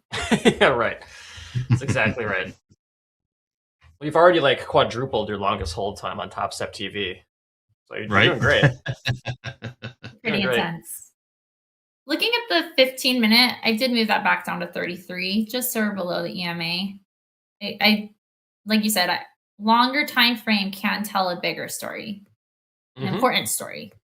So Mhm. I adjusted that just a little bit. Still not terribly low. Like not a massive loss for me. Still something I'm comfortable with on this account. Ooh, good question from This one's- Unified. Ooh, go ahead. I was gonna say trying to get to account XFA number 4. Ooh, nice. So Nice. slowly building these up one by one. What was the you question go. in the chat? It's from Unified. Where do you see the size? Unified. Look, I have a level 2 data. And if you look at the dome, which is all the numbers going up and down here, you can see ask size and bid size at the top columns. And so what we're looking for, let me switch to the NASDAQ real quick, is this 447 lot sitting at 25,080, then another 100 lot sitting at 25,077. You do need level 2 data to get that, which you can buy as an add-on. I believe it's $39 a month. Is it necessary to trade with? No. Is it nice to have? Most certainly. But it does take a little bit of time to get used to if you're going to try to like incorporate it into your trading. hmm It's totally subjective too. For some trading strategies, it adds Mhm. an immense amount of value. For others, there's no value. So Yeah. figure out your trading style first and whether or not level 2 data is something you need. All right, guys, we've gone a little bit flat here in these equities. 25,060 last trade in the NASDAQ, 6903 last trade in the ES. We've got Gabe in the back with a quick news update. Paramount is raising its offer for Warner Brothers Discovery. Gabe, tell us everything we need to know about this. Paramount has officially raised its bid for Warner Brothers Discovery. Paramount's earlier offer of $30 per share was rejected as inferior to WBD's current deal with Netflix. Since then, Paramount has appealed directly to shareholders in what's known as a hostile takeover bid. The new price has not been disclosed, but a source says it values WBD above $30 per share. Analysts say Netflix is likely to match the offer, but a top executive warned that Netflix is willing to walk away rather than overpay. The WBD board says the Netflix agreement remains in effect while it reviews Paramount's proposal.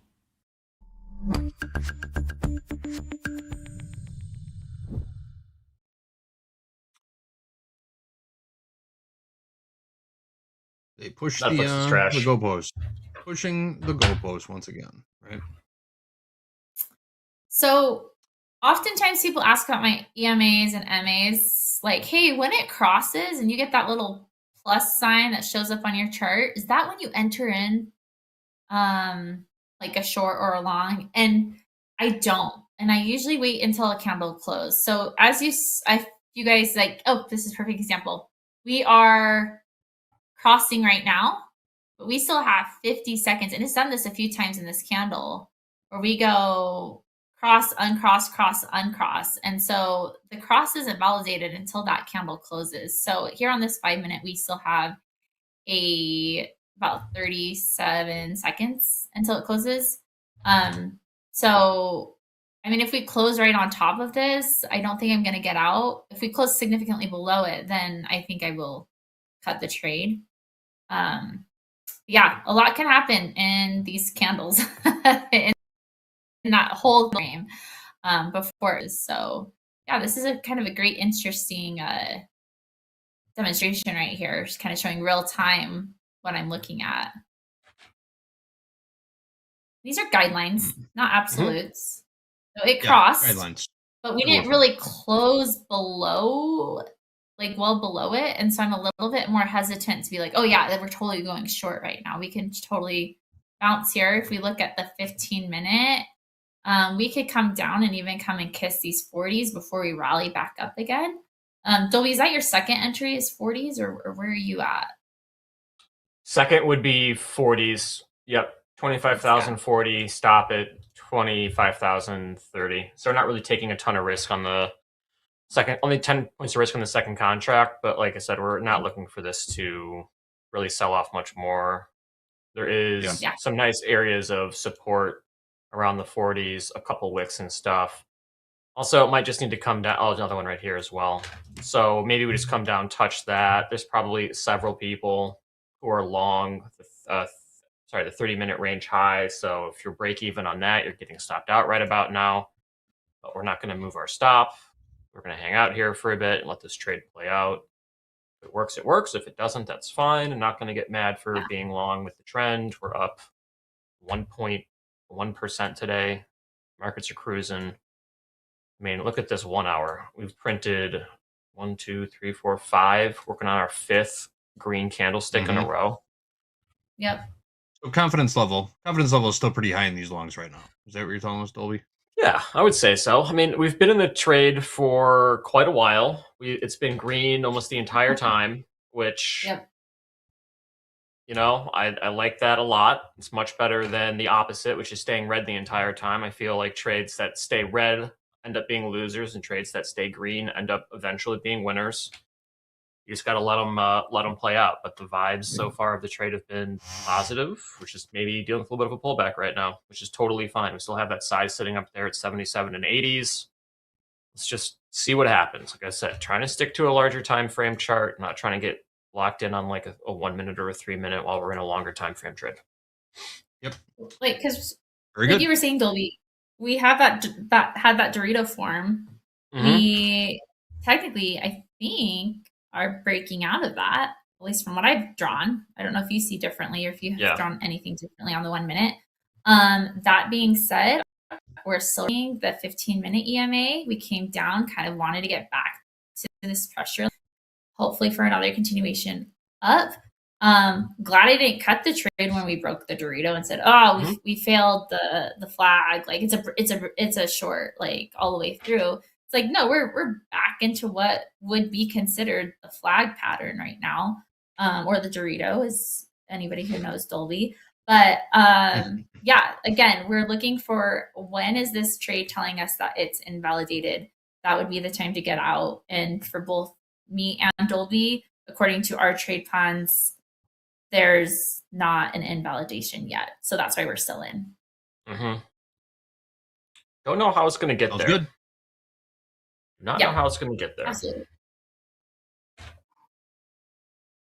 So we just chill. We just wait for it to happen. Just wait. It's a game of patience now. 69.02 last trade in the ES. 25.049. 048 last trade in the NQ. Let's take a look at some other markets while we're still here. We're getting a little bit of sell-off in crude oil again. Tested settlement price. I said I wanted it to roll over pretty soon, and it's rolling over again for us. So we did adjust our CYA on this crude oil trade from the opening range. Our stop is now up at 66.67. So a decent distance away there. We've locked in some profit. We're into with this trade. Our runner's in for about a full $1 profit right now on crude. Last trade 65.85. looking like it wants to make a new low. Everybody You out. got tagged, right? Push for Crude. Not yet. Not yet. Oh. Not on the second. We're very close. Oh, what? What? Yeah. Yeah. It traded and Come you didn't on. get it, did you? Come on. What is the Q depth? Like 5 contracts? How do we not get filled on the second one? Oh, that hurts. It's okay. We might get a second chance. It traded one time. It only traded one time, and you weren't the guy on that one, right? Whatever. You weren't in Might the get, order, brutal when that might happens. get a second opportunity. All right, now we're in the Here you go. second one. There you go. Starts Let's with- go for it. Let's get our risk to like $7. That's Now what we're in happens our in the two. real markets, guys. You are not guaranteed to fill. There has to be a seller for every buyer. 2 contracts. That's the difference. Long 2, 25,044. Buyers, where you at? Buyers, where you at? I might stop at 29 and a quarter. Looks like we might get tagged out here, but 32s are what I'm looking to hold. 30s, 31s, 32s. Hope we get a nice bounce here. Oh, love that. Look at that. Bounced right off of my MA. Buyer stepping in Nice. right Couple now. hundred. Let's see if we can get a nice rotation here. Great second entry, Dolby. Looking for a nice bounce here. So far, so good. And looking good. The fact that we didn't So follow far, so through good. makes me a little bit more happy. But, you know, sellers might really just come in and take over. And if that's the case, I've accepted my risk. But we are respecting this MA, EMA so far. So let's see what happens here in the next couple minutes. Pretty telling. There was a couple hundred chasing the market down in the S&P a few minutes ago. I think it ended up trading out at 6,900, right at 6,900. A couple hundred traded there. We did get a little bounce after that order filled, and now we're trading right back on top of it again. Still no news on this Trump speech. He is scheduled, or was scheduled, to start speaking at 11:30 a.m. Central Time. Nothing has come across the wire in relation to that yet. We are waiting. We're waiting on headlines. Still waiting. Okay. Well, back to break even? Question mark. Almost there. We'll see what happens. Yeah. We did get that nice bounce off one of your EMAs. If we Yep. can get back up to like 25,050s, we can start bumping our risk up a little bit. Probably Absolutely. nest it right below like 25,030 or something and just take off a little bit of risk. Maybe get it down to like 55, $50 or so. But what we want to see 50s now would is be not. awesome. Yeah, we don't want to see our entry turn into resistance here. Mm-hmm. What's your average price now? 25,044. Long 2 MNQ. 25,044. Long 2 MNQ. 25,044. Yep. Contract still there, Dolby? We got filled, so we're max size now. Oh, sorry. The There's nothing large left. orders on the Dawn. I think we're currently too far away from them to have them display because it's only See, 100, yeah. 100 up down. That's fair. So if we get back up there, I bet it's still sitting there. Yeah. Mm-hmm. Let's go for. Love a candle close here above 45s. That'd be awesome. Okay, now we're back to break even. Yep. Other thing I like too is that our stop is below the 1 hour candlestick low. So that means this candle would have to turn red at some point in time for us to get stopped out. Doesn't mean a lot, but it's somewhat comforting because we haven't really printed a red hourly candlestick in quite a while. Mm-hmm. But let's It's see. gonna be one of my 30-minute longest trades ever on This Topstep has to TV. be, yeah. Almost a full segment. Take a look at what our MAG 7 stocks are doing right now. It might give us some indication. There's only one laggard in the MAG 7 so far. That is Google, down 0.05%. Apple's up 2.25%. Amazon up 2%. Meta up 0.37%. Microsoft up 0.56%. Ooh, hello. Nvidia up 0.9%. And Tesla up just over 1%. AMD's up 9%. Did you already say that? Wow. AMD up 9%. AMD's up 9%. Intel's crushing it. Looks like chip makers are having a day. Mm-hmm. As I fly in the chat, no, Dolby and I are in the same, heading in the same direction. Dolby just has a way better fill than I do. Different entry types, different strategy types. But we're both Making a move, bullish. Ticking higher just a little bit. Tick by tick by tick. I'm gonna see if we can cover one at like 69.25. We closed Which is above 50, which is We did. so good trade. Yeah, so you can actually reduce our risk a little bit. Let's get it down to 14 points. So we went from like 70-ish down to 55, save ourselves about $20. And we'll see if we can sell one at the 69s, which is the 1 hour candlestick. Sorry, the previous 30-minute candlestick high, just like a tick below it in case it wants to get like crazy range bound. That'd also be $50 NQ could do that. too, which it can. NQ does whatever the heck it wants to do. And since we typically risk about $50 a trade, if we get out at 69s, that is us being like up 100. So that would basically pay for this trade if we got filled there. But we need to start making some higher highs, which we have not done yet.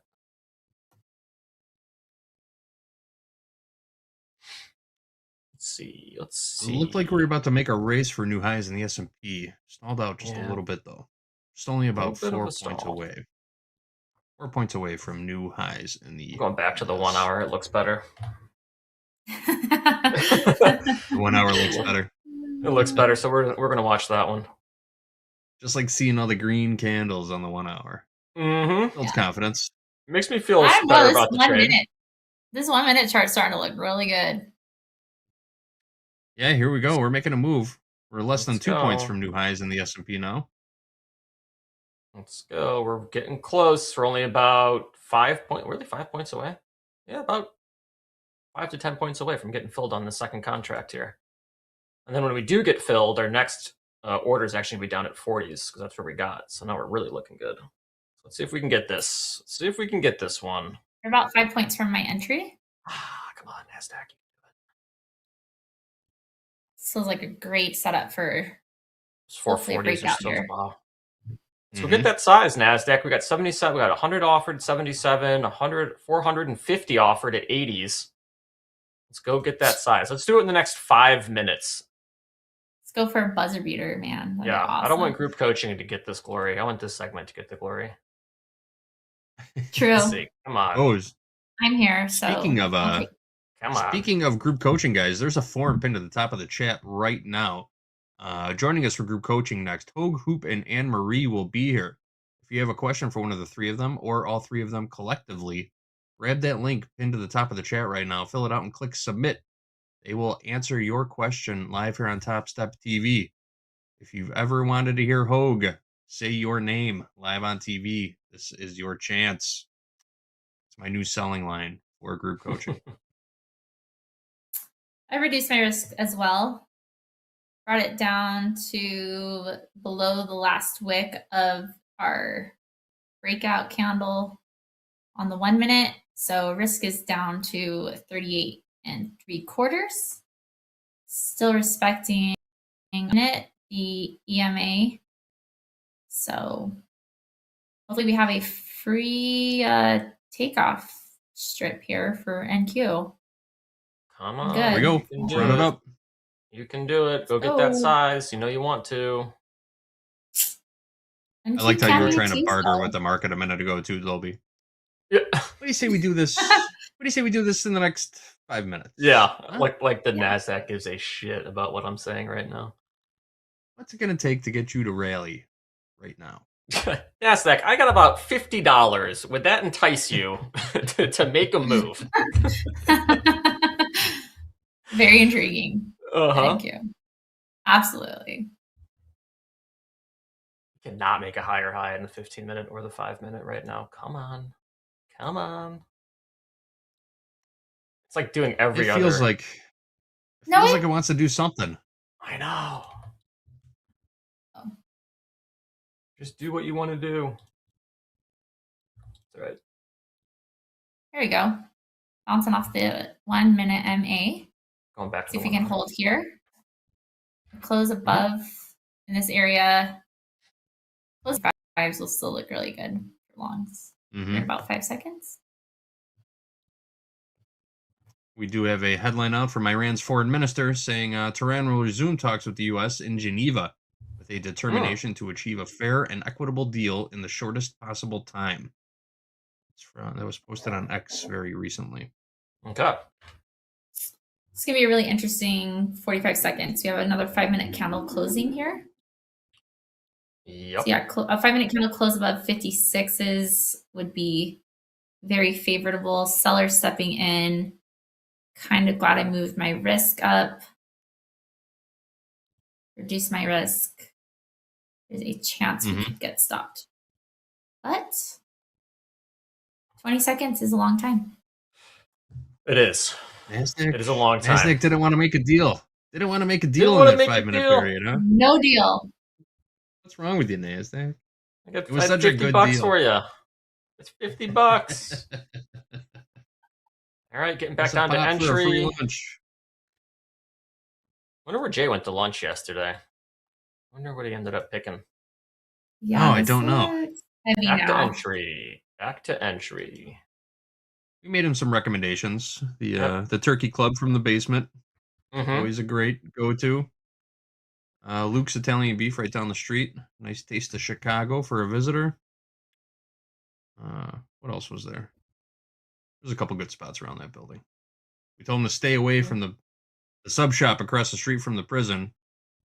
We won't call anybody out by name, but if you know, you know. Open 24 hours. Wow. Oh, you know. That place probably has some stories. Yes, it does. As a matter of fact, maybe we can get into that one day, right? Yeah, right. All right, guys. It is 11:55 in the a.m. Chicago time. We're gonna step aside. We got group coaching coming up next. Hogue, Hoop, and Marie. They will be in the house answering your questions. We're going to keep an eye on these trades. Dolby and Mandy in the markets, both long in the NASDAQ right now. We'll see what happens in the next 5 minutes. The NASDAQ didn't want to cooperate in the last 5 minutes. So let's watch and see and wait. See if these markets give us anything. All right, guys. Mandy, thanks for joining us.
All right, it is time for group coaching. It is just afternoon. We are looking forward to having a great session. Thank you, as always, for trusting us with your time. I've got my buddy Hoop right next to me. Hey, I pointed the right way. I got him the right way.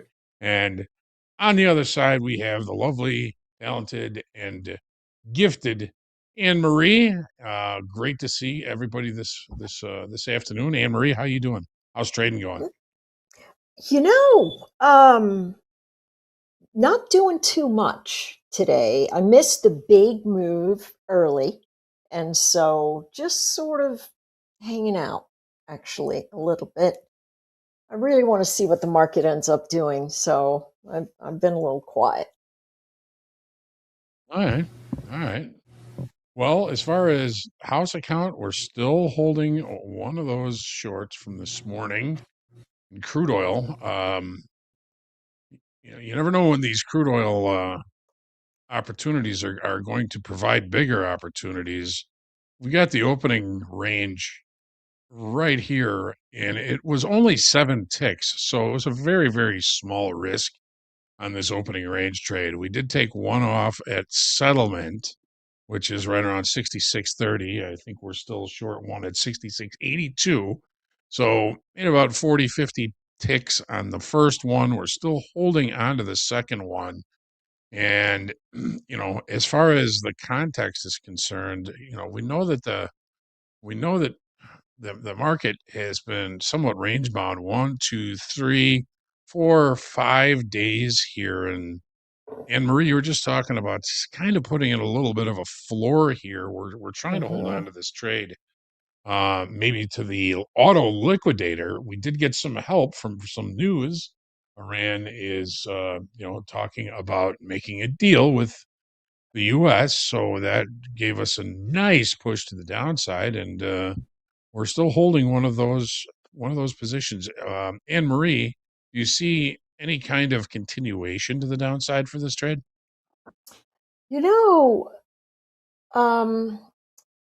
It's been so range bound for so long, and it's finally starting to lift a little bit, but we really have been stuck 1, 2, 3, 4 days in this break.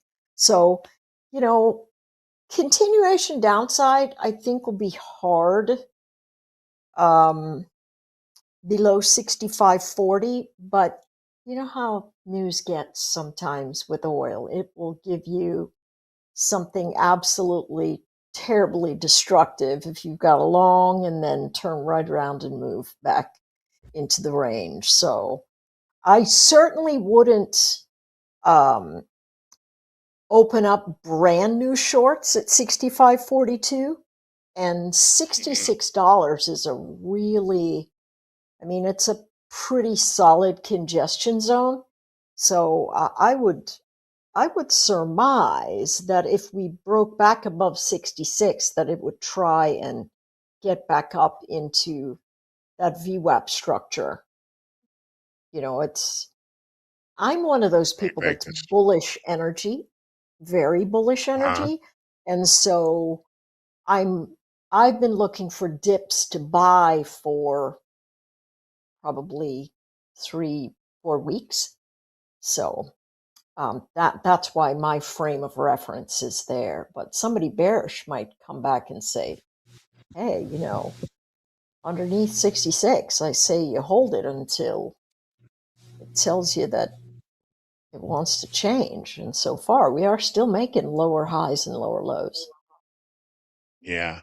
We got the 200 session simple moving average on the 30-minute chart coming in right at $66. So, and it's really been just kind of centering around there for the last 3 hours. I don't know if we can see continuation of the downside. I like your 54, 65.40s. There's a session gap down there, and to close that session gap, we've got to get down to 65.30, and below that 64.31. There's a naked point of control. If we're really going to start to get, I think that's a little bit aggressive to the short side. Hoop, you were actually trading crude oil yesterday. You actually put a trade on in crude. How are you seeing this? Do we cut it? Do we let it run? Well, Do we move the my stop? What do you think?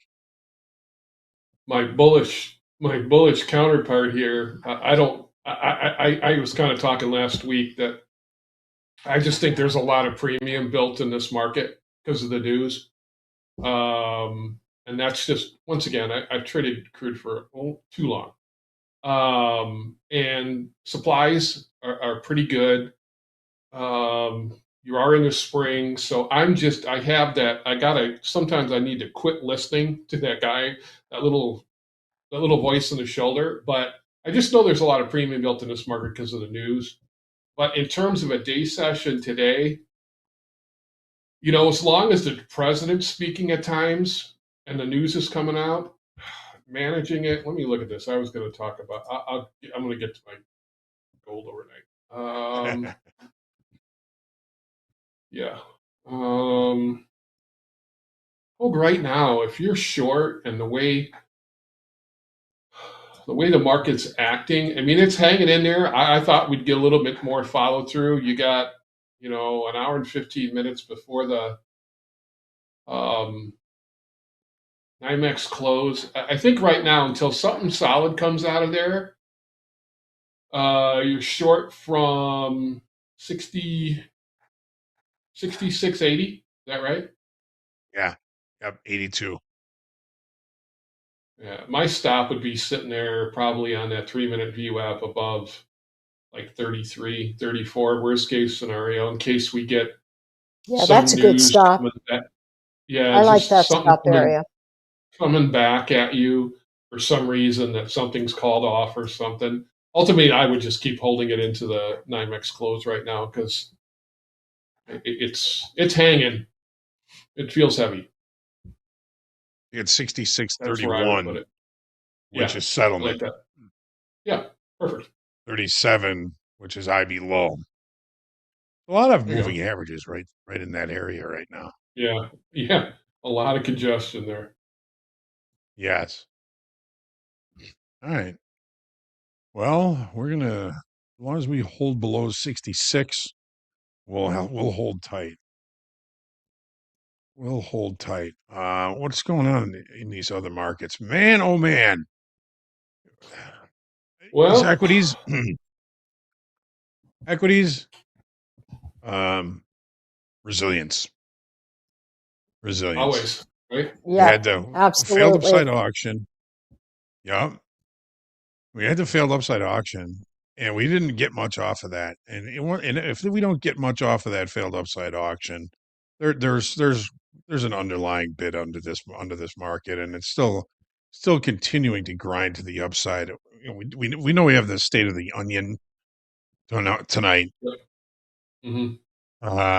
And Nvidia tomorrow. I'm not really expecting much of anything, but with no bad news, it's what they do, man. Yeah, we go higher. They grind. What the markets do, they go higher. Grind to the upside. Yep. I always have to say it that way. They grind. Yeah. Grind. It feels like the gnashing of teeth. Gold. Ugh. Gold got me last night. Oh yeah. Did it? Yeah, Shanghai. Yep. I was looking for a dip. I was looking for a dip, and I wait for the Shanghai Open, and it was kind of looking at 5,200, and I was only somebody already mentioned it in chat. I was only like $250 from passing 150K, and just was looking for support against 52, and we went through 52, 5180, 5160, and just kept trying to fight a directional market hog and hit my DLL over the overnight. But the beauty of risk settings is, I manage the risk. So right now, who has to on that account has to wait till we reopen in the overnight. So I'm okay. I journaled what I did, and it's once again yes, is it in the long-term direction of the market? But when that market came out, when Shanghai opened, we left the building quick, and I was too soon to wait for some support. And we got some back later on, but the damage had been done.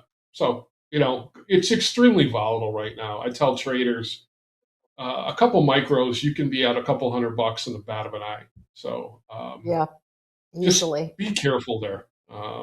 It's it still has a lot of volatility to it right now. Hey, I got my eyes back.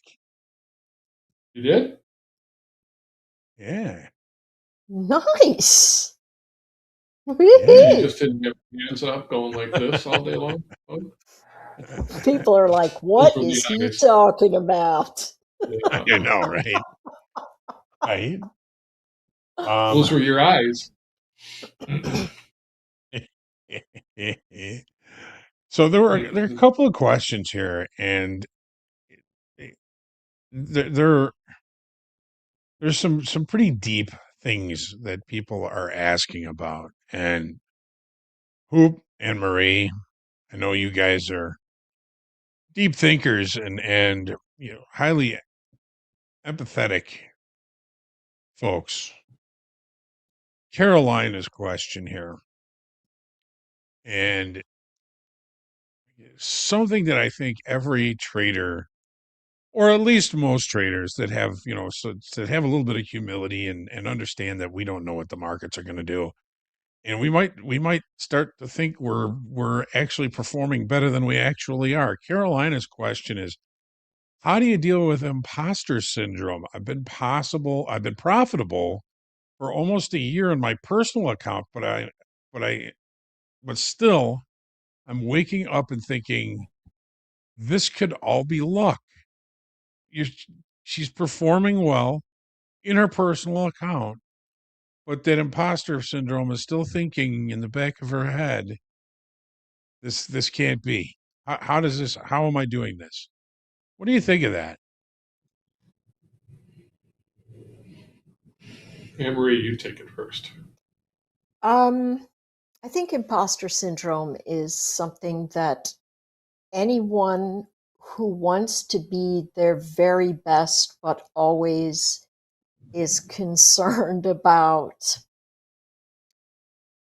somehow dropping the ball and not being appreciated by their counterparts. I think sometimes imposter syndrome comes there.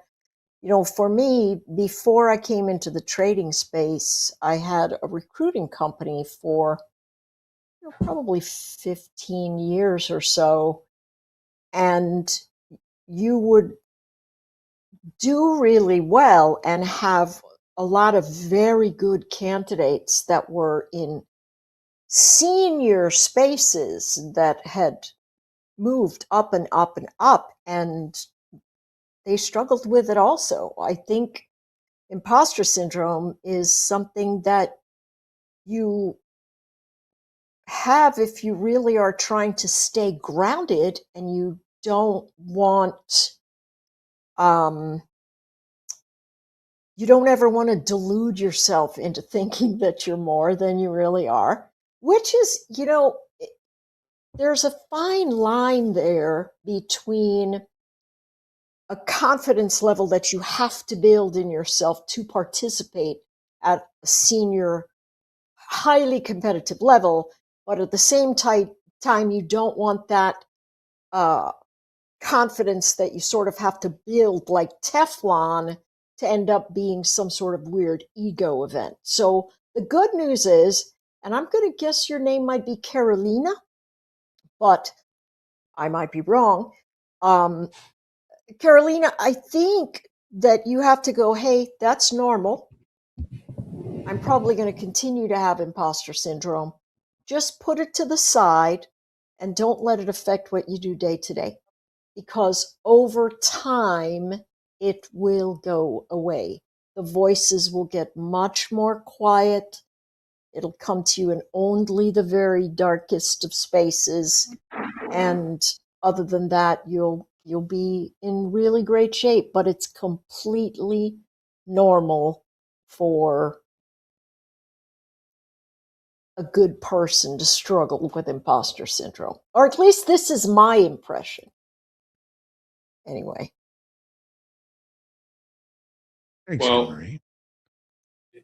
Imposter syndrome of where Hogue and I started from was I was always taught when I was a young trader to keep my hand right around my chin because I could trade nothing more than a 9 lot because my hand stood right here. As soon as it went up here, it was bigger than I was. I'm trading 10 lots, 20 lots, 30 lots, 40 lots, 50 lots. My hands go up in the air. I put 2 hands in the air. So a lot of posturing or imposturing was done on the floor, and it was an ego thing, right? You know, were you bidding on more size than you had? A lot of guys did it, right, Hogue? I mean, if you got hit on it, and you've heard, you know, Michael talk about it, and if you got caught imposturing on the floor, you could wear it, and it could get really uncomfortable really quick. I think of people that I know I hear trade well in a personal account versus maybe in a prop account, the biggest thing I hear sometimes is, and I've heard them in VIP, Anne Marie, right, Hogue, where all of a sudden we'll being, oh, I'm doing really good in my personal account. And I go, okay, glad to hear that. And he'd go, well, I risk like 5-6 grand a day. And I'm like, whoa. I'm like, your risk parameters inside of prop, are going to definitely teach you a little bit different in terms of your discipline, right? So what posturing looks like, I'm always a little scared when people say, hey, I'm doing really good in my personal account because I've got 100 grand. It's just like on the floor, right? You got 75 grand in your account and you take, $1,000 or $1,500 or $2,000 loss day, you can get away with that. In the discipline of prop, that's what a combine's for, right? I mean, you're going to find out real quick when you get to the XFA if you were posturing a little bit, imposturing a little bit more than what you do to live. So I think it's be careful of that, and believe in your setups, take the strategies, and if you see them, take them, and if they're not there, avoid them. Yeah. And then you're being accountable to yourself, right? So that's kind of the way I look at it. It's exactly what I was thinking is being accountable to yourself. When you talk about imposter or imposter syndrome, to me that's trying to make other people believe that you are more than you actually are. But if you feel like you're suffering internal imposter syndrome, it's of ultimate importance to be completely honest with yourself in your review of your trading. Yeah. If you're not honest with yourself, you may get yourself to believe that you have greater skills than you actually have, or that you are a better trader than you actually are. And when it comes time for review, you want consistent information. Number one, how is your strategy providing for you when it is 100% followed exactly? Okay, then you get really good, solid information on how your strategy is performing over time if you follow it exactly. And then you've got to be really, really honest with yourself in your review. Okay, I've told myself that I have followed my strategies precisely, but have I really? Have I gotten out of trades that I were being told using market generated information that I should get out of? Or have I led myself to believe that because I'm in the trade, that it has a better probability of actually playing out just because I'm in the trade? So Carolina, whatever it is, when you start to get that feeling about, feeling it like you're not as good as you are, well, you might be. Who says you're not as good as you are? Who says you're not as good? You? Is it, self-doubt? I mean, we all have these voices in our head that tell us we're not good enough, we're not smart enough, and gosh darn it, people don't like us. Starting to sound a little like Stuart Smalley here, but you have to just, when you're doing your review, and we should all be doing these reviews, if not on a daily basis, from time to time, daily, monthly, weekly, yearly. Take a look and see, take a good, honest look at yourself and see the improvements you've made, the barriers that you've overcome, the bad habits you've broken. Take a look at that, and you should feel really good. I mean, you're in a personal account and you are profitable for a year. There's a lot to be said for that. Yeah. You're doing better than the vast majority of traders out there. Yes. Give yourself a break. Give yourself a break. Be honest with yourself, and you can certainly move past all of this. This is a great question. Everybody deals with it at some point or another. Am I really who I think I am? And Carolina, you're good enough. You're smart enough. And gosh darn it, people like you. I know we all do. Keep trading well, Carolina. All right. Here we go. Dan Trader. This was from a few days ago. And I like this question. He's asking all of us. Well, first off, thank you for sharing your knowledge and time. Of course, of course. What are the 3 questions asked of the market to help determine market sentiment? What has the market done? How good of a job is it doing? And what might it try to do next? Okay, these are very common questions that I learned from Jim Dalton. What direction is the market trying to go, if any? How good of a job is it doing going in that direction? And what's next? What's it going to do now? Can you expand on those as well? Thanks. Really appreciate everything we provide for the fellow traders. No problem. So Dan Trader, everybody knows pretty much what I'm looking at. I focus on a longer time frame, volume, open interest, delta, all of those things. Hoop, I want to know what you're looking at. Yeah, for me, for one, it depends. Old school is top down, right? Longer time frame. I listen to Jim every Sunday after he does his analysis. I love it. And I'm not even a market profile guy. But the context of looking at a picture, and he calls himself a short-term trader. And that's what we all are, most of the time that we trade in the space we do, right? We're in a trade in a day and we're out of the trade today. So you can wait for longer time frame setups, whether it's hourly, 4 hours, daily. I mean, if you from a guy who trades ags, I said it yesterday, I might only get 1 setup or 2 inside of a day. Where in NASDAQ, I mean, this is why I tend to stay, a little bit away from it, is I can always find one. So I would take a context a little bit of your time frames, would be the first thing. So more often than not, I'm using, thanks to Brian, Shannon, and Anne-Marie, a new tool that I added in the past couple of years is VWAP. But I've always been, an EMA and SMA guy on usually more, because I've traded ags and crude. I'm looking at least at a 30-minute time frame. Because the moves take longer in those type of markets than these micro moves you get inside of, I guess a little bit in gold, but inside the NQ and the MNQ. So that's kind of how I look at it through a day.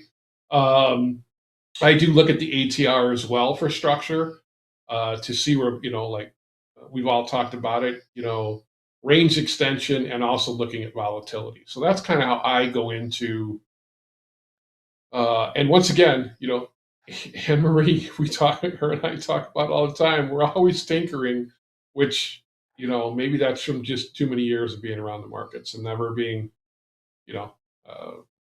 I guess I would consider it the Tiger Woods. Tiger Woods was the best player in the world, and he changed his swing. Why?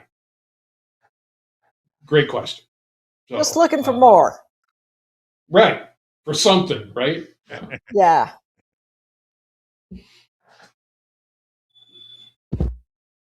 Anne-Marie, how do you feel? What are your three questions when You when know, you're looking at the market? I think those three that you say that Jim Dalton calls for they're really ultimately, I think that's what I do. For step two, a lot of people say, well, how do I know if the market's doing a good job at going to where it wants to go? And so for me, I always draw a line that's a trend line. It just attaches in a couple of points. I don't trade trend lines. It just reminds me, hey, this is bullish. If I look at this, my current line, and I say, well, wait a second, what is the market doing? Well, it's moving up. I've had a little reversion to the mean, and it's still moving up. The question, that's the first thing. The second one is, how well is the market accomplishing where it wants to go? Well, it's making a lot of sideways motions, right? And so it's grinding upwards. And here's what I like to look at. I really like to look at where does inventory collect, because that's the goal of a market, to facilitate trade. And so in order to trade, you got to have stuff to trade. So you either collect it short to buy it back on the cheap, or you collect it long to sell it on the more expensive. And so the space where they're collecting is always my favorite place to look. And so if we look at this current chart in the ES, the way that I always bring myself to center is I say, well, wait a second. If I'm staring this down, can I see where they've been buying and where they've been selling in general? And that gives me that box. And I know that if I'm trading inside of that box and it hits my trend line, I got long action. But if I'm in the middle of that range, I've got risk on either side of those. I know that if I go long, I'm following trend. If I go short, I'm going counter trend because of that simple line that I draw and then the box around things. I try to make things incredibly simple for myself because I have a terrible habit of overthinking. And so I will sit around and tinker with things on the side, but when I come back to my framework, it's what is the trend, how well are they doing, and where are they collecting inventory to sell or to buy back. And so that's ultimately what I will sit and do every single time for every single trade. And when I don't do it, I end up expanding my risk. And so I have a really simple OODA loop for myself. I observe, I draw my boxes. So that's my observe, orient, decide, and act. And so I observe what's happening. I orient myself. Okay, trend is up, sitting in the box. I decide, hey, if I'm taking this long right here off this edge, my risk is going to be at the bottom of the box. If I can't take that heat, I better trade a micro. If I can take the heat, I'm going to get in the trade, and I know where my target is. I would love to get to the space where I say I don't have a target, but my brain has to have boxes or I'm like a junkyard dog without a leash. I'm just all over the place. And so I definitely have to have those boxes around me to help me in where to go. When you're feeling like a junkyard dog without a leash, are you feeling mean? Like the song says? No, I don't have a mean bone in my body. I really don't. Yeah, I was going to say that. I don't think Anne-Marie does. I don't. If I were a junkyard dog, they'd trade me in for another version. right? Because I'm going to be inviting him in to come see all the places that I found to play. So Yeah. I'm a Cocker Spaniel. You don't want me as a guard dog. No good. No bueno. Loyal as all can be, though. All right. Yeah. I kind of feel that way about my dog. She's a 90-pound German Shepherd, but if somebody broke into the house, she'd be like, "Come check out my ball." You play with me? Yeah. Yeah, Play rope play. with me. Yep. Mine's the same way. Play. All right. Got a couple of deep questions here, guys. Man, do you think, or how do you separate emotions when trading from family, friends, bills, or anything when trading, or even from a big loss from the last day? Thanks for seeing the question. How do you do that? How do you, I mean, on the trading floor, we at least had a commute, a train ride, or a couple of cocktails to separate ourselves from what happened during the trading day, from Oh, bringing yeah. it home to the house. Mm-hmm. But what do you do now? How do you separate those emotions from family and friends and bills? It's not easy. No. Oop, what do you It's think? not. I think it's different as younger traders because you have how you deal with emotion when you're younger is a little different. I mean, I played in, it's kind of easy. I played in like 3 basketball leagues back in those days. I could get rid of a lot of, if it was a crappy day, would I take it out and set some picks and throw some elbows at some people? Probably. But now it's different. Now it's more of, I would say it's more instead of releasing negative energy now, I enjoy going to take the dogs for a walk, or I still find a ton of peace, believe it or not, going to the golf range and hitting golf balls. I know a lot of people don't find that with golf, but for me, I just start thinking about my swing or what I'm doing out there. And I live in a climate that allows me to do that 12, minus the oven for about 3 months of the year, maybe not as much, but I just go out there and I find peace on the golf course, to be honest with you. I did it because I spent a lot of it, just like you did, Hogue, learning the business with your dad. I spent my whole, from 10 years old on the golf course with my dad. So I find it peace going out and doing that and just getting away from, 8 screens and, all this. Sometimes you just have to do that just to let a little bit, we say touch grass. That's how I do it. So I can't run the floor anymore, Hogue. It's over. Walking the dog is good. Hitting the golf ball is good. Probably not as good walking the golf ball, but that's something. Anne-Marie, I'm going to come back to you for this question. I do have a little bit of housework to do here.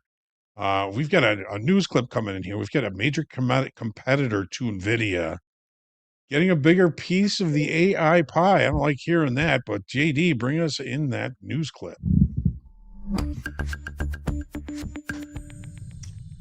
Yes. Meta has announced a new deal with Advanced Micro Devices worth billions of dollars. That's AMD. Meta strikes a major AI chip deal with AMD. It allows Meta to buy semiconductor chips to develop AI and power data centers. Meta can also take a financial stake of up to 10% of AMD. NVIDIA sells about 90% of the chips that power artificial intelligence, would help make it the most valuable company in the world. NVIDIA's processors typically outperform their competitors, but they are also more expensive. OpenAI made a similar deal with AMD just last year. Both companies will continue to also buy chips from NVIDIA. New deal between Meta and AI.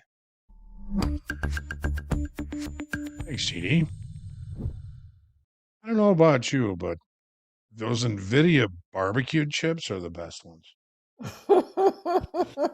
Cool Ranch only Doritos, right? All right, Henry, the question was, how do you separate emotions when trading from family, friends, bills, or anything when trading, or even from a big loss from the last day? You know, I know you that's don't have a hard mean for bone in me. your body, but it's got to bother you sometimes, right? Oh yeah, absolutely. Now, just being fierce, I'm a very fierce person, but I'm not mean. So I think sometimes people mistake those two. Um, I, it's very, very hard for me. And if I find myself in a space like that, I will step away completely from the screens, from trading, from anything. And I sort of fall inside myself a lot. I start thinking through, okay, what's got you bothered here? Why is this bothering you? Where can you see a release valve for this? What can you do to make this better? So instead of spinning ideas round and round my head, I put them down and I find an action plan to go through so that I don't let the boulder become, some kind of mountain that I can't cross. So I'm Like very Sisyphus. quick to, exactly. And a lot of times you feel like you're Sisyphus when you're trading. For those of us who don't know who Sisyphus is, he is he is someone who's been tasked with rolling a rock up a hill, and he never quite gets there, and so it'll roll back on him, and he's constantly pushing it up and is never able to get to the top. So for that, I really do try to break things down into fixable chunks, and that gives me back any self-confidence I might feel that I've lost, or any distress with myself or anxiety over a lack of good performance. I will simply go in and say, okay, what is the problem? What are you looking at? And then try to work through that rather than, sitting in a bucket of self-lamentation. Mm. Well, what was that line? When you ask God for patience, Yeah, does God just fill you with patience, or does he give you the exactly. opportunity to be patient? And Yeah, I stopped praying for gives that you the one opportunity. because I saw, yeah. Pardon? Yeah. My opportunities kept coming. Yep. So this next question is relatively new, and it's not the first time any of us have heard the story. I just feel like Z um, needs a lift here. He's been trading. He started trading during COVID, and he started trading after he lost his business, with which many people really lost a lot during COVID, which had built most of his savings. He lost a lot of money in trading at the end of his savings. Now 40, recently divorced, no kids, little income, not profitable yet. How can I set realistic trading goals without being overwhelmed by past losses? And what lifeline should I realistically consider to rebuild? Anne Marie lost a lot, and he is trying to find, his way out of it, and he's looking for some sort of timeline realistically where he can consider to rebuild. Z, one of the things about trading is the more you depend on trading for money, the more difficult it is Yep. to earn. Anne Marie, what would you say to Z? He's a young person, he's 40, but that's the new 30. It's You a can new get back 20. on your feet, Z. You can do it. Anne Marie, what would you tell Z?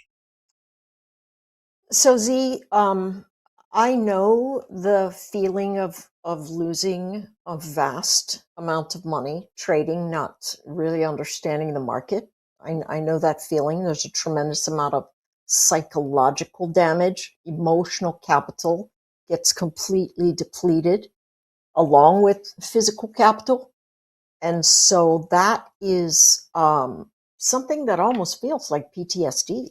And you know what? I don't want to try to say that I know what war PTSD feels like, but I know what trading war feels like. And so the number one thing I would say very transparently is find yourself another revenue stream. Don't say to yourself, listen, I'm just going to trade. One, you've got a lot of emotional capital damage to recover, and physical capital is a lot easier to build than emotional capital. It takes a long time. So find another revenue stream, whatever it is.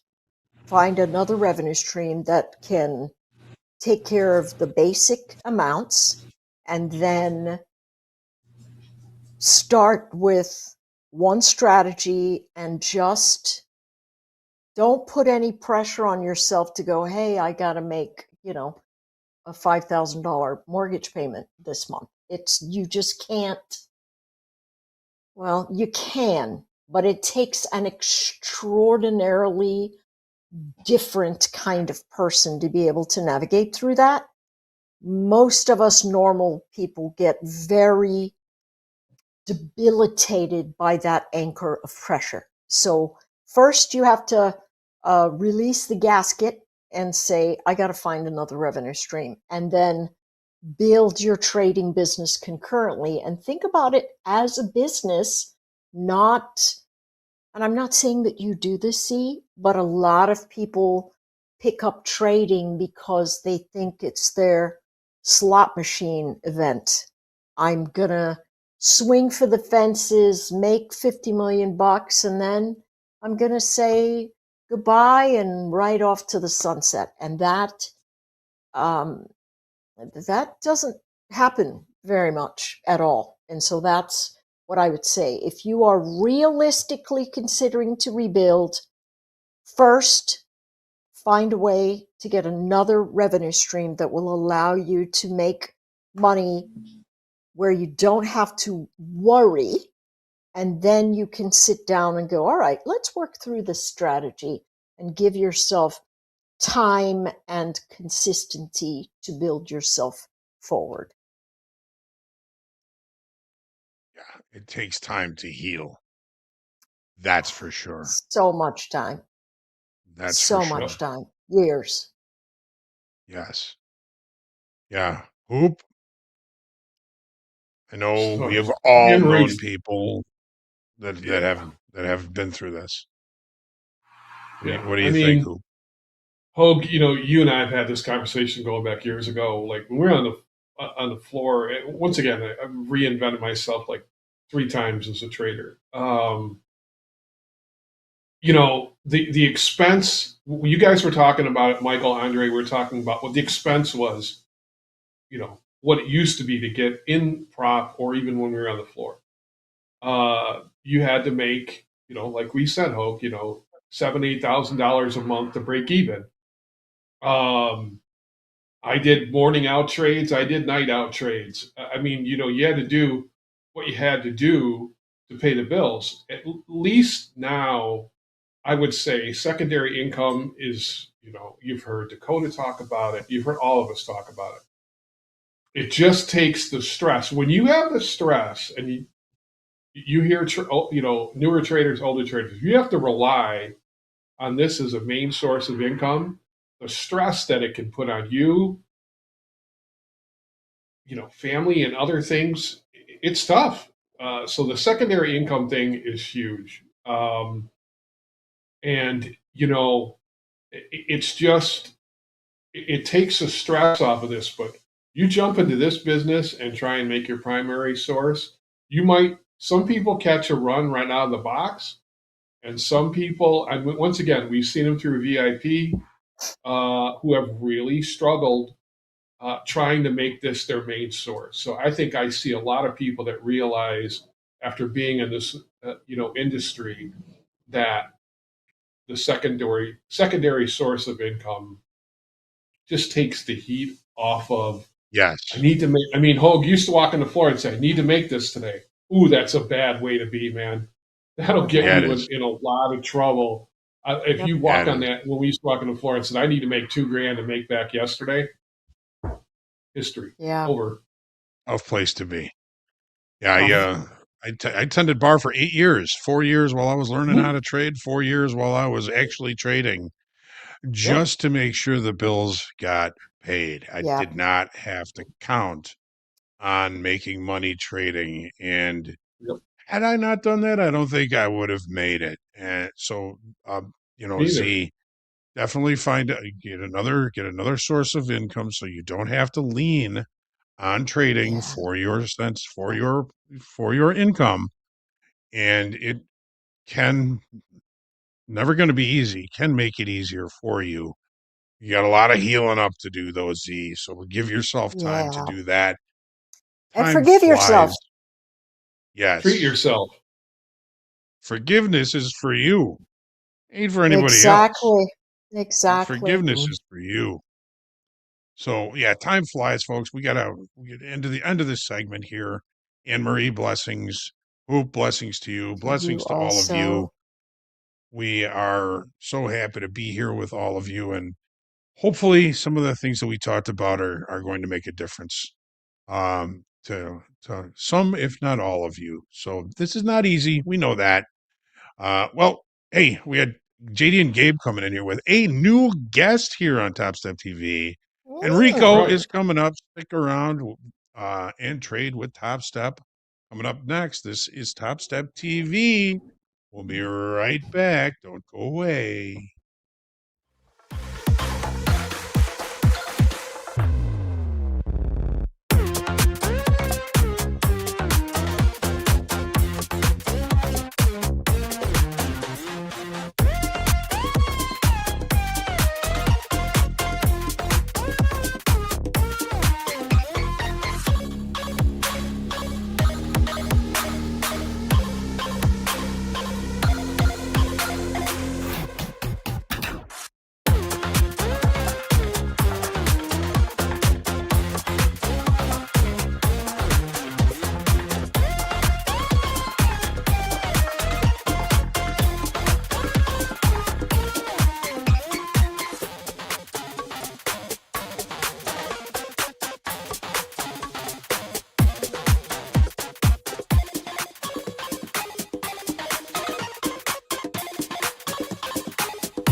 Good afternoon, friends and traders. Welcome back to Topstep TV.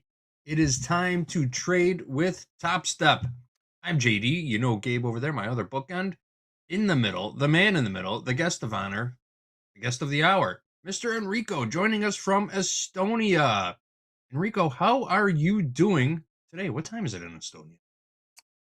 Amazing. Thank you, JD. It's dark outside. It's 9 p.m. We're still on a quite cold winter here in Estonia. But today actually is Estonia Independence Day. So happy birthday to Estonia as well from me as well. Happy birthday to Estonia. What do you guys do to celebrate out there? Is there any type of celebration involved? Yeah, it's more like we have a parade, and then it's followed by this. They call it Penguin Parade, if I'm not wrong, which is just all the politicians, all the sport people, celebrities, and everyone coming on and taking nice photos and eating good food and celebrating. Very cool. Very cool. That sounds awesome. You got some fans in the chat too. I think it's my community. Yeah, it's actually my first time airing with my actual name. Usually people know me as Never Stopped Out, which is my whole YouTube and everything. So Never Stopped Out. I love it. Did you give yourself that nickname or did somebody else give it to you? Yeah, the story is not the fact that I never gonna be stopped out in the markets. It's more I never gonna be stopped out from trying again with trading. Like that's where No it giving came up. from. Yeah, exactly. I like it, man. I like it. I was about to say, there's no way you haven't taken a single stop out in your trading, but I like the name. I like the name and the concept behind it. It's great.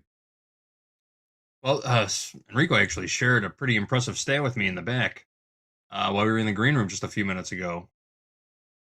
Enrico is currently sitting on 3 XFAs and hasn't had a single red day since early November. So maybe never stopped out is an actual accurate term, right? We'll get into that in just a little bit, though. But Enrico, we want to hear a little bit more about your background, your trading journey. What got you into trading? You've been with Topstep since about July of 2024. What got you into trading before that? Were you trading somewhere else? Were you trading a different asset class like crypto? I would say it was kind of like finding something that I really enjoy to do because I love trading, but I kind of found trading on accident. So I was always involved with the markets. I was investing in crypto way back, like 2017 or so. And I was always watching the markets, but I didn't understand anything else besides wishing that it goes up, right? Because I had investment. I didn't short. I was only in longs. So I would say that gave me some kind of market hours. And then I had I would say, quite rough time in my life where I was without a job and I was down like financially and everything. And then I was kind of testing out different avenues that would bring me revenue when I was looking for a job. And I started with meme coins. I know it sounds super funny, but I started with meme coins, and that I would say that kind of taught me how to press, sell, and buy. Like that's all. As soon as I lost a little bit money with meme coins, I was like, no, that's not for me, and I want to understand more, like why price bounces from certain areas, why does it get rejected in certain areas, and so on. I was like really fascinated how the whole thing works. And then I started watching videos, and then I started trading my own capital with in crypto. I lost all of it, and it also put me in some kind of debt. And all I knew at that point was like I want to continue trading, but I need to find a way where it actually makes sense money wise as well, that I'm just not losing money every day. And I came across Topstep. It's the only firm that I ever tried in the space, and I bought my first combined, I think, like August 2024. So in this summer will be 2 years of me when I started trading, and I bought my first combine. I passed my first combine, and I think I lost the XFA in like 2 days. And then it was just back and forward, having new combines, sometimes passing them, but never really making to the payout, and never really like paying myself, and it was just, I would say, like obsession mixed with discipline. I was obsessed with markets, but at the same time I started to develop some kind of discipline. And in January 2025, so about a year ago, I hit my first payout, but I was still like, I was not in profits in any way even after the payout. And then I was struggling more, I would say 6-7 months more. And what I realized in the struggle was the most painful lessons learned me or taught me the thing that I never want to feel them again. Like when I lost few accounts in the most stupid ways, ignoring my rules and everything, I really had I would say, silent conversation with myself, and I was like, hey, if you never want to feel this again, these are the things you can't ignore in terms of your rules and everything. That's great. And started sizing down. I would say, like as JD mentioned, I have a green streak. I would say at this point, I don't even see this green streak as beneficial anymore, because I have seen occasions where this green streak is kind of working against me, and I can kind of explain why later as well. But yeah, I started taking it super seriously in terms of really waiting for my setups, really not sizing up when I feel confident, and testing as much as possible. Of course, I was always, during that time, I was always testing on demo accounts as well, to understand if what I'm trading actually like has some kind of data behind it, and it's supported by the statistics as well.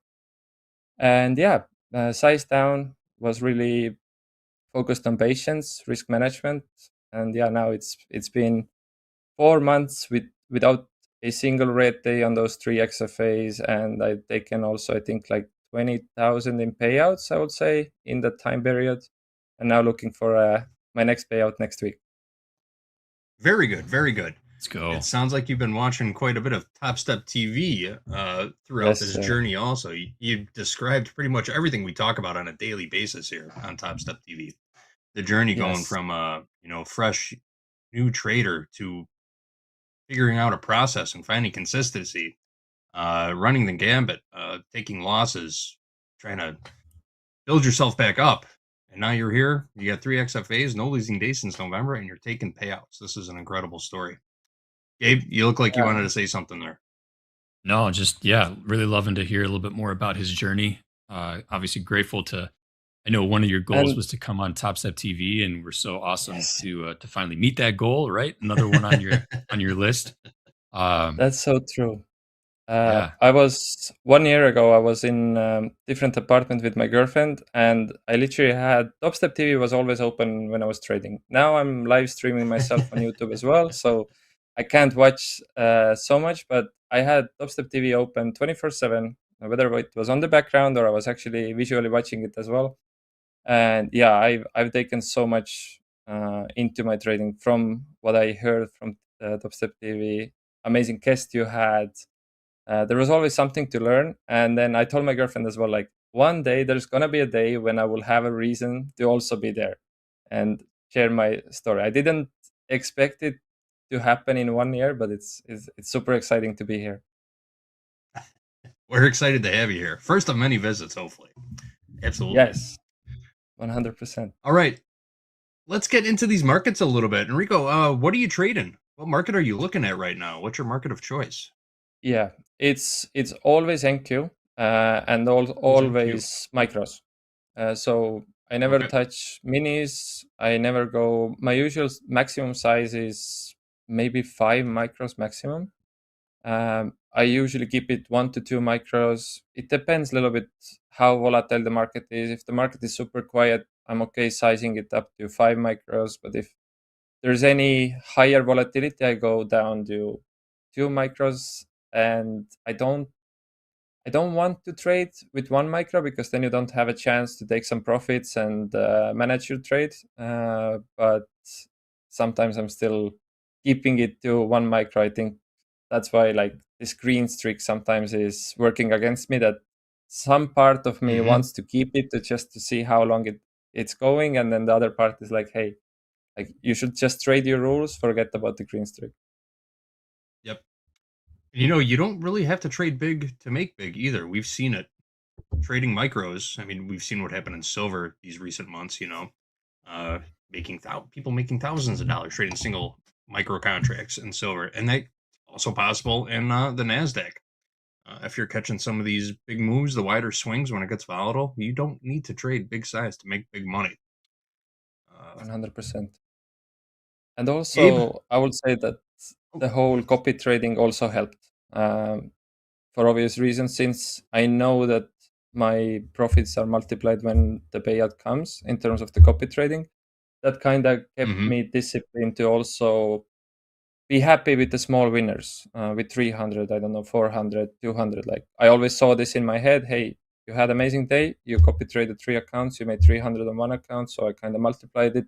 And that really, I would say, kept me out from over trading and trying to chase the big winners and try to make it in one day and so on. Yep, for sure. For sure. There is a benefit to it. It's a mindset, right? It shifts the mindset. All right, Gabe, you're also looking at the NASDAQ today. Before we start getting into strategy, and before we start getting into Enrico's strategy, what are you seeing in the markets right now? Is anything going to get you into a trade at the moment? Are you in a trade? I may right be now? in a trade. I am in a trade. Here we go. So I got short from 25.028 half. I got a little bit of a breakdown or markup on the chart here for kind of what I'm looking at here. But we basically have a failed breakout above the session high. So we tapped the kind of 25.076s. We wicked above it around 12.03 central, didn't get a closure above. We proceeded to end up getting a lower low kind of around the 12:30 hour. Just created that lower high just shortly after that. And so I'm looking to see if we can get some momentum to carry us down. I've got a little bit of a fresh level of demand around 24.960s, kind of right beneath some of these lows or pivots from 955 and 1034. So looking to see if we can get some sellers to step back in this market, maybe find some opportunity to get long lower. But yeah, looking for a little bit of a pullback here off the session highs due to that kind of structural shift and failure to continue trending higher. But in about 20 points in the money right now, stops above that previous lower high. So 54.5 is where my stop is at. I'm targeting 967s. Got it. We're almost there, about 10 points. Oh, I'm sorry. You said 967s. Yeah, 67s. All right. 67s. All right. Gabe is looking for continuation to the downside in the NQ right now. All right, Enrico, let's get into the nitty gritty. Were you in the market at all today? How did it go? Some people don't like to trade before they come on TV for the first time, but tell us, what'd you do?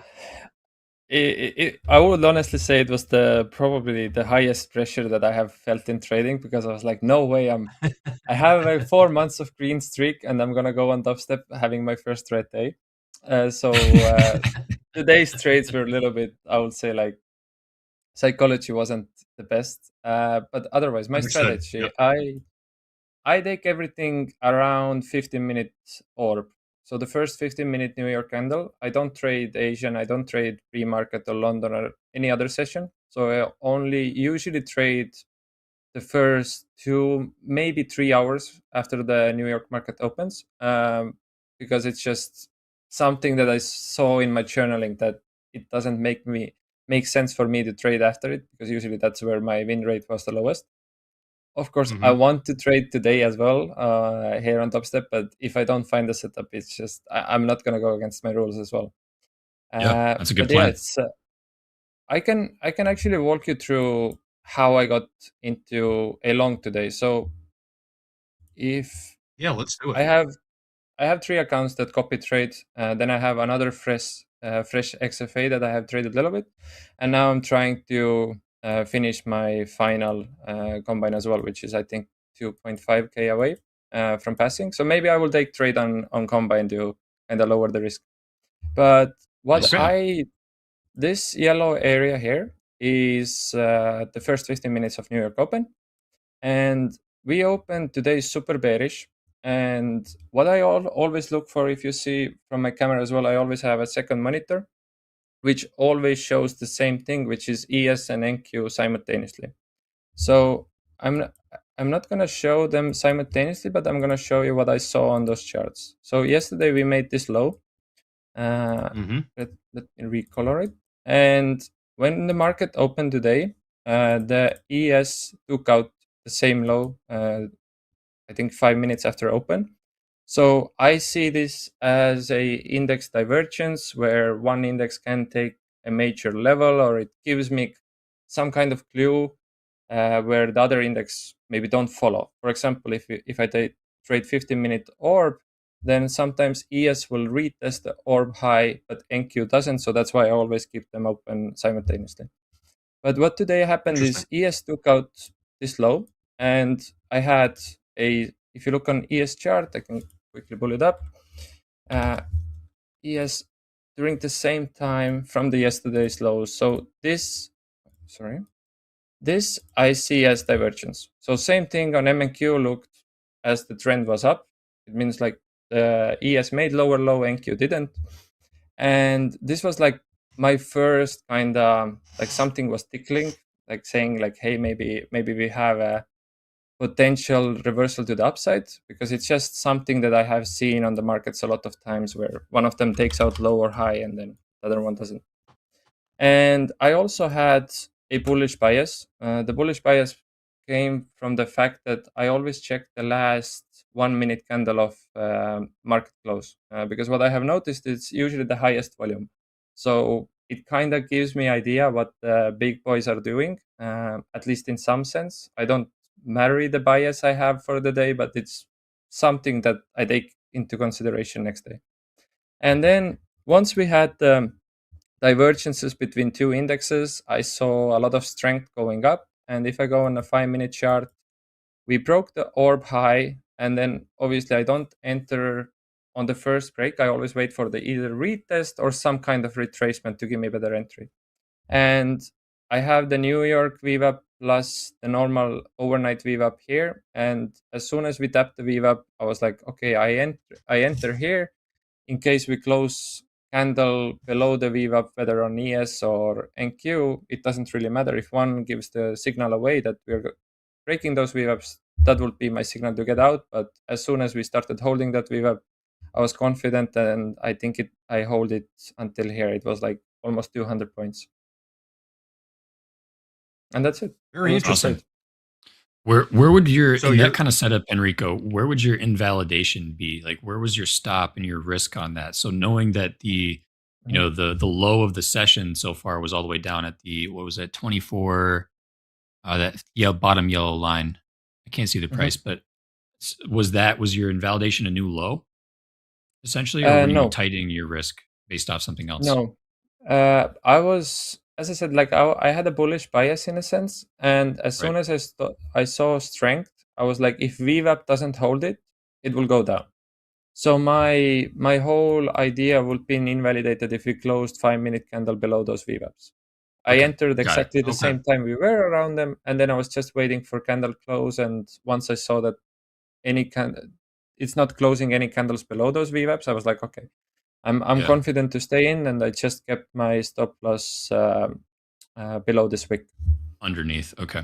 And is a 5-minute time frame the time frame of choice for you when it comes down to candle closures to kind of confirm, your location, or do you bounce around from different time frames? I would say yes. Yeah, got it. I kind of try to put together a story between different time frames, but usually yes, because I feel like if you watch 5-minute chart, you don't really need to check 15-minute chart, because you know that 3 candles is 1 candle anyway in 15-minute chart.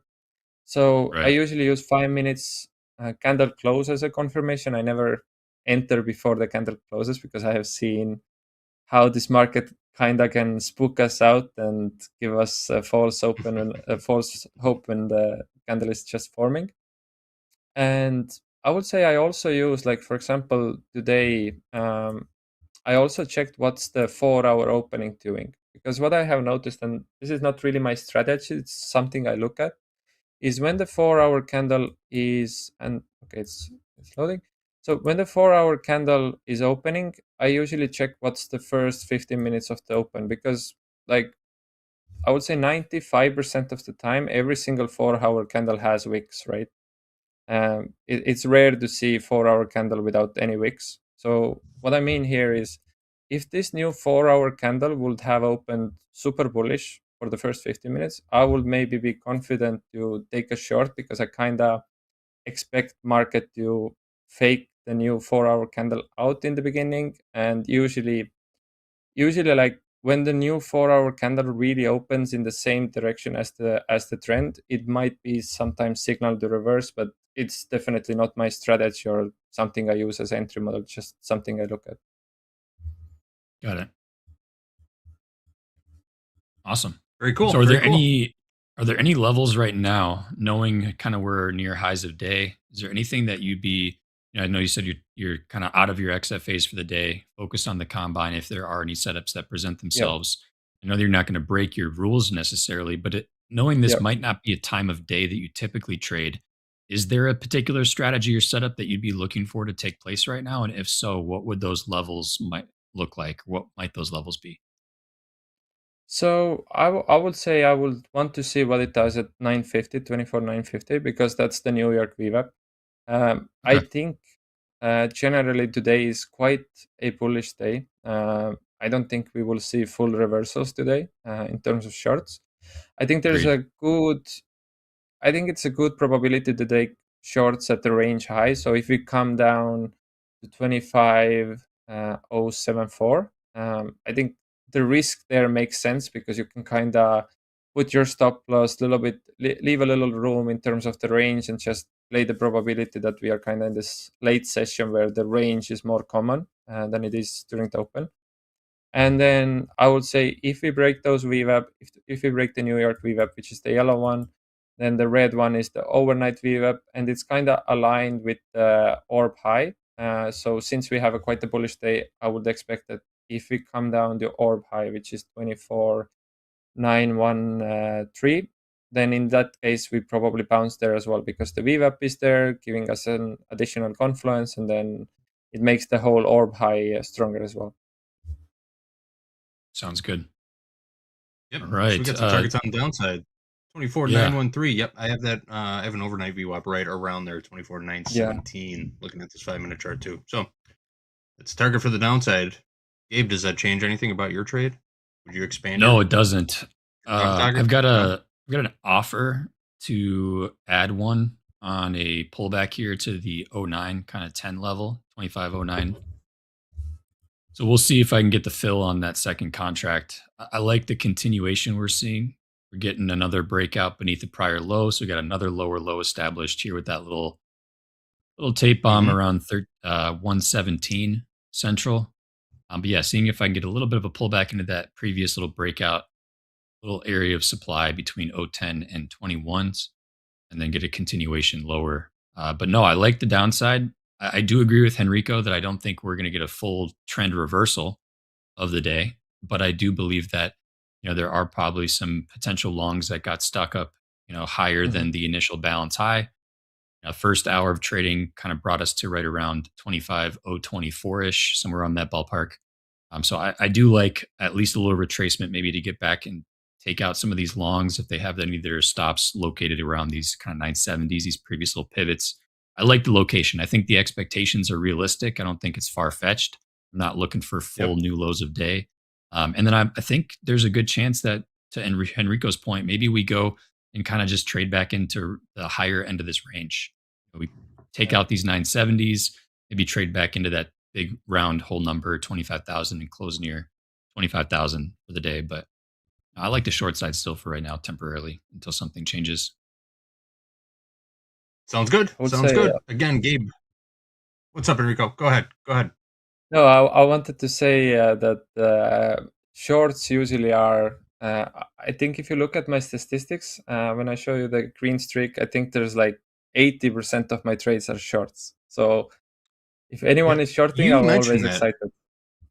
I made a note of that when you were talking about how you first got into trading and you were only trading it from the short side. Did somebody teach you how to only trade from the short side?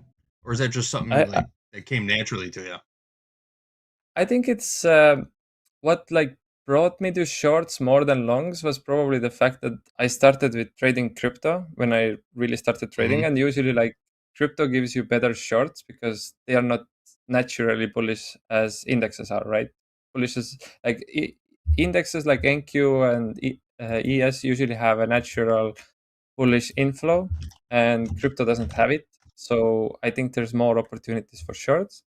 But now, when I'm more experienced in the markets, I would say why I like shorts more is I think shorts usually give you the reward a little bit quicker. Usually the ATR or the amount of the volatility usually goes up when shorts are more in the play or we have a downtrend. So I think it's like more rewarding, and you can also make, I think, more money when you really size down. Like when you're trading 1-2 micros, I think when market is really bearish or we have a really bearish days, it's like all that you need in terms of size.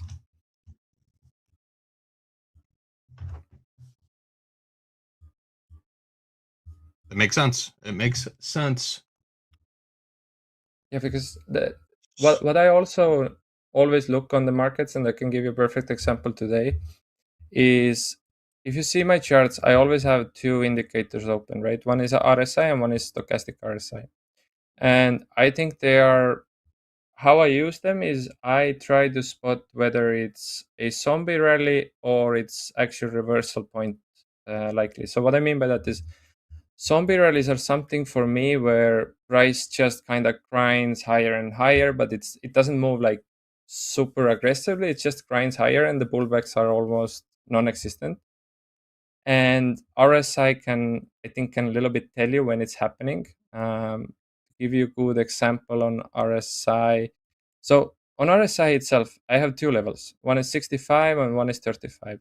And how I see those levels is 65 is a bull trap and 35 is a bear trap. If you go below them or above them, then in that case, you're zombie rallying. Like usually, like the days where we have a really slow grind up or the price is just really one directional all day, then usually what price does or what RSI does, it goes about the 65 and it starts to kind of bounce here, like it doesn't come down from here. And my other theory or what I have seen in the markets is if the price comes to those levels, 65 or 35, and it doesn't break them, then in that case it's a bear trap. And I think today is like the perfect there's a few examples here where the price kind of tapped the 35 RSI and made a bear trap, and same thing goes for the bull trap. So here you have 65 RSI and at the same time it's here. So you can kind of use it as information whether there's gonna be potential reversal or not. Again, I don't use like one indicator, one confluence for me to entry. It's more like trying to understand what the market is telling me. Like my whole approach for the market, and you see me using quite a lot of indicators like EMAs, RSI, and so on. I use them more like a story building elements. RSI is telling one story, EMAs are telling another story, VWAP is telling a third story, and I kind of like put those stories together, and that's how I kind of trade, to put those two stories together, see if there's any good confluences that I like, and then enter based on that. And then everything is around 15-minute orb. Yep. Do That's great. Go ahead, Gabe.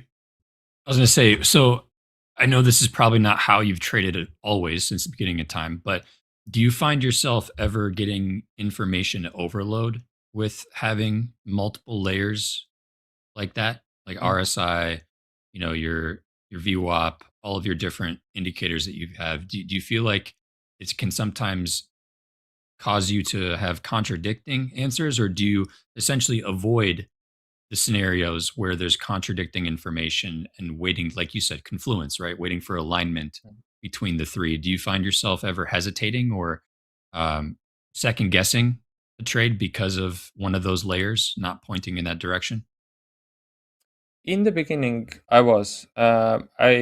Since I'm also live streaming my trades and I'm kind of putting YouTube videos regarding my strategies and everything, then I always tell people like, don't try to trade like me.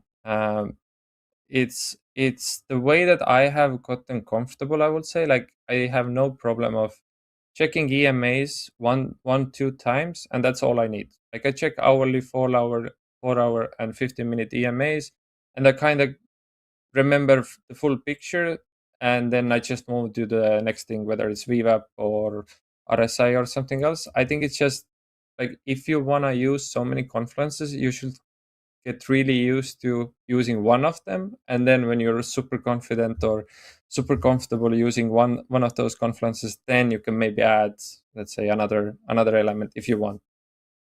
Yeah, that's a great answer. By the way, speaking of your YouTube, I did just drop your YouTube link in the chat. So if you do want to go find Henrico's YouTube, if you go to the top of his YouTube profile, there's also 3 more links available. Actually 4. He's got his Twitter or X handle. He's got his TikTok, his Discord as well in there, and his Twitch. So definitely go check out Enrico's YouTube. Give him a nice subscribe, as we always say here. And that's going to be in the chat here for you if you do want to go pursue some of his content. Yep. Appreciate it. Enrico, I think you made a couple great points talking about that RSI and your other indicators as well. I think it's important not to just use one single indicator as the end-all, be-all type of gauge when trading these markets. You mentioned overbought and oversold conditions, and we all know that, well, we don't all know, but the RSI is a momentum indicator, first and foremost, right? And it's telling you when markets can be potentially overbought and oversold. And just because we're seeing an overbought market, it does not mean that the market is going to turn around and start going lower. Markets can stay overbought longer than you could probably stay short in that market, right? It's always good to look for confirmation in other areas, or at least some solid confirmation from that indicator. Enrico's looking at 65 and 35. Above 65 is overbought, below 60 or below 35 is bull traps and bear traps. Above 65 is bull trap, below 35 is bear trap. So, I mean, basically for confirmation on those, you kind of want to see them start closing in or moving back below those levels, right? Or inside that zone to get any kind of confirmation on a trade. Yeah, how I see RSI is it's like if you had a speaker to hear market emotions with different prices. Like that's how I see RSI. Because if RSI is super bullish and price is breaking out to the upside, that means that the market is feeling super bullish about the price. Like the only way I would enter based on RSI, and I do enter sometimes, is when there is divergence, meaning that we have higher price, but RSI, like price is in an uptrend and then the RSI is in a downtrend. That's kind of telling me that, hey, the price is higher, but the market emotion is not so bullish. And same thing vice versa. Right. If RSI starts to pick an uptrend and the price is in a downtrend, that's also like a signal for me, like, hey, market is actually not feeling so bearish, even though the price is lower than it was before. We all know that weak shorts do fuel rallies, right? When you see markets ticking up during those overbought conditions, you know the weak shorts are just getting run over, and they'll continue to get run over until they stop feeding the market. Something 100%. Else to be aware of.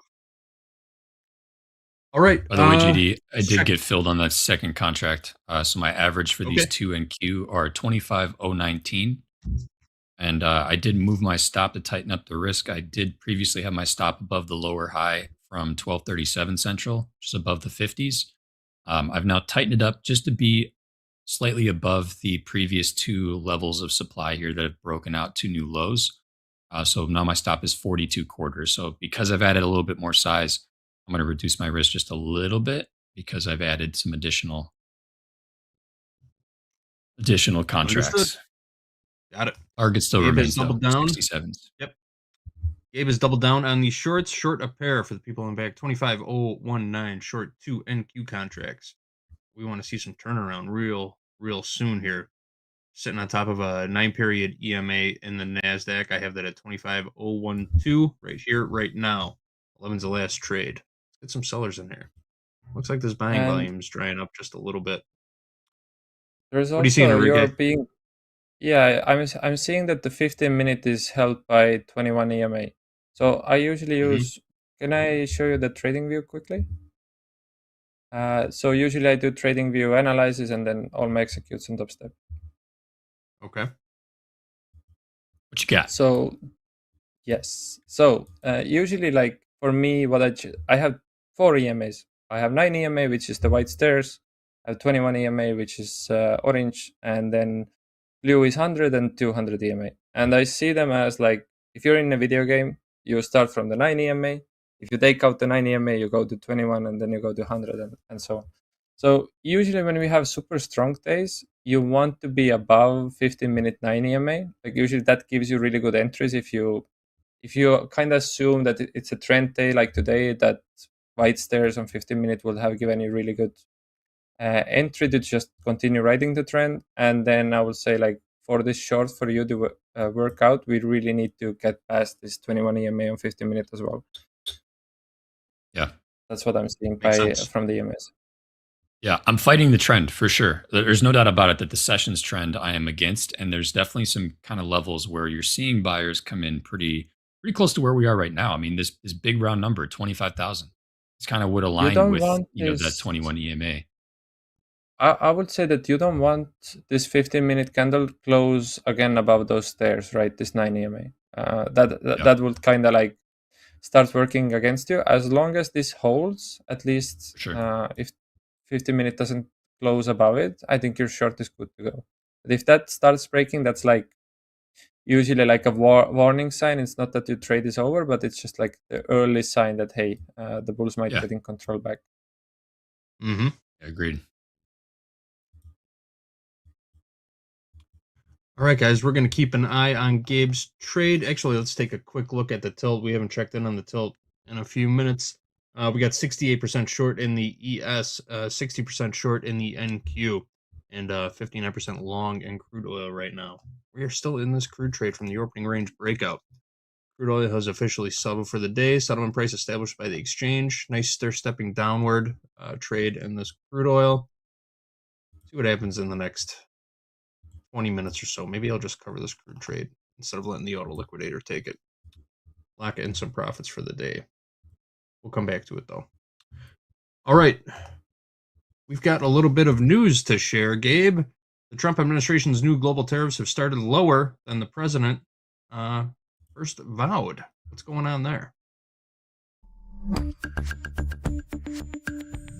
Over the weekend, Trump announced the sweeping new tariffs would be set at 15% effective immediately. However, the president had already signed an official proclamation imposing the tariffs at a 10% level. A White House official said the plan is eventually to increase them to 15%, but there's no timeline yet for when Trump will sign a new order. The new global duties were announced after the Supreme Court invalidated Trump's widespread use of emergency tariff powers, which prompted him to begin implementing his trade strategy through other pathways.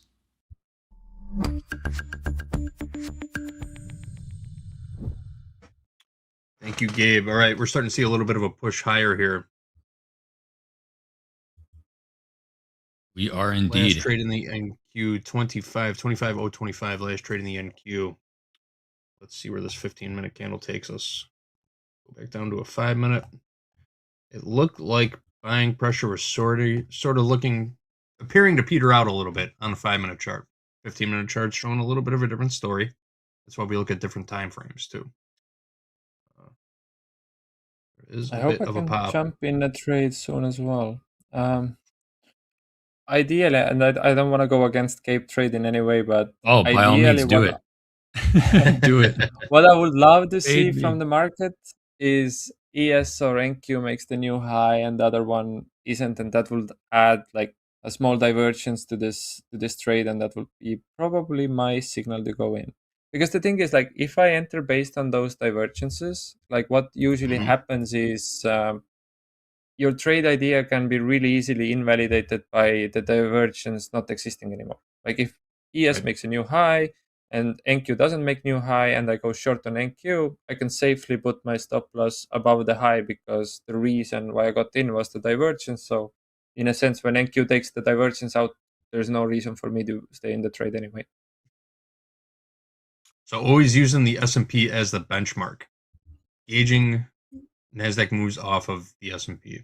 Makes the reason that what I have seen a lot is, since I trade the 15-minute orb mostly, is a lot of times when they both break the orb, usually what can happen is like they both break it and then only ES comes and NQ like reverses once the ES is testing the orb high. So for me, it's like if I don't look on ES, I might miss the orb retest that can be the entry signal for me. So sometimes what I see is ES will test the orb high or low, and then the NQ doesn't even come close to it, and that's like sometimes my signal to go in, because I know that sometimes market doesn't give the retest on both indexes. Right, right. I like the rejection we just got off the 30 level. We're closing back under IB high yet again. Tested that And we are not second little closing. 1 minute level of supply. What's up, Enrico? We are not closing the 15-minute candle above 9 EMA. As long as it's working like this, it's gonna work out nicely for you. We got about what, 30, a little over 30 seconds till this 15-minute bar 35 closes. seconds. Yeah.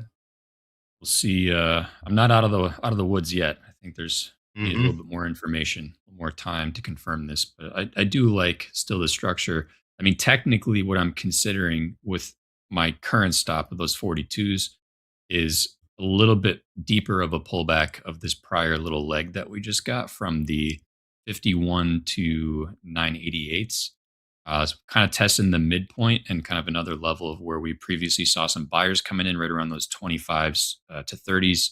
So I like the retest. We just got to really stay back under this IB high and maybe see a breakdown back underneath 25.010. That'll give me a little bit more confidence. How'd that 15-minute bar just close there, Enrico? Just below 9 EMA. Just like below? 1 point below 9 EMA. We'll see.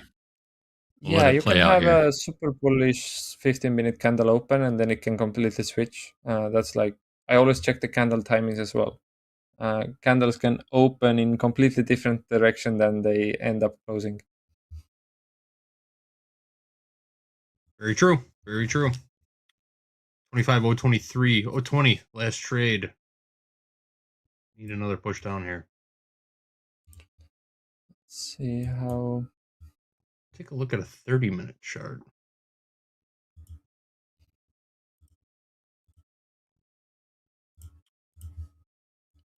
I think honestly that you can get some points and some trades from the shorts. I don't like longing anymore this market, even though I think we're gonna end quite bullish, right? I still think that we're not gonna reverse unless there's gonna be a tweet or something, but otherwise I think it's gonna be quite bullish close. It's just for my taste, it's a little bit too late to long. It's just the risk reward for me is like I always try to place my stop loss. Like for example, if I enter now, I always try to put my stop loss where the trade idea is invalidated. So in this case, my trade idea is invalidated if we break down back into the orb. Because if you're above the orb, that's usually like bullish in my strategy. So since I would have 116 points as a stop loss, I just don't see the market giving me another 116 points up to just have 1-to-1.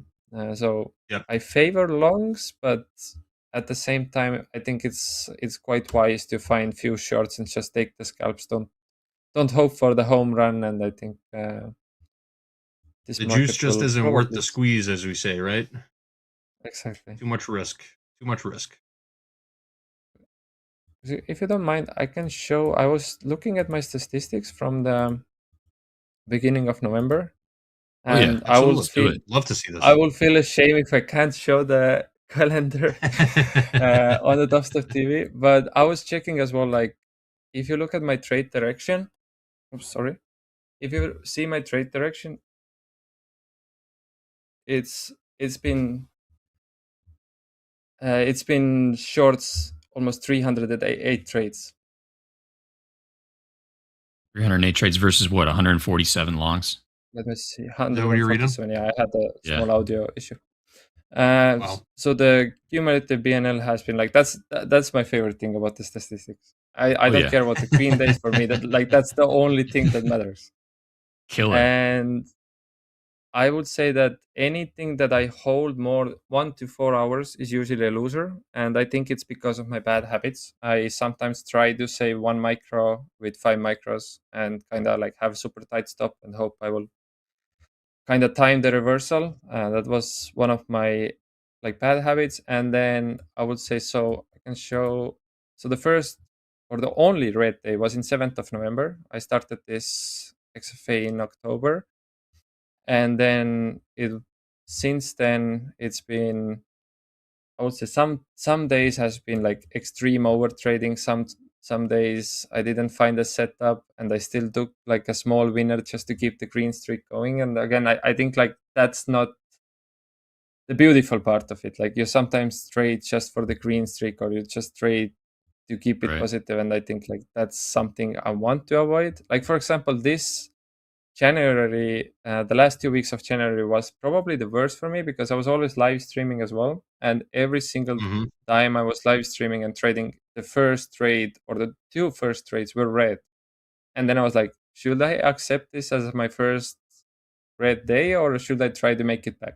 And then I ended with like super small profits, like as you see, like $4, $8. And now looking back, like, was it really worth it? I don't really agree. And what I have noticed about my calendar as well is my trade amount is really like the lowest it has been, which is I think really positive sign. So every single day in February, the maximum is 10 trades, which is only one day.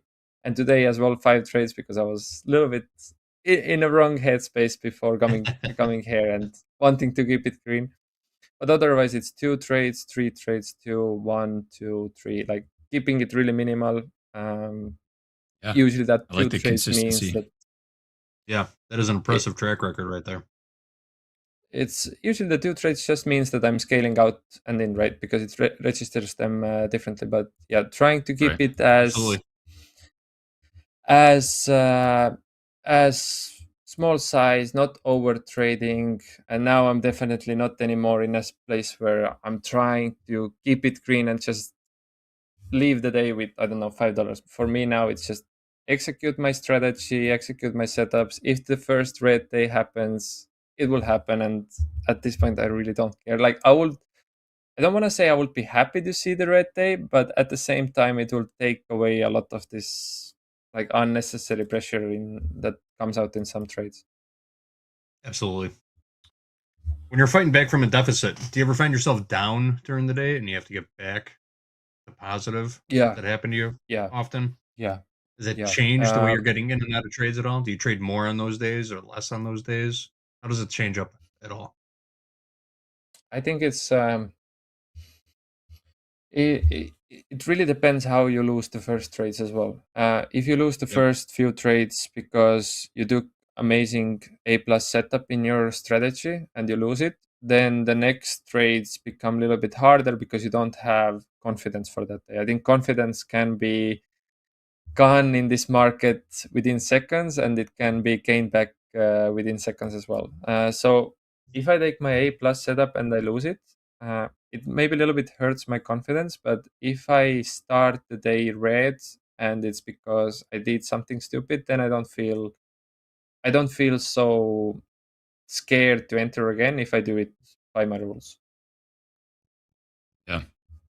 Speaking of losing confidence, I am losing confidence in this short. It took the words right out of my mouth. I was going to ask you the same exact question, same exact wording. I mean, yeah, this market is today bullish, and I honestly I had super bearish bias for the last 2 weeks, and it kind of paid off as well. I would say the market itself has been super range, right? If you zoom out on a weekly chart, it's been in range since October. It's not the most trendy market, but we look at that. We look at that chart every day here on Topstep TV. Violently range bound, as Hogue would call it. Yeah, I mean, Dolby is doing hopefully super good right now, right? We've been in range market since October. He actually taught me how to trade range as well. This is one thing I do sometimes. Oh, awesome! Is so I told how I trade the 15-minute orb, right? And usually the most normal 15-minute orb trades are you wait for the breakout, you wait for the retest, and then you try to find your entry. But sometimes what I have noticed is the market can give you super wide orb. So we have had occasions where market will give you like 600 point orb, And when that happens, I try to play inverse orb. So I kind of expect the price to stay in this range for the whole day. Because for me, to expect another, if it is 600 points, for example, for me to wait another 600 points for a breakout to have 1-to-1 if I have my stop loss below the orb, like it doesn't make sense for me. So what I do sometimes is I play inverse orb, and the last thing I also do with the orb is, I think from April until August we had super clear uptrend. We were just bullish on a weekly, daily, like whatever time frame you chose, it was bullish. And what I sometimes do when the market is super trendy, not like now, but when we have a clear trend, is when the market opens and we form the orb, and let's say we are super bearish, then what I will do is I will just short the high of the orb and wait for the break and retest to confirm whether I should stay in the trade. Because usually, like, if we break to the upside from that orb and we are in a bearish trend overall, that would invalidate my trading idea. So sometimes it's like, I call it preemptive orb. Like, for example, if market is super bullish, what you're going to do is you wait for the 15-minute orb, and then if the price comes to the lower side of the orb, you just long it from there, and your stop is in really obvious position. It's outside of the orb, right, where the trade idea is invalidated. So these are also like two ways I take trades on orb, and these are usually the most rewarding, but market conditions rarely give you the most rewarding trades. That's awesome. Thank you for that walkthrough, Enrico. Again, no losing days in these 3 XFAs since November for Enrico. Thank you so much for joining us. Thank you for sharing your strategy, your setup, your story with us. What an incredible story, by the way. Enrico from Estonia. Gabe, I'm feeling for you right now, man. I don't even want to look at the chart. Man, we got a tape bomb up to like 60, 25.060, and then we're right back down to where I was where I'd entered. So whatever, it's all good. We got a great segment with Enrico, and would you be willing to come back, man? I know we loved having you. 100%. Anytime. Awesome. I can come back tomorrow if it's possible. I'll get in touch with anytime. Dolby. We'll see what we can make happen for sure. We'd love to get you on for the New York Session Open to see this all happen in real time. That would be great. Yes. All right, guys. Once again, thank you, Enrico. Happy Independence Day to all in Estonia. We are going to step aside. We got Power Hour coming up next. Andre is back. Dakota is here. Dolby Time's in the house. We got 1 hour of trading left. 1 hour of tradertainment left here on Topstep TV. All right, guys, we're stepping aside. Let's go get it.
we are.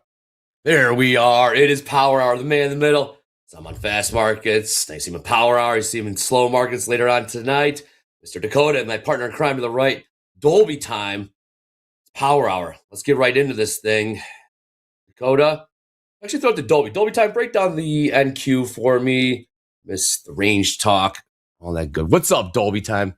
What is up, Dre? Welcome back. Good to have you.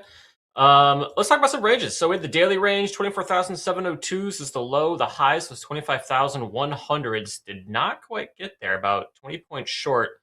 The range I'm looking at right here, right now, I would say is the 1 hour range that we have between 24,988 and those 25,080s.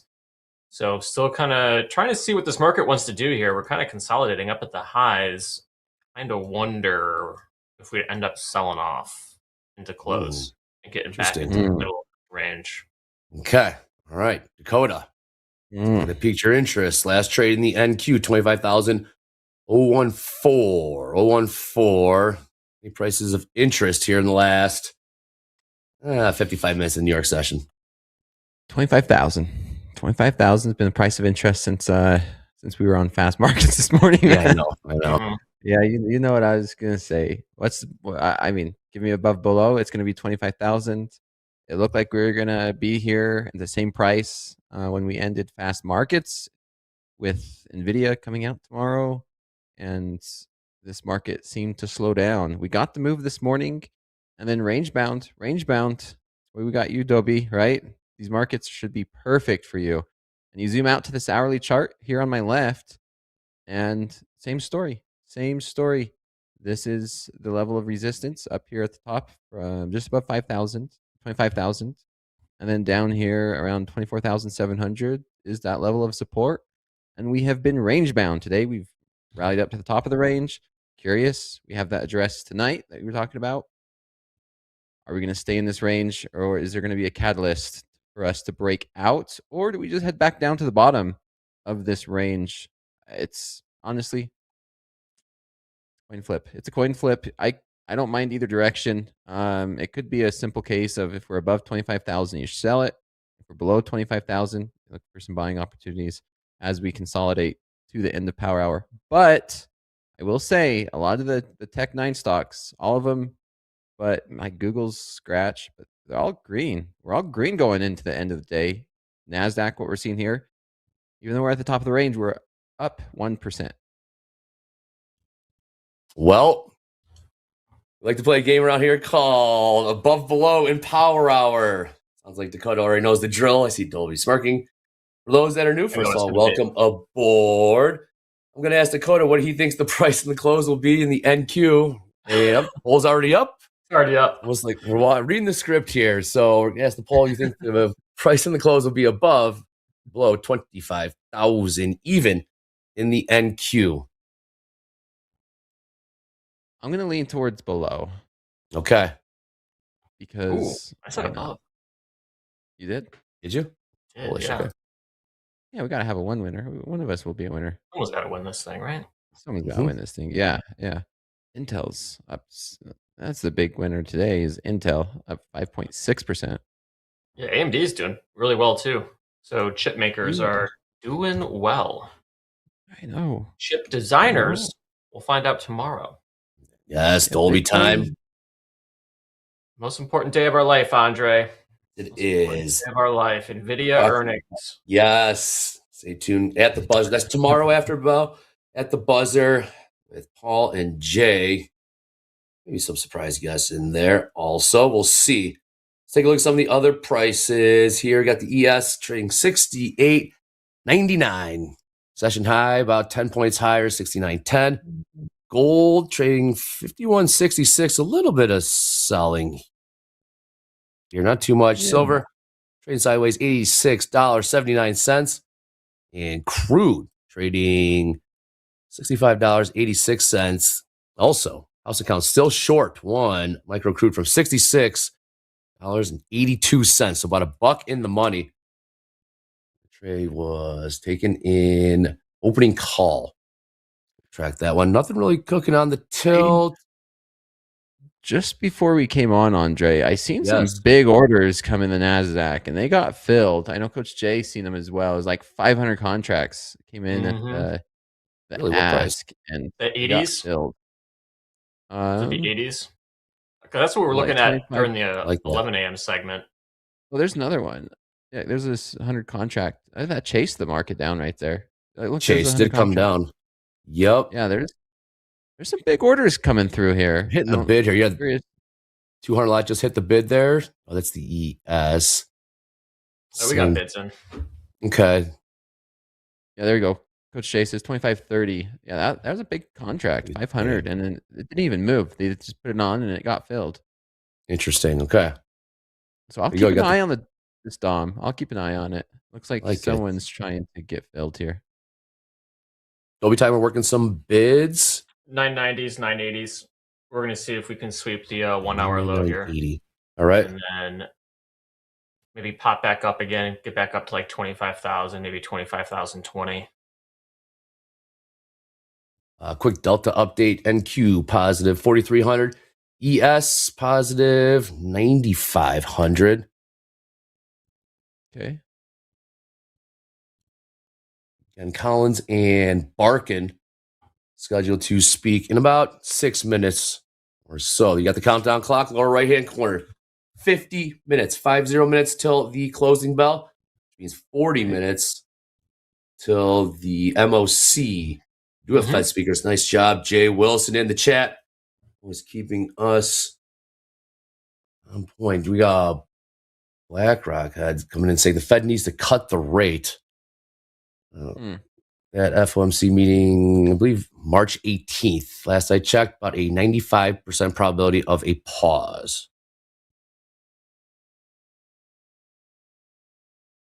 Anything else exciting going on tomorrow other than NVIDIA? Not really. Not really. Just NVIDIA, pretty much. That's all it needs. EIA. Once this all the- lovely That's all the market stage needs anyways. 100%. All right.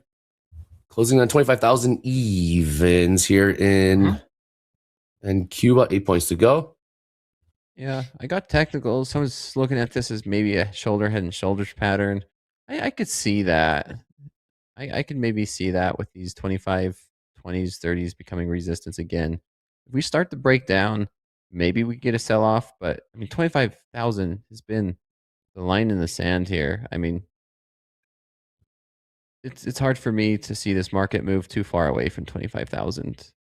I mean, of course, anything can happen, but that was the got a feeling headline we got. Headline here from Fox News: Trump will call for a new form of tax cuts. Okay. Might be referring to a little preview of the State of the Union address tonight, 8 p.m. Central. Also coincides with slow markets with this gentleman there in the middle, Mr. Dakota, covering that. Oh yeah. Again, Talk about volatility. It might be Very everything but slow. Algos will be hanging on to every word from the president. Again, a little preview from Fox News saying Trump will call for new form of tax cuts. Any reaction? Nothing really. Bouncing back and forth right now. We have a nice little Dorito pattern formed at the highs here. Lower highs, higher lows. See if Market's they wanna- kind of waiting. Basically just kind of centered around 25,000 like Dakota mentioned. Which is why I don't really mind trying to get long. If it tries to run through 25,000, probably just get bid back up again and maybe we can get a nice scalp on it. In a headline that, in a vacuum, the headline would seem bullish for equities, but we're seeing a little bit of selling in the ES. We're in the range 400 NQ? contracts. Yeah, Where? 029. 029. Yeah, 25029 right there. 400. Yep. Nice catch. Using that level 2 data on Topstep X, 400 offered at 25,029. About 20 points higher right now. Do we buy it and look? There's a play here, right? Mm-hmm. Get I mean, in it to worked for our last trade. yeah. I mean, hit. All right, I'm gonna make sure I'm on a micro. Yeah, right. Short or long? Yeah. I'm gonna look to get in long here. Nice. I'm long 1 micro. Wide stop. Small size wide stop. I'm gonna go see if that 30 contract will get filled. Up there at 25 price. Low 30s. I got in at 006. 06. 1 MNQ. Where's the risk, Dakota? I have the risk below 960s. That pivot that we've made, that little support and resistance. I don't mind getting out of this earlier though too. This is a trade that I'm going to manage manually. Will we go fill those was it 40s? No, 29s. 30. Yeah. 029. The 400 lot in the NQ to the upside. 70% short tilt in the ES right now. Say 70. What'd you say? 79? 70. 70. Wow. Okay. Average price 68.95. I like that. We're gonna go fill this 400 lot, aren't we? Yeah. Just come sweep some lows and bid back up again. You know you want to. Dakota, we had your dinner guest on at 11 o'clock. Mandy. It's some good conversation. Fantastic. It was the longest trade she's ever had on Topstep TV, and it was the day after she had dinner with you. Dakota, what advice? What did you what did you tell her? Become such a patient. Hey, heads up, another headline here. Trump, Iran not yet agreeing to no nuclear weapons. Okay. Trump hitting the wire via Fox News. Got about 15 minutes till the bottom of the hour. Was it a long? Was that a long that she was in for her longest trade? Yes. We were both long Okay. together. Perfect. We both had a winning that trade. was a piece of advice. BTFD. And also hashtag DBA concepts. Just put that on a paper napkin and sell it over the table. I'll be honest. We didn't talk about trading. Nice. We did not. Really? Yeah. Do you believe that? Meeting with Mandy, and we sat there. We had dinner. Me, her husband was there, of course. And we said, I think it was like 3 hours, and we didn't really talk markets. We did not talk markets at all. That's amazing. Do you think you could wrestle her husband? He's a wrestling coach, high school Is that wrestling right? coach. Oh yeah. Yeah, that's right. He is. He is a coach. He is a teacher at a school. And no, I would not be able to wrestle a wrestler. I'm not a wrestler, Dobie. What about boxing? Think you can box him? Yeah, that's a different story. Ooh. Let's see I if don't we know get... why I'm trying to like instill beef. I love I it. know. So unnecessary. Coach Robert was in slow markets last night trying to do a charity boxing match with me. Oh, really? Yeah. Bro, he's not a 500 lot on the bid here in the NQ 25,000. What was that? Below 6? Are they chasing it down? They get filled. No, it's at 29. No, there was on the bid. There was a 500 lot. Oh, okay. Yeah, that 400 is is still at 29. Okay. That's all I see. It's the 400s at 29s. Yep. That's it. Wait and see. Dakota, have you done any sparring recently? Is there like a length of time that has to go past when you have like a black eye before you're allowed to fight again? No, man. There's light technical sparring. That's what I do the most. That's the best and the most efficient. And then hard sparring, maybe once a week, every other week. Nice. Yeah, you don't want to hard spar that much. It's okay, but technical light sparring, you improve more, and that's where I've learned the most. Is just light sparring. You're not gonna get brain damage. You're not gonna do anything. But then you go hard sparring it, yeah, you get black eyes. You get. There's Mandy. There's Mandy. Mandy in the Mandy, did market. you take profits? Did you take profits in that long we had in the 11 o'clock segment? Yeah, there we go.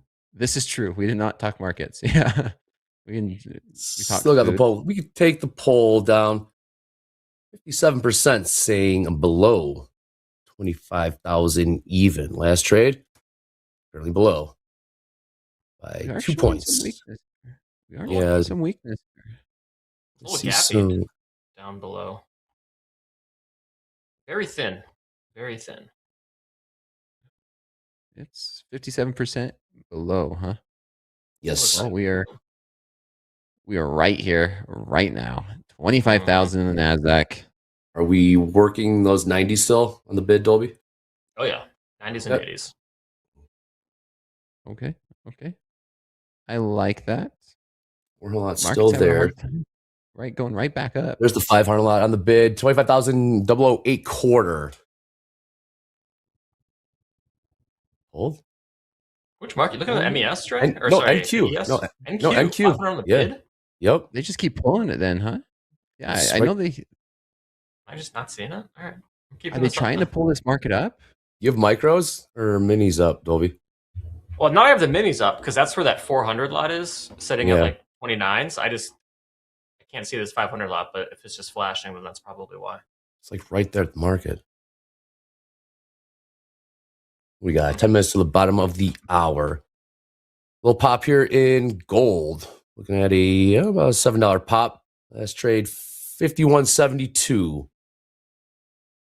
Oh, there's some buyers stepping in. Yeah. Pop in crude now. Pop in silver as well. What's the headline? Was risk back on again? Be 70% short on the tilt in the ES still. There we go. Buyers. Nice job. Oh, there's that 500 lot did come. Too Hit the stingy. bid. Damn. The bid, 500. Okay. See it on time and sales, 25,013 quarter. Tighten this up, and I'm going to get it in right before we get to that big 400 contract. Is it still at 29? Yes. Yes. Okay, I got mine at 20. I got mine at 28.5. Okay. Might take profit. 685 traded there. So let's see if it gets up to like 1,000 and this gets filled. Yeah, let's see. I got my take profit at 28.5.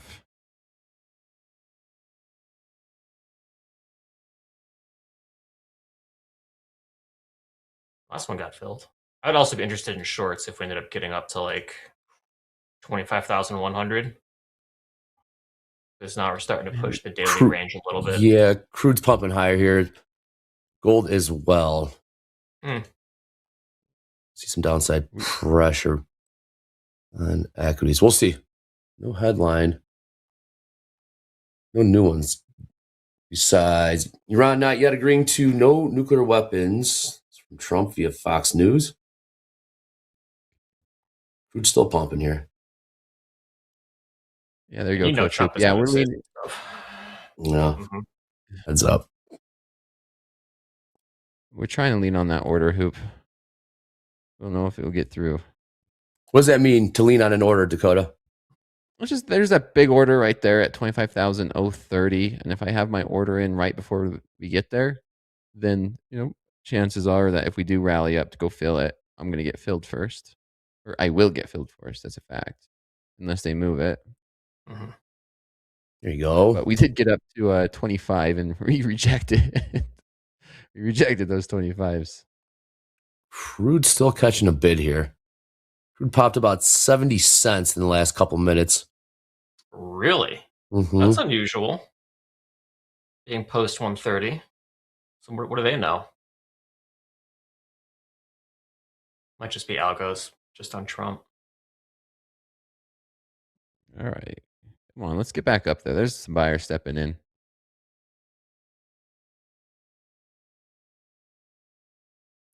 Gold still grinding high here. 51.78 last trade. About $13 since power hour began. All right.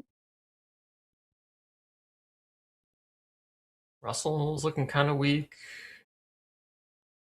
ES looks fine. What's the Dow doing? Bitcoin is trying to bid.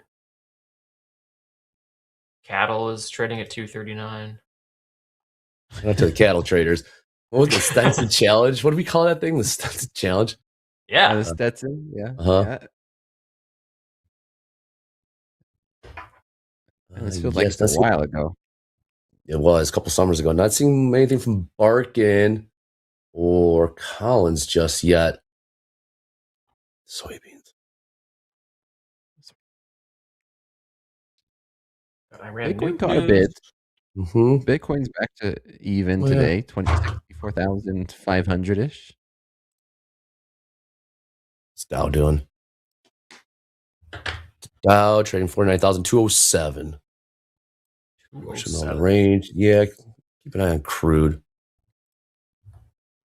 Looks like Bitcoin found a little bit of support around like the 62,000s, starting to consolidate a little bit on the weekly. It's just kind of slowly fading. Chart looks terrible for Bitcoin though. Absolutely terrible. Anne-Marie called it. Bitcoin, that's a different type of support, Dobie. Like the punch monkey. Yeah, it needs like emotional support. Yeah, they need some. Yeah. Gold's still pushing higher here. Gold up. Okay. About 17 bucks. That's the beginning of Power Hour. Same with silver. See how this pans out. Mm-hmm. Okay. Let's see if these buyers could step in the NASDAQ right here. Push back through these 015s. I'm like not super interested in longs anymore because that Iran news, to be honest. Might just do one. We'll just do one at the 990s. New 5 minute just open. 5 minutes till the bottom of the hour. See how these candles open. Dakota Long one. Thank you from 25,006. Last trade. Yep. 5,011. I took my take profit off because I'm going to let this thing just like, there's a lot of times we get like a momentum burst and I don't want to cap my profits. I'll slap the ask if we get up there. Collins speaking right now. There may be more stability in job market. Mid fragility. More from Collins. Recent job data has been promising. Okay. Thank you. Thank you, Collins. What's he look like? Is it Fed Collins? I'm looking him up. Might be a she. Ooh. More from Collins. Job market softened last year, but wasn't what? Job market softened last year, but wasn't soft. Susan Collins, CEO of the Federal Reserve Bank of Boston. Been in office since July 1st, 2022. It's softened, but it's not soft. All right. All right. Got to get my playing cards, my Fed speaker playing cards made. We should do that game. That would be fun. Fun game. Identify. Ooh, another pop here in crude. Crude up about 70 cents. No, about 75 cents. Mm-hmm. Gold's going to follow. My confidence in this trade is not too high. I'm gonna pulling my scratch orders. this. I'm scratching this. We didn't get that breakout that I wanted I'm gonna to get see. short So now. the better decision for me is to scratch. We still might bounce and go up there anyway, but yeah, nope. I wanted to see it there. Not seeing it. I'll take a $3 loss. It's any day. 100%. Now we got Barkin. Barkin hitting the wire. Difficult to calibrate what is going on with labor supply. Interesting. Okay. Colin's saying one thing. All right. House account did get out of that crude trade. Nice. This feels pretty uninspired right now, Dakota. We might just slowly sell off here. I did give that over under above below at 25,000, and this market is just like a magnet right now. Yeah, there are like doesn't really look like there's a lot of buyers in sight right now. There's some size being traded here in the NQ 250 lot. Just lifted the offer. 25,006. Okay. Yeah, that's where I closed.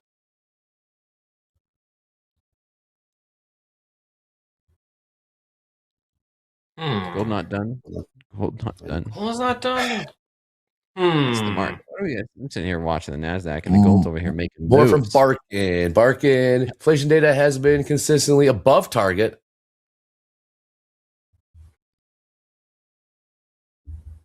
So we got Barkin, we got Collins, and a little Trump sprinkled in this power hour with 90 seconds left till the bottom of the hour. 2,100 people watching us all across the globe. Please click subscribe, click like, click notify if you'd be so kind. Yeah, look at this gold. Gold just not done. Hello. Not done. That was the market. That was the market to be watching. Yeah, $20 last 20 minutes for gold. Quite the move. What are we at? 51.66? Or is that 51.86? Yeah, it's 51.86. Yeah. Yep. 86. We was Wow. at 5,200. 51.64. Yeah, we're rallying here in gold. Shortest bear market of all time. What was that, like 2 days? Right? Yeah. Question in the chat from IT. Is there news to explain gold? New uncertainty. Uncertainty, Middle East. Yeah. Uncertainty. Typically, you'll see Yeah, a I bid think that's- in gold. Seeing gold continue to push higher here. 51.86 now. Gold, crude, Oh, sensitive record to the headlines. There you Yep, nice and low selling in the equities. All right, Dakota, where do we get short? Well, right here, right now. we get short when we were above 25,000. We get long when we're below it. 20 points ago? I know. I know. It was that. Buy below, sell above. It feels dumpy. It does feel a little bit dumpy. Bottom of the hour. 20 minutes till MOC. And here come the buyers. Going to hold a bid. Tricky.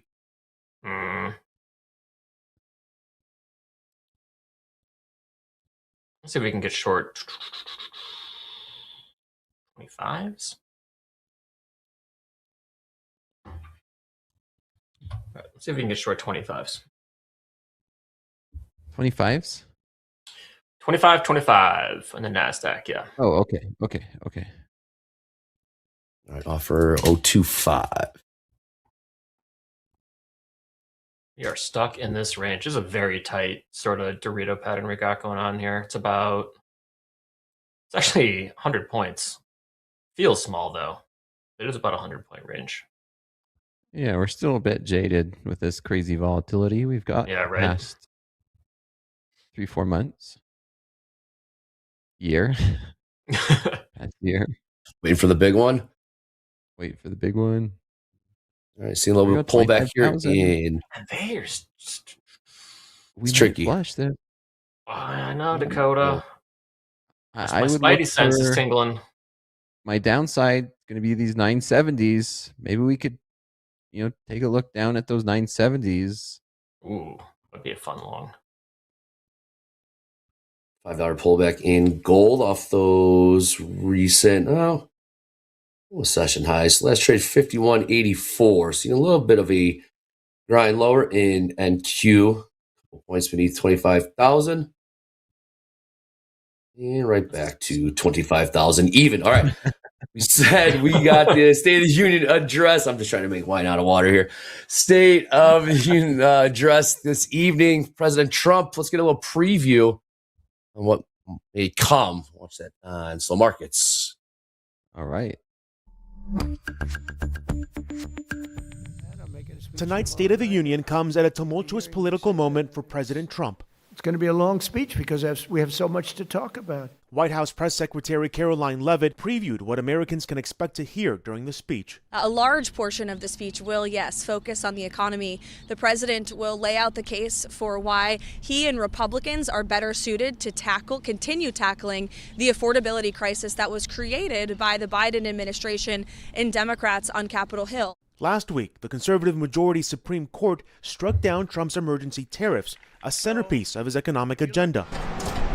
Trump lashed back by using a different authority to announce a new global tariff, now at 15%. Congressional Democrats say he's out of touch with American voters, feeling squeezed in the current economy. Americans, including myself, who will be in the chamber tonight, want the president to focus on lowering the costs. He promised day one, John, I'm going to bring down the costs. It's like day 410. He's 0 for 410. With midterm elections looming in November, Republicans on Capitol Hill also have a lot at stake as the president lays out his goals for the year. New CNN polling conducted by SSRS finds 32% of Americans now say that Trump has had the right priorities, while 68% say he hasn't paid enough attention to the country's most important problems. That's the president's most negative reading on that question to date during either of his terms in office. I'm Ivan Rodriguez reporting.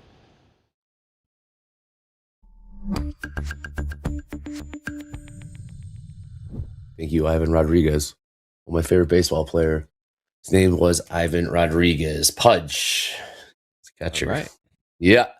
We got a little pop here in ES. Back up to 60. I'll call 6,900. And 25,014. Uh-oh. We did not get those 25s. Nope. 410 still sitting there at 29 too. We have an offer in like just above it. See if we can stay range bound. Those 400 contracts just sitting there at 029. I want to Just see if waiting to get filled. Oh, there indeed. Offering 14 32. ounces. I like it. What's going on in the ES? Any size in the ES? 50 on the bid, 50 on the ask. I have a good feeling they'll get filled by end of day. Mm-hmm. Yeah. I mean, last time we filled the 400s, I was up at 25,080 and we sold off almost 100 points. So I wonder if we're going to do the same thing. 407. Come and get us.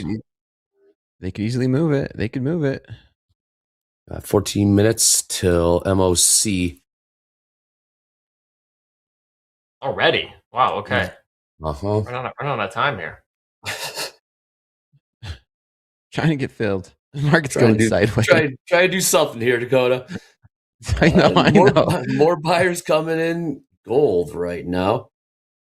50, Oh, wow, that was the 51, market. 51.90 just printed. It's going. Data. Look at that thing go. 5,200 on its way. Look at it go. More from 5,200. Barkin. Barkin expects latest tariff moves will not change inflation dynamics much.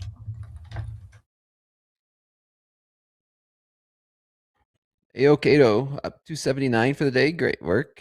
Hell yeah. Very nice. Very nice. Any green or small loss on the day is fantastic.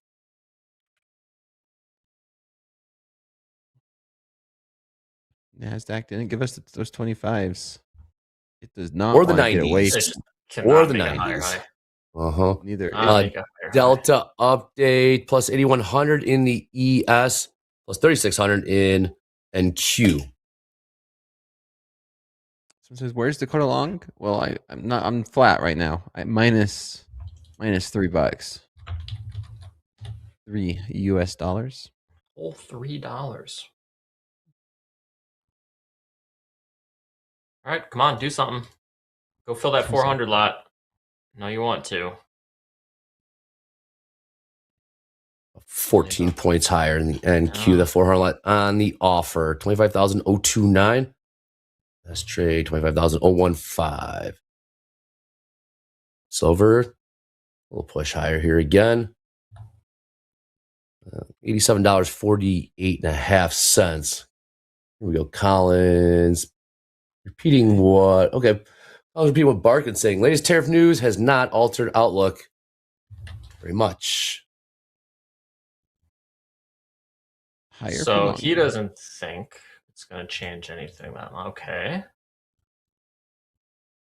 So conflicting reports between the Fed speaker and Congressman Swalwell? Swalwell? Something like that. Swalwell? Yeah. Talking heads like us, Dolby. They're just talking heads. Markets don't care right now about any of that, other than gold, maybe. Yeah, gold and oil. Yeah, gold up about almost $25 since the beginning of Power Hour. Silver up Yeah, that's not nothing. about $1. I'm going to do absolutely nothing yet.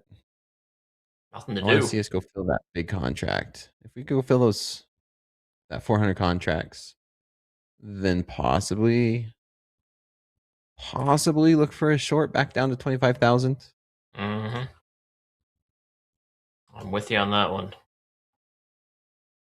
Just cannot get up there yet. I think it wants to, though. It might take. I don't think. Do you think it's going to get filled before MOC, or is it going to take MOC? Maybe it'll take MOC. I could see MOC just popping up there and then rejecting, kind of like what we did earlier, right? See that big wick where he bounced all the way up to 060 and then right back down. So maybe we see something like that. 25,000 is a hard number to get away from right now. Magnet. Back down we go. That's not what I wanted to see. It cannot make a higher high on the 15-minute at all. Just gotta sit here and wait. When we Grinding back to 25,000, about 9 points higher right now. You know it's a consolidation area when you looked at 25,000 during the morning fast markets, and we are right here at the end of day. The price you wanted to set back in fast markets. Yeah, I know it was. It's just we've seen this movie before, Andre. Yes, we have. Hurry up and wait. That's why we stay locked in. Just one headline away from volatility. That is the truth. We got in the chat 7475 in the chat. These guys react to every little thing. LOL. Listening to them gives me extreme confidence. Awesome. Ooh. We're doing our job then, right? I think if you get extreme confidence. We react to every little. What would you do if you were in our shoes? You have to do the same thing. We're just trading sideways right now. Actually, our silver continuing to grind higher. $7.55. I think this is exciting stuff. We got a lot going on. It hasn't happened yet. We got that Silver. 400 lot offered at 29s. Might be breaking out of this Dorito pattern. This 25,000 going to hold in support. Are we going to just melt lower? So many different situations. Just not quite haven't happened yet. Dre, how many times have we had a slow market and then all of a sudden it just gets totally insane? 100%. Yeah. 19 minutes till the bell. 9 minutes till MOC. Yeah. Barkin, Collins speaking. Mm-hmm. A little Trump in there as well. Or a lot still up there. Yes, it is. Any size on the ES ladder? Nope. Nothing crazy. Bitcoin maybe rounded top. M2K caught a bounce though. That's kind of interesting. With a Russell up about 4 points in its own world. NASDAQ, you need a bounce too though.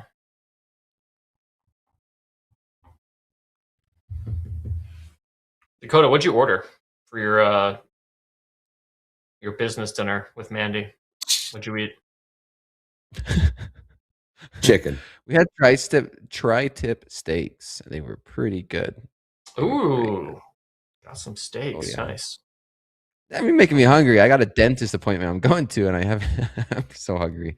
I'm so hungry. Also, Dakota, who's joining you on Slow Markets this evening? Yeah, it's today. What is today? Tuesday. Jay's been traveling. He wasn't with me last night. Gonna try and join me tonight, and yeah, it's gonna not be a slow market. It's gonna be an exciting one. We're probably gonna see some more volatility.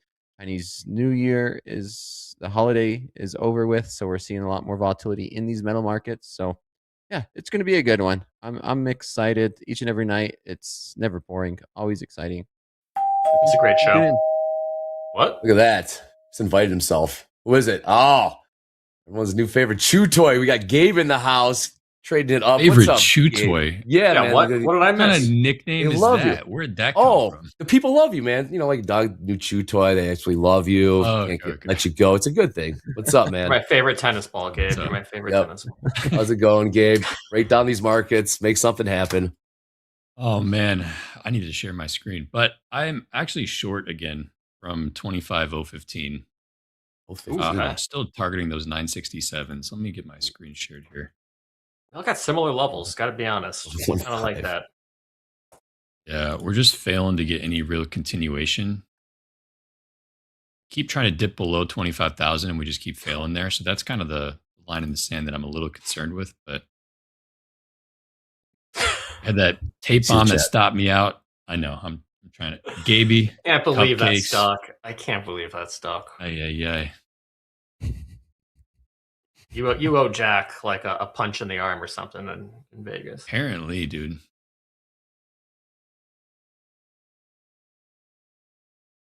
Yeah, just seeing no real continuation in any direction at all. We got that tape bomb around 152, kind of near the end of that last segment with Henrico. I got tagged out on the initial short. Price started going back my way, and then now we're currently consolidating. I essentially There we go. ended up getting in on the breakout of the 25.015 low, but not much happening here. Little, yeah, a little pop in the gold now. 191.40. That's trade. Contracts look like they're going to get filled right here. Yeah. Do they get filled, and do we get filled? Not yet. The NASDAQ says, wait a moment. Second attempt? Ooh, Filled. Filled and filled. filled. There We get filled on our have it. short. Not yet. And on that note, I don't want to get short higher, though. Cody, you got to bounce. I got to bounce. All right. Okay. I got to bounce. All right, man. Just See you in those slow contracts. markets. So, take care, everybody. See you, Gabe. See you, Dakota. Kobe, Good stuff. Andre. Yeah, Dakota. See you, everybody. Here to go. All right, man. We have about 4 minutes, 50 seconds till MOC. The 400 did get filled. 25,029. Gabe, what price are you short? You're short from what? 015? 015. Yeah. We moved our offer up, actually, to 46. So we want to try to trade the largest range we can find, which would be the 1 hour range now. So let's see if we can get filled up there. Be about 15 points better.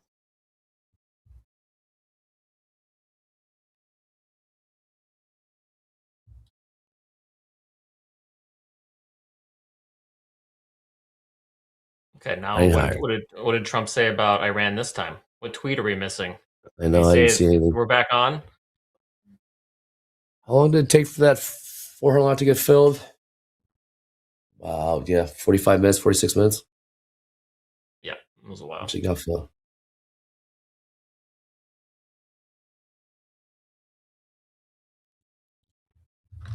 $69.02 last trade in the ES. We got 3.5 minutes till MOC. Gabe, did you get tagged out or are you still in? I'm still in. Nice. A couple points off my stop right now, but I'm not liking the momentum we're getting back above 25,000 now. Yeah, I wonder if it's going to do a bigger sort of range test here. I don't think we're going to like new highs. You're out? Oh. Damn. Yep. This looks bullish.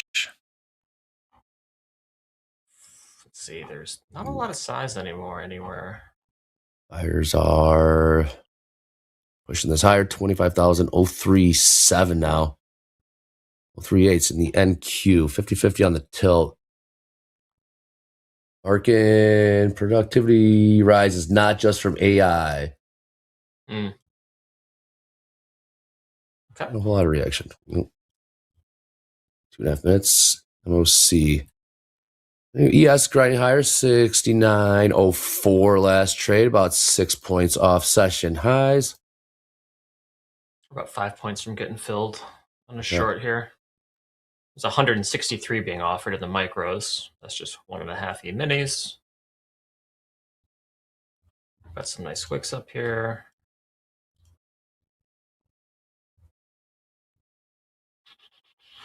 Come on. Got a really nice range forming.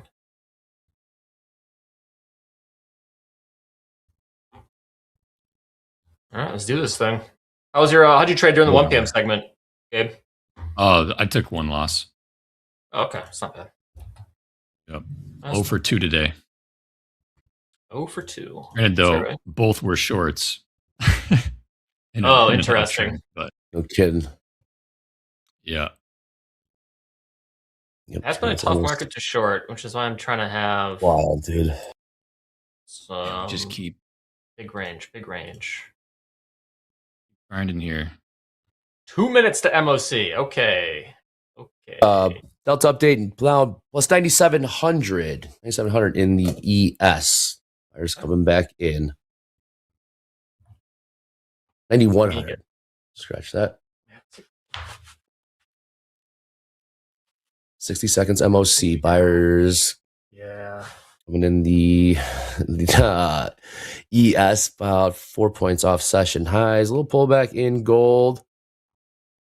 All right, we're raising our offer into MOC. We're pushing it up to 76s.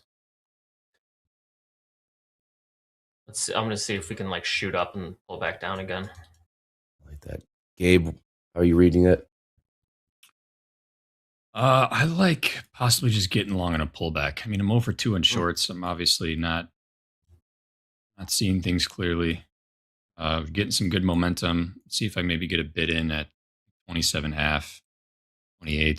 See if I get like a 50% pullback on this little range here. Leg that we just got to the upside. We're just going to close on highs a day. Right. MOC incoming in about 8 Let's seconds. go, MOC. Let's go. Big number here. What do we got? Go. Something. Okay. Buy side. Yes, 2.7 billion. NQ 1.4 billion. Dow 500 million. Buy side. Heavy buy side. Heavy buy side. Okay. What the market's And doing. we're running. There we go. Yep. We're still going to keep our shorts in. At the Those numbers highs here. can and will change Pulling in the that bid last here. 10 minutes. Yeah. Just going to cook this thing. Wow. New session highs. Print in ES 69.11. 69.12 now. Yep. Delta growing positive. Plus 10,000 in ES. Plus 4,100 in the NQ. We are offering 76s.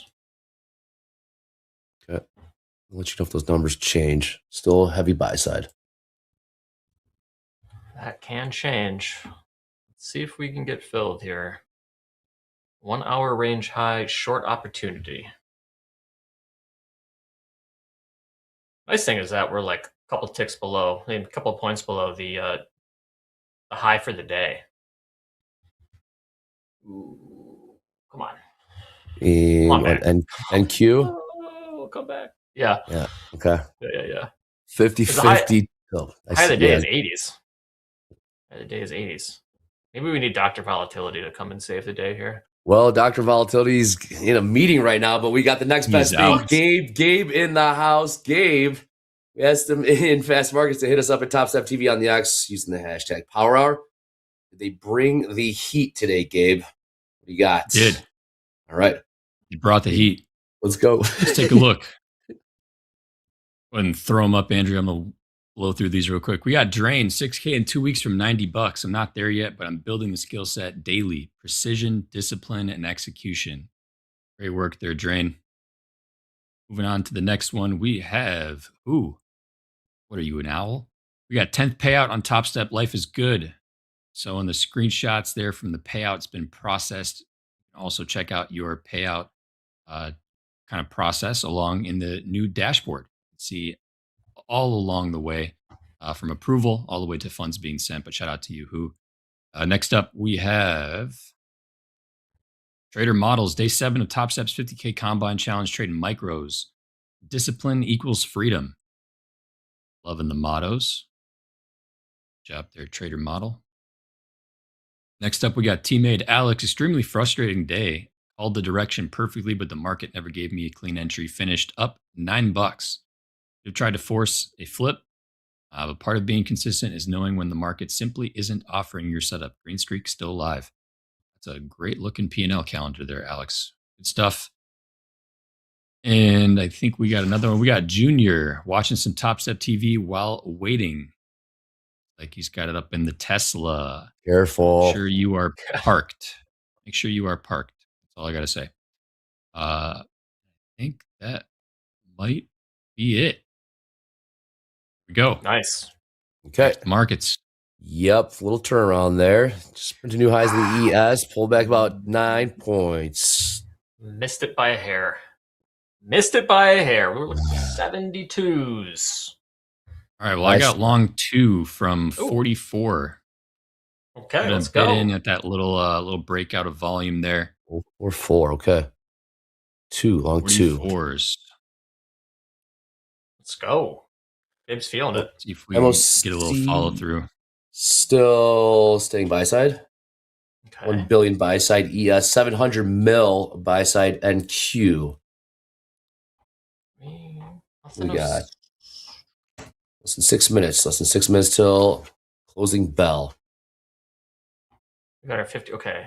Liquidity injection, 45 seconds. Yeah, Maybe Gabe. we can get filled on that. Gabe rocking the momentum trade right now. Looking good.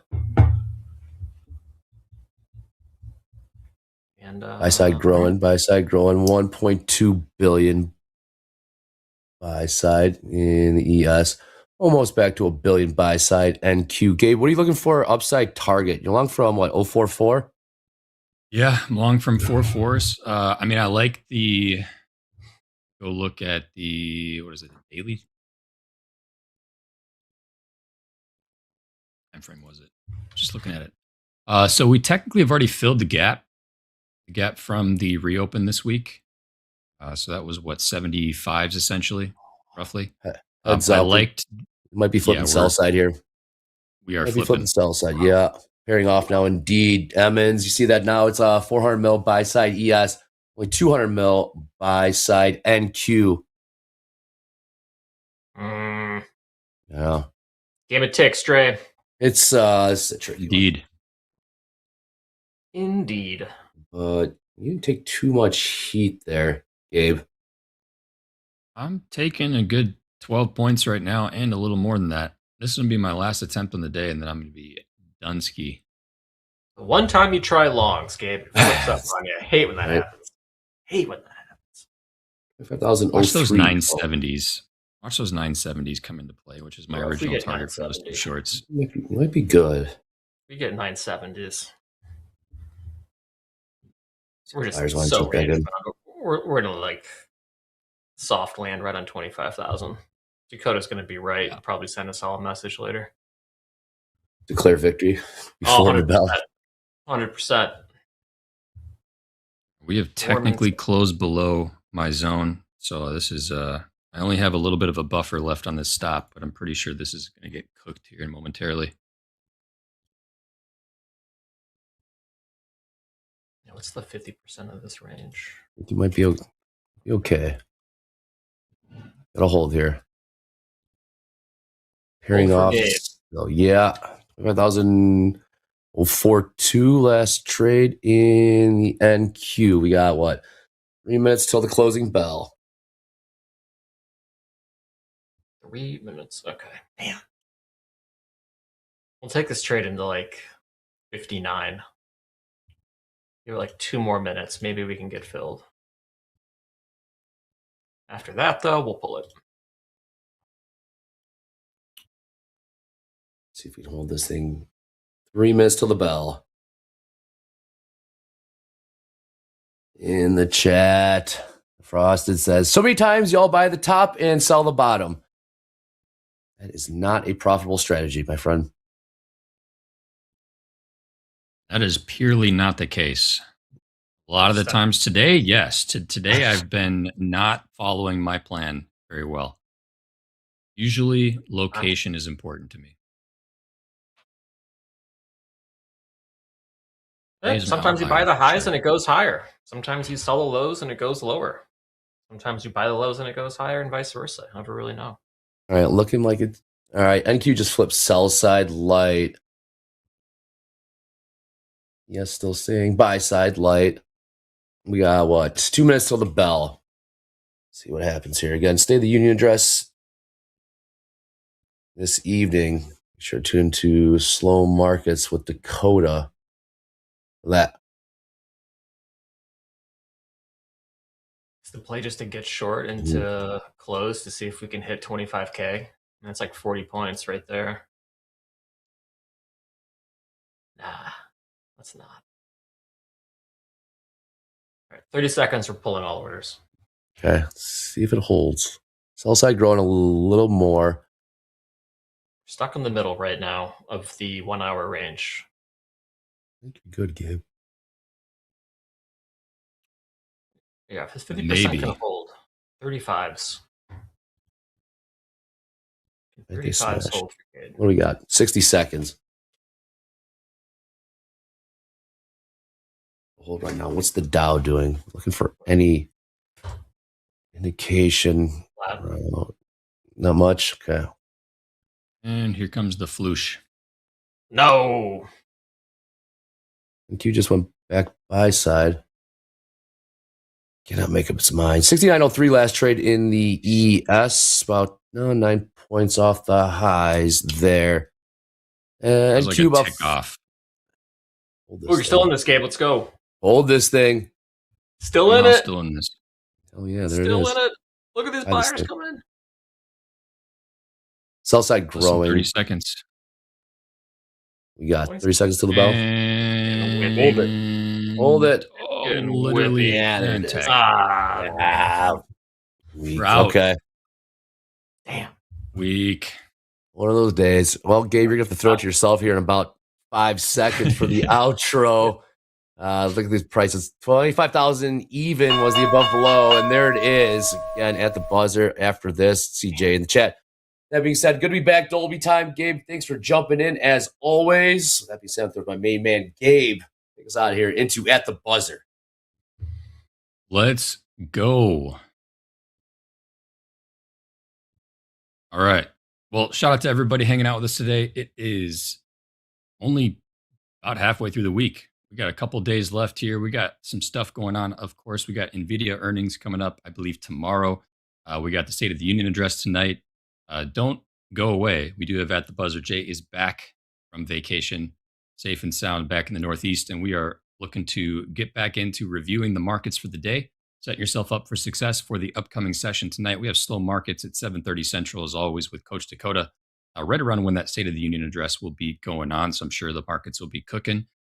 In the meantime, it is time for you to have a little bit of your day to yourself. You've been with us bell to bell. We greatly appreciate you being with us. Let's take a quick look at tomorrow's schedule, see what we have on the docket.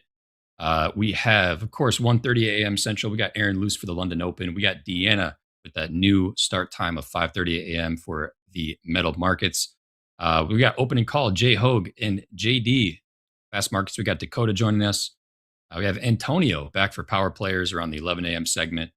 With Deanna and Hoop for group coaching with Hogue. We got a 3-man weave with Hoop and Jack for trade with Topstep. And then Mandy to close out the day in Power Hour. Should be a fun Wednesday. But that's all we got for you today. So I'm going to go ahead and bow out from here. But we love you. We appreciate you. Make sure you hit that like and subscribe button while you're here before you go. And we'll see you for At the Buzzer here in just about 15 minutes. This is Topstep TV. Let's go.